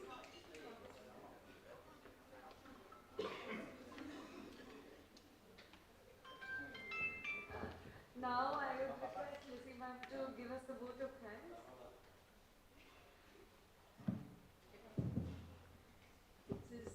I'm honored and humbled. It's been very nice actually. Stiti has been a part of our family from HRCC, and my professor and head of department, Dr. Senapati, and I myself, we feel very proud to see her at this stage today. From conventional radiotherapy, now she is dominating the field of advanced radiosurgery and stereotactic radiation oncology. So, and on top of all this, it's a birthday today. So from all of us in this hall and from our institution and from Indo-Oncology, we wish her all the best for the next coming years to this beautiful birthday girl. And on her behalf, I would first like to thank the Indo-Oncology team for considering to involve radiation oncology and giving it prime importance in the oncology conference. Most of it is usually occupied by head and neck surgery, head and neck and breast sessions. So this time Indo-Oncology has allowed radiation oncology and SRS and SRT to occupy a major chunk. So we are really thankful to Indo-Oncology. And I would like to thank the organizers of Indo-Oncology, Dr. Ghansham Biswas, for participating, making us all participate in a big way. Dr. Shankar for coming in spite of all his personal difficulties. Mr. Rangaswamy for being a part of this, and Professor Dr. S.N. Senapati being here from morning till now, and in spite of all his busy schedule, and the part of Apollo, entire Apollo Bhubaneswar, and the media, both print and video. I thank all of you for being here. Thank you.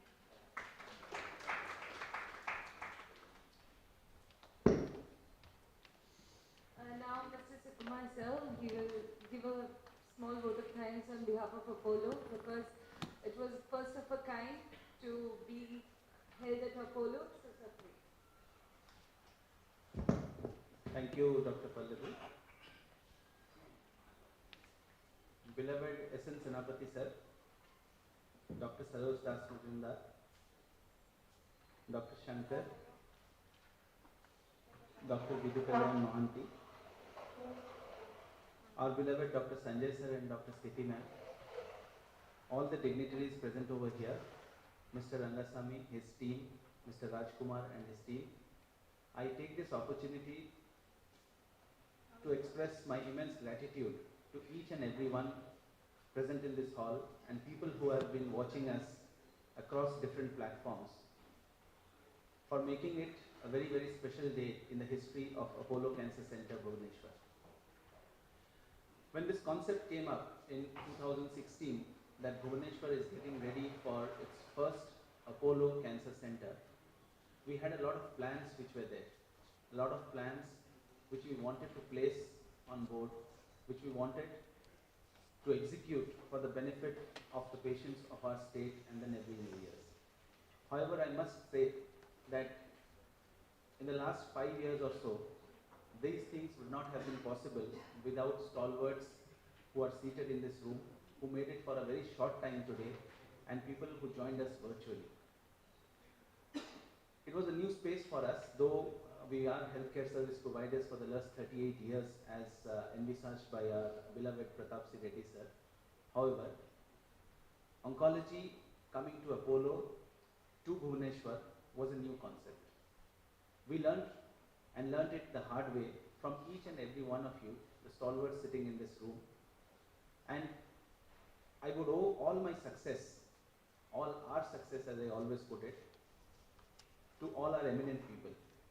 I will request the audience present over here for a round of applause for all our speakers today. And thank you so much, sir and madam, for making the day for us. A special word for Dr. S.N. Senapati sir. Sir, I salute your perseverance and your patience. I have been watching you since morning. We had speakers who had come here for a session. I understand they were also busy. Out of a very busy schedule, exactly, madam. That is what I wanted to highlight over here. Sir, there is a lot to learn from you. I paid you a visit in 2017, I remember, when we were coming up with the idea of cancer centers. And I met you in a hurry. I met you, I think, if I am not wrong, for just a minute. But in that 1 minute, the values which you gave us, we have started building Apollo Cancer Centers on that day. I really thank you from the bottom of my heart on behalf of my management. My heart goes out to each and every person, each and every resident, each and every consultant, doctor who is sitting in this room today, and all the virtual modes available, who have made this program a big success. So with this, I conclude my vote of thanks and take you to the next part of today's evening before we all close. I'm really honored to welcome Dr. Vivek sir here. He is Sthiti ma'am's husband, who has joined us out of his busy schedule. This is a surprise which we have planned for Sthiti ma'am and sir's father, and two beautiful little children also who have joined us. So I will request all of you to please come on stage. We'll have a small cake cutting before we wind up this evening today. And once again, thank you from the bottom of my heart.